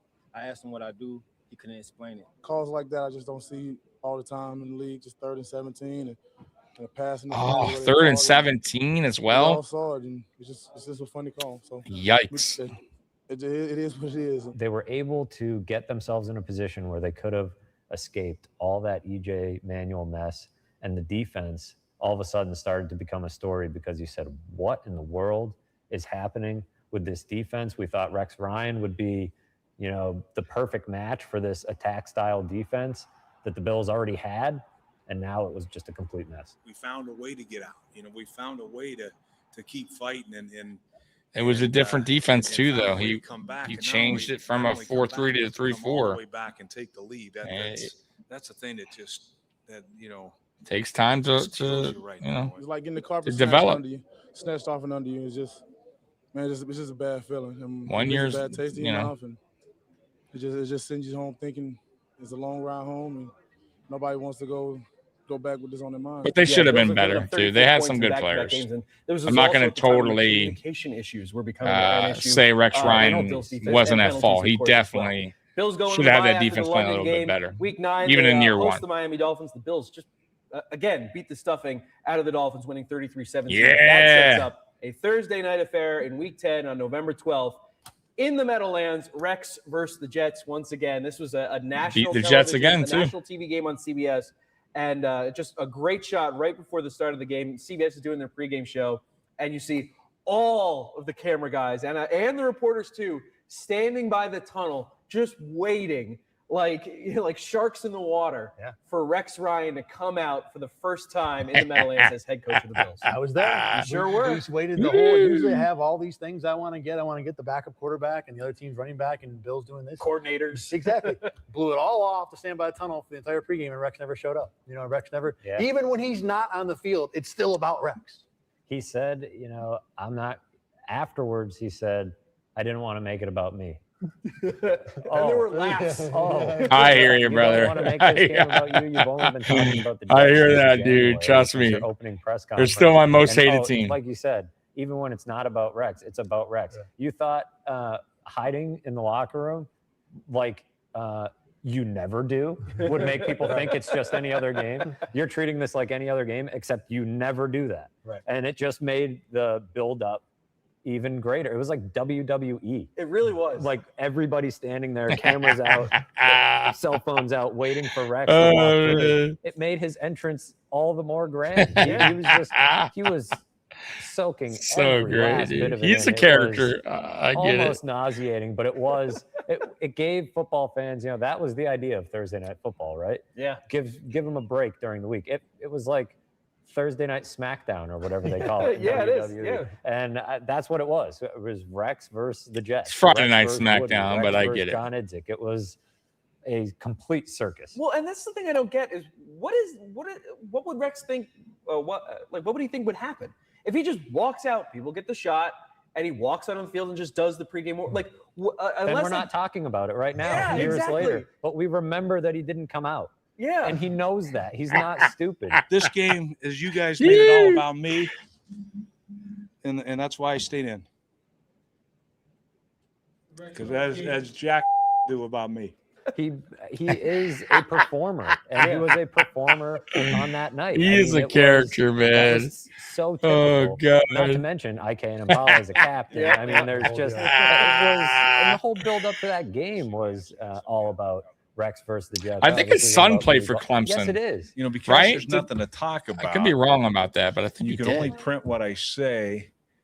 I think I like to focus on Clemson. We know it's about you. We know it's about IK. We know it's about the whole mess. And he tried to play coy, but everybody knew. Or he went to Clemson, something like what were your that. thoughts, fellas? Just because Richie Incognito was the captain against Miami the week prior, and now IK's the captain for the Bills against the Jets.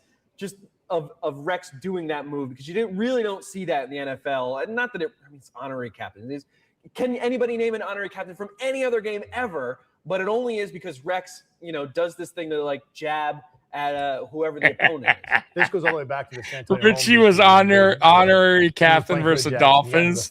Is fucking great, dude. Then he made the Jets guy who knocked out Geno Smith, the captain. He said, "The heck with That's that. He's not gonna have any fucking captains." great. And then the captain said the coin toss just became a joke. Whatever That guys he is wanted to run out because he fucking thought it was funny, hilarious, he would dude. run out. So I at that love point, it. By the time we fast forwarding to 2015, it was just what Rex did. Yeah, it was silly and stupid, but it was Rex, and part of the circus was that. It was always guys playing against their former team, guys playing in their old hometown. I believe Chris Hogan was a captain for that game. He Yeah. grew up in New Jersey. That was sort of his Nothing thing, wrong. and It's that's why he honorary was able to captain. say, Not a big because everybody's deal. asking him about IK, and he's like, is he going to be a captain on Thursday? And Rex was like, you'll have to tune in to find out. It was the whole, right, it was part of the show. That's He was fucking an great. entertainer. It might as well have been reality TV when he was here. And that game was the biggest example. And he always did that. He always had to, and to his credit, I guess he did always do that. There were former Dolphins captains during the Dolphins game, and Richie was a captain for that game. But the IK thing, it felt like so much buildup because in my mind, it was like, okay, this guy was on the roster for this moment. But a little shocked, to be honest with you, that so much is made of IK being the guy. I don't. Always a pleasure time. I got to go to work. Y'all stay cool. Looking forward to the last drought year. Get friends. Extra belly scratch. Yeah, we'll do crazy climb. Appreciate you. Have a good day at work, brother. And that'll never change. Yeah, it was so bizarre. And the Bills won on national television 22-17. And of course, because it's Rex Ryan and it's not about Rex, CBS, of course, keeps the postgame show going so that they can get Rex's presser on television. And Rex comes out. This was during the Color Rush game, so he's got his red sweater on. It doesn't feel that good. Hell yeah. How do you think it feels? It ain't right. It feels great. And it's just so bizarre. So I ain't the smartest cat of all time, but I spent 6 years, coaching the green and white. And so you kind of get it that way. But, hell, I look out there, and my teams are in red, So, I mean, blue, I might have had a chance. But I'm like, who are these? Oh, shoot, that's us. But so it's different. By the way, the red looks pretty cool. I might go with that instead of the blue one. He's talking about, how, the Jets are like a girl you break up with. And we've all been there, fellas. And they call you back, but they can't get you back. And just like, oh, my God, Rex. And you know what? Now I can talk the truth and say the truth. Oh, my this God. This is kind of like, I look at it this way. It's kind of like being dumped by some girl that you had the hots for and all that stuff. And like, and you guys can equate, like every guy in the room has been dumped by some girl before. That's really what it feels like, and hey, you move on, and every now and then they call you back. They can't get you back. This is so nauseating, and yet I love it. It's not nauseating. I love that shit, dude. I eat that shit up, dude. I think Rex's highest moment. I have no problem with my coach having a personality. Now, of course, I want winning. And they were in the hunt. So I get it. Proverbial in the hunt. I get it. I get kind of what they're going with, but and they were. I have no problem with my coach having a personality, dude. I have no problem. Todd Bowles had them clicking pretty good. I remember the moment that they won because it became a GIF. That's who he is. I mean, was he not going to be himself? Because Rex being because if Rex Ryan decided to be all business out of the blue, then you know what? They would be talking about, oh, now look, Rex Ryan's Mr. Serious now. He barges into the post. You know what I mean? He's always trying to be like Bill Belichick now. Tiny little room at the Meadowlands. That's who he is. And he's calling out Vic Carucci. He's calling out guys in New York. You doubted me, this, and that. For some reason, I don't understand why the papers don't, recognize your coach, not the one that used to coach here. I'm on the front page and all that stuff, and I love that, but it's like, really? I'm still smiling too, New York Post. Rex, let's just for a second pump the brakes. You're still what? You were 5-4 at the time. Like you didn't win the Super Bowl. I know you think you did. It was like I said. It was Thursday Night SmackDown. Yeah. And he came in and he grabbed the microphone, delivered a promo, delivered a promo, and was like, "Yeah, see you at WrestleMania." Basically, oh my God! And I just remember thinking, like, "My God, this guy is losing his mind." He was so excited. Which, fine, he beat his former team and. To Rex's credit, he never hid how he felt, but man, he was fired up and nobody was stopping. I mean, I can't even imagine being the PR guy for Rex as he's just probably stiff arming you, get out of my way.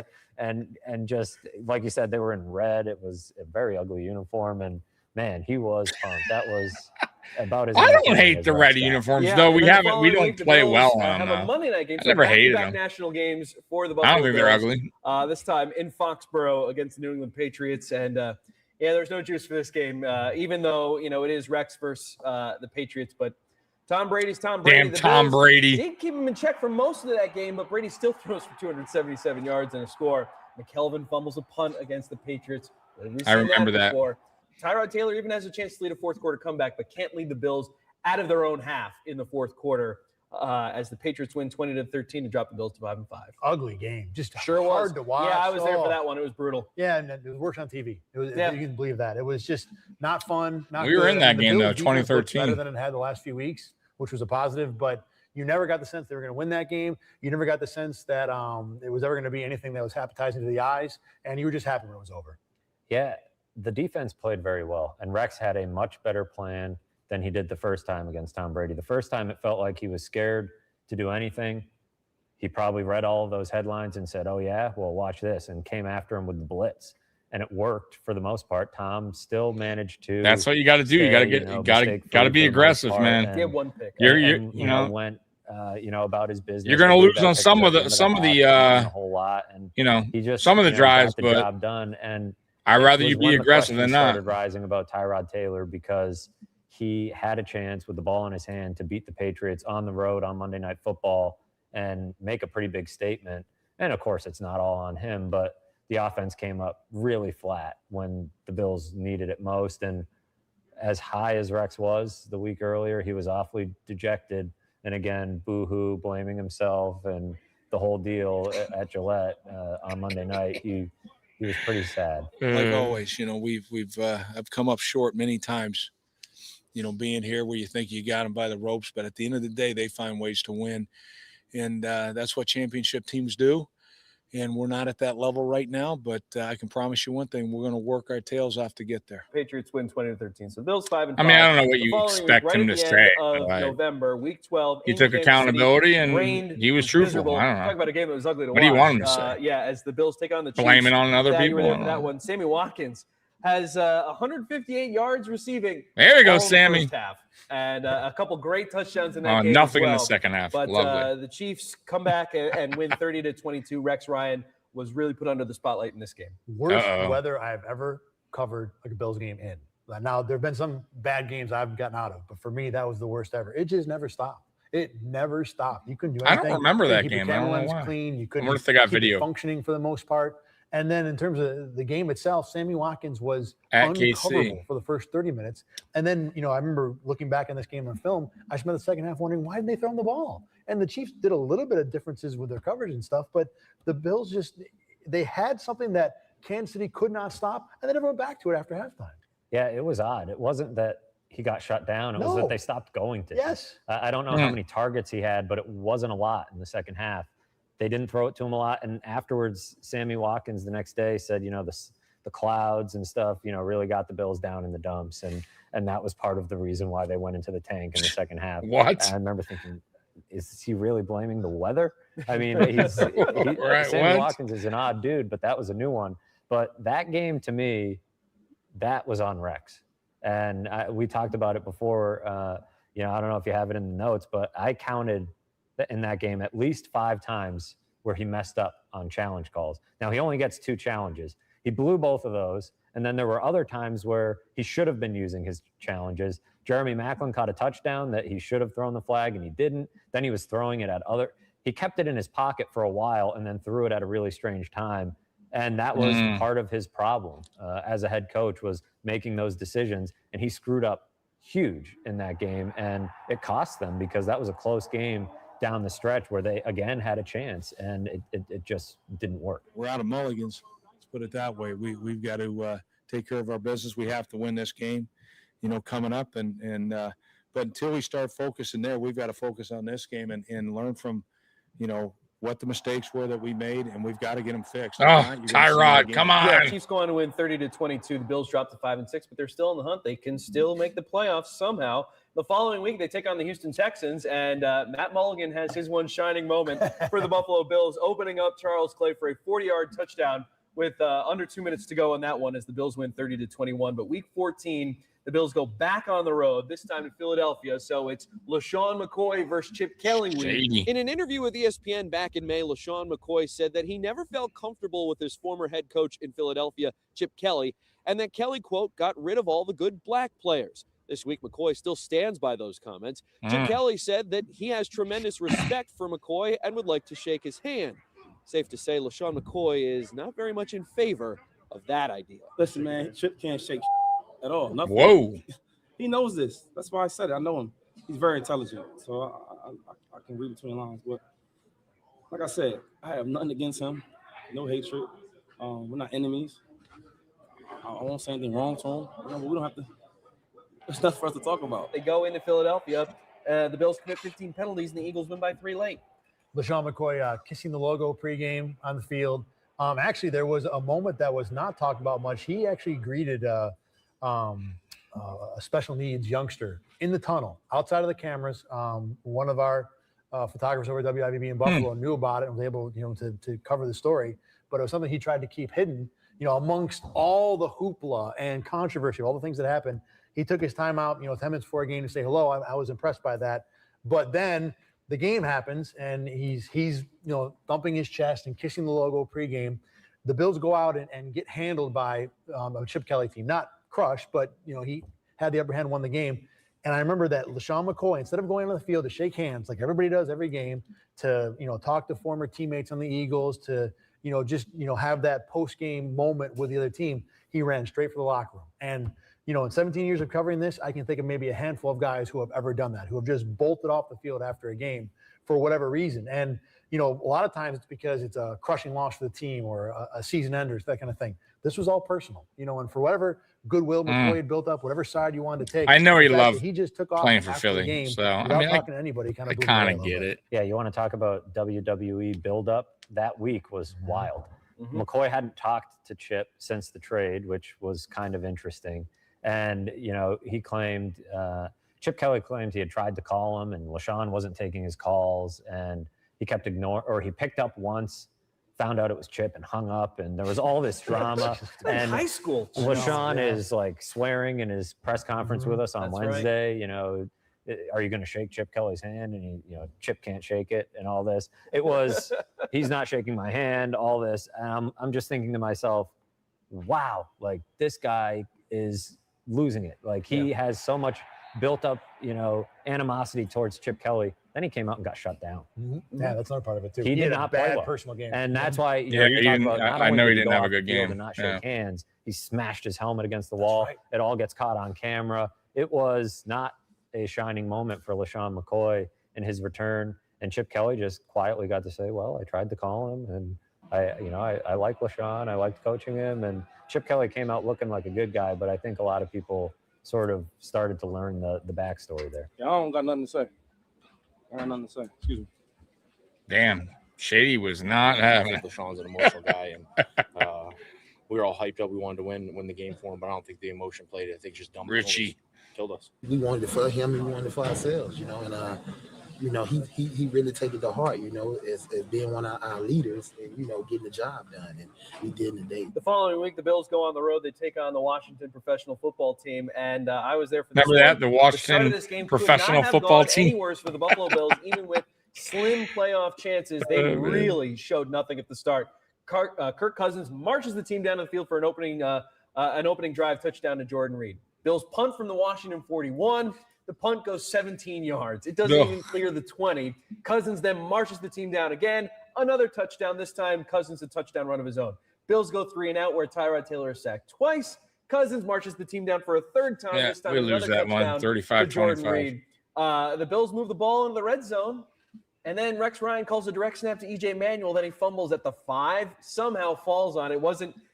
The Bills did not lose the ball inside the Washington 5, but they had 3 chances from the Washington 1 and couldn't score on them. The Bills were down. They woke up in the second half, but it was never really close as Washington wins 35-25 to eliminate them from the playoffs for the 16th consecutive season. And Jordan Reed looked like the second coming of Rob Gronkowski, and Kirk Cousins looked like the next Tom Brady. Because Reed, remember him? Forgot about him. In the first half. After the Eagles game, that was kind of the game where even though they weren't mathematically eliminated, you thought they were done. I remember on Monday being in the press room and just after going through the normal Monday interview routine, thinking, how did we get here again? Because I was convinced that preseason, like many, I guzzled the Kool-Aid, that the Bills were going to make the playoffs this year. And yet here we were, 5-6, playoff chances are nearly out. You knew it was over. To me, I thought the Bills team probably felt that too in the first half of that Washington game was that they knew it was done. They were the Bills again, and they didn't even bother showing up in Washington. And that was where having Rex Ryan became a problem because there became a lot of finger pointing. Mario Williams missed a practice that week, called in sick. Reports came out that people didn't believe him. Coaches didn't believe him. And so after that Washington game was the first chance we got to talk to Mario, and he starts getting mad. There's insurgents in the building, and I remember asking him the questions. Mario, there was a report that some people in the building didn't believe you when you called in sick. What's your reaction to that? Who's that report? Is reported, so anonymous sources. That's like saying we're insurgents. We've got insurgents around. I mean, how old are we around here? I don't know. I guess there's a bunch of younger people that I didn't realize in the office in the building, but I don't see how that happened. But like I said, if you can't say a name, then I don't go off of no names. Man. That's not adults, so I'm not worried about that. And he starts getting so angry. And then Sammy Watkins goes off about how there's no leadership or accountability on the team. And there were even starting to be questions about Doug Whaley and Rex Ryan at that point because they were getting eliminated from the playoffs. They had made all these grand promises. And Rex is talking about, the uncertainty surrounding them. And so I told you from the beginning of this, right? You were like, this is a mess. There's a problem between Rex and Whaley already. It's never going to work. Once you have once a coach and GM are things fell apart, are not on the same page, it's over. It's anybody on that team, nobody in this locker room, and that's what I admire about us. But if we don't get better, I mean, it's the reality of it is this. This is a professional. This is the National Football League, and unless we get a heck of a lot better, there's going to be changes. And that's what I told them. There's going to be drastic changes. Well, the following week was as unspectacular as you could possibly imagine as the Dallas Cowboys without Tony Romo with Kellen Moore take on the Buffalo Bills. Bills go on. Yeah, but we do have culture still. You know what I mean? Like we have guys that fit that mold, but you also can't be. You can't also be all about culture. You know what I mean? Like that's the number one thing that you focus on. We have enough guys, to hold down that part. Looks great. This stable foundation. You can have some guys that aren't choir boys. You know what I mean? Like, yeah, got that one right, Terry. And then. But I feel like we have a good culture right now. You know what I'm saying? We're fine with that. One more time, Rex versus the Jets. This time, but don't squarely focus on it like McDermott did. And it's also Fitz's first start in Buffalo. Shouldn't be your number one thing. The Bills 3 years prior. Tyrod Taylor has a rushing touchdown to open the scoring, but Fitz picked off 3 times in the fourth quarter. The Bills end the season for the Jets, 22-17, the final. The Jets eliminated with a 10-6 record. A season that obviously had such high hopes ends at 8-8, but then knocking the division rival out of postseason. Yeah, we knocked the Jets out of the playoffs contention. How about that? Maybe one step below that. This was their last. At least we did something. We beat the Jets and the Dolphins twice. And knock the Jets out of playoff contention. Good stuff. Good stuff, Buffalo. It was a pretty good win for the Bills. I think I like the that. Jets and the Ryan Fitzpatrick that season. At least we kept them out of there. Put together very flimsily all year, and everything fell apart in that game. That was more who the Jets really were that year, not the 10 games. There's no ugly parties. The Jets that year caught a really easy. Yeah, bring that back, man. I have no problem with that. Maybe that game to a year earlier when CJ Gardner will have a party we could talk about. A year earlier when they beat them in the season finale. But I remember Doug Marrone coming into the press room after beating the Patriots and being like, this doesn't mean anything. Tom Brady wasn't playing. And it was awfully honest, right? You're right. It doesn't mean anything. And the following year, it was, okay, this means something because you knocked a division rival and your, ex-girlfriend, as he put it, out of the damn. Playoffs. So the Jets were. Rex came in. What was their record that year? So sure of himself. No, I was very. Wow, they were 9-9 in this game. That I got a lot of friends over there. There's no question about it. And I wanted to be what was their record? Not at my expense, and that's what. Yeah, 9-6. Sorry, 9-9. What am I talking about? They were 9-6. Rex, you didn't make the playoffs either. And if they beat us, they would have been 10. Yeah, they would have had an opportunity, and they also had a tie.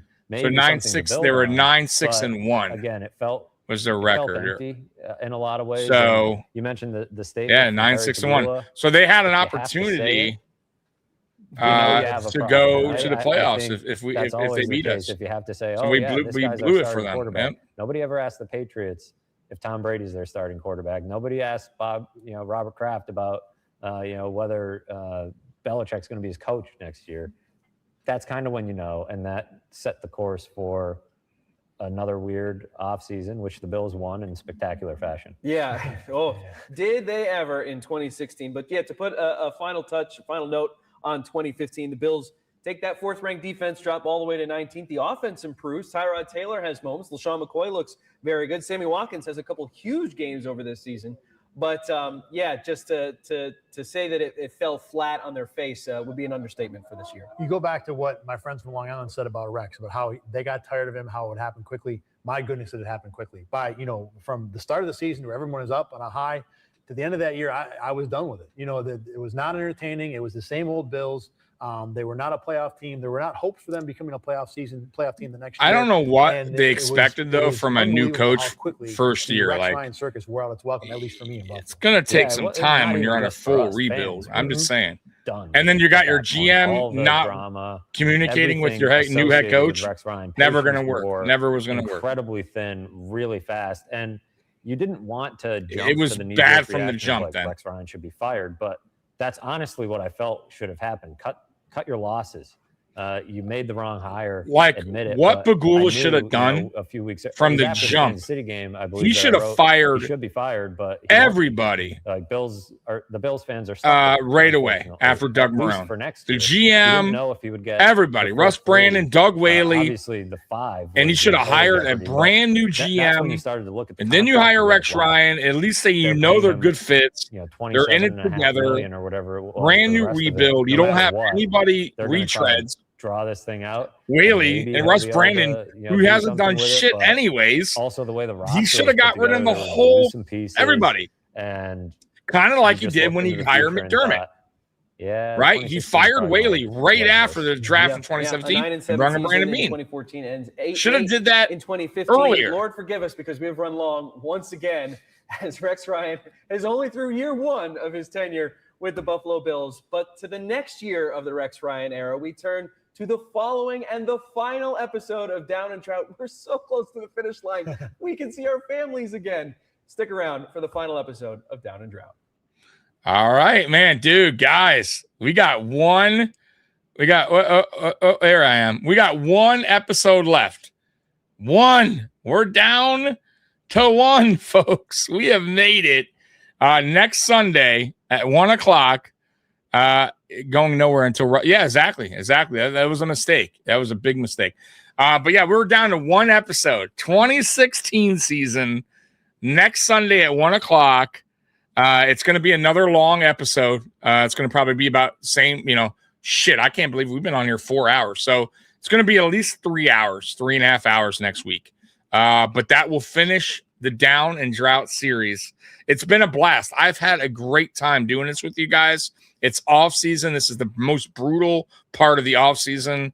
So I figured, why not do the series? I had a great time doing it with you guys. So one more to go. Next week, Sunday at 1. Tomorrow night is Monday Night Uncensored at 10 p.m. Me and Mikey. So obviously you guys know Mikey is on Monday nights with me in the off season. So he will be on with me tomorrow at 10. And that's it, man. So I appreciate you guys rocking with me. I'll see you guys tomorrow. Hey, Matt Chatter, I appreciate you, brother. I'll see you guys tomorrow night at 10 p.m. Enjoy your Sunday. Bills Mafia, I love you. And as always, go Bills. I'm out of here. Peace. Just let your soul go. Just let it shine through. Just let your soul, baby, feel it.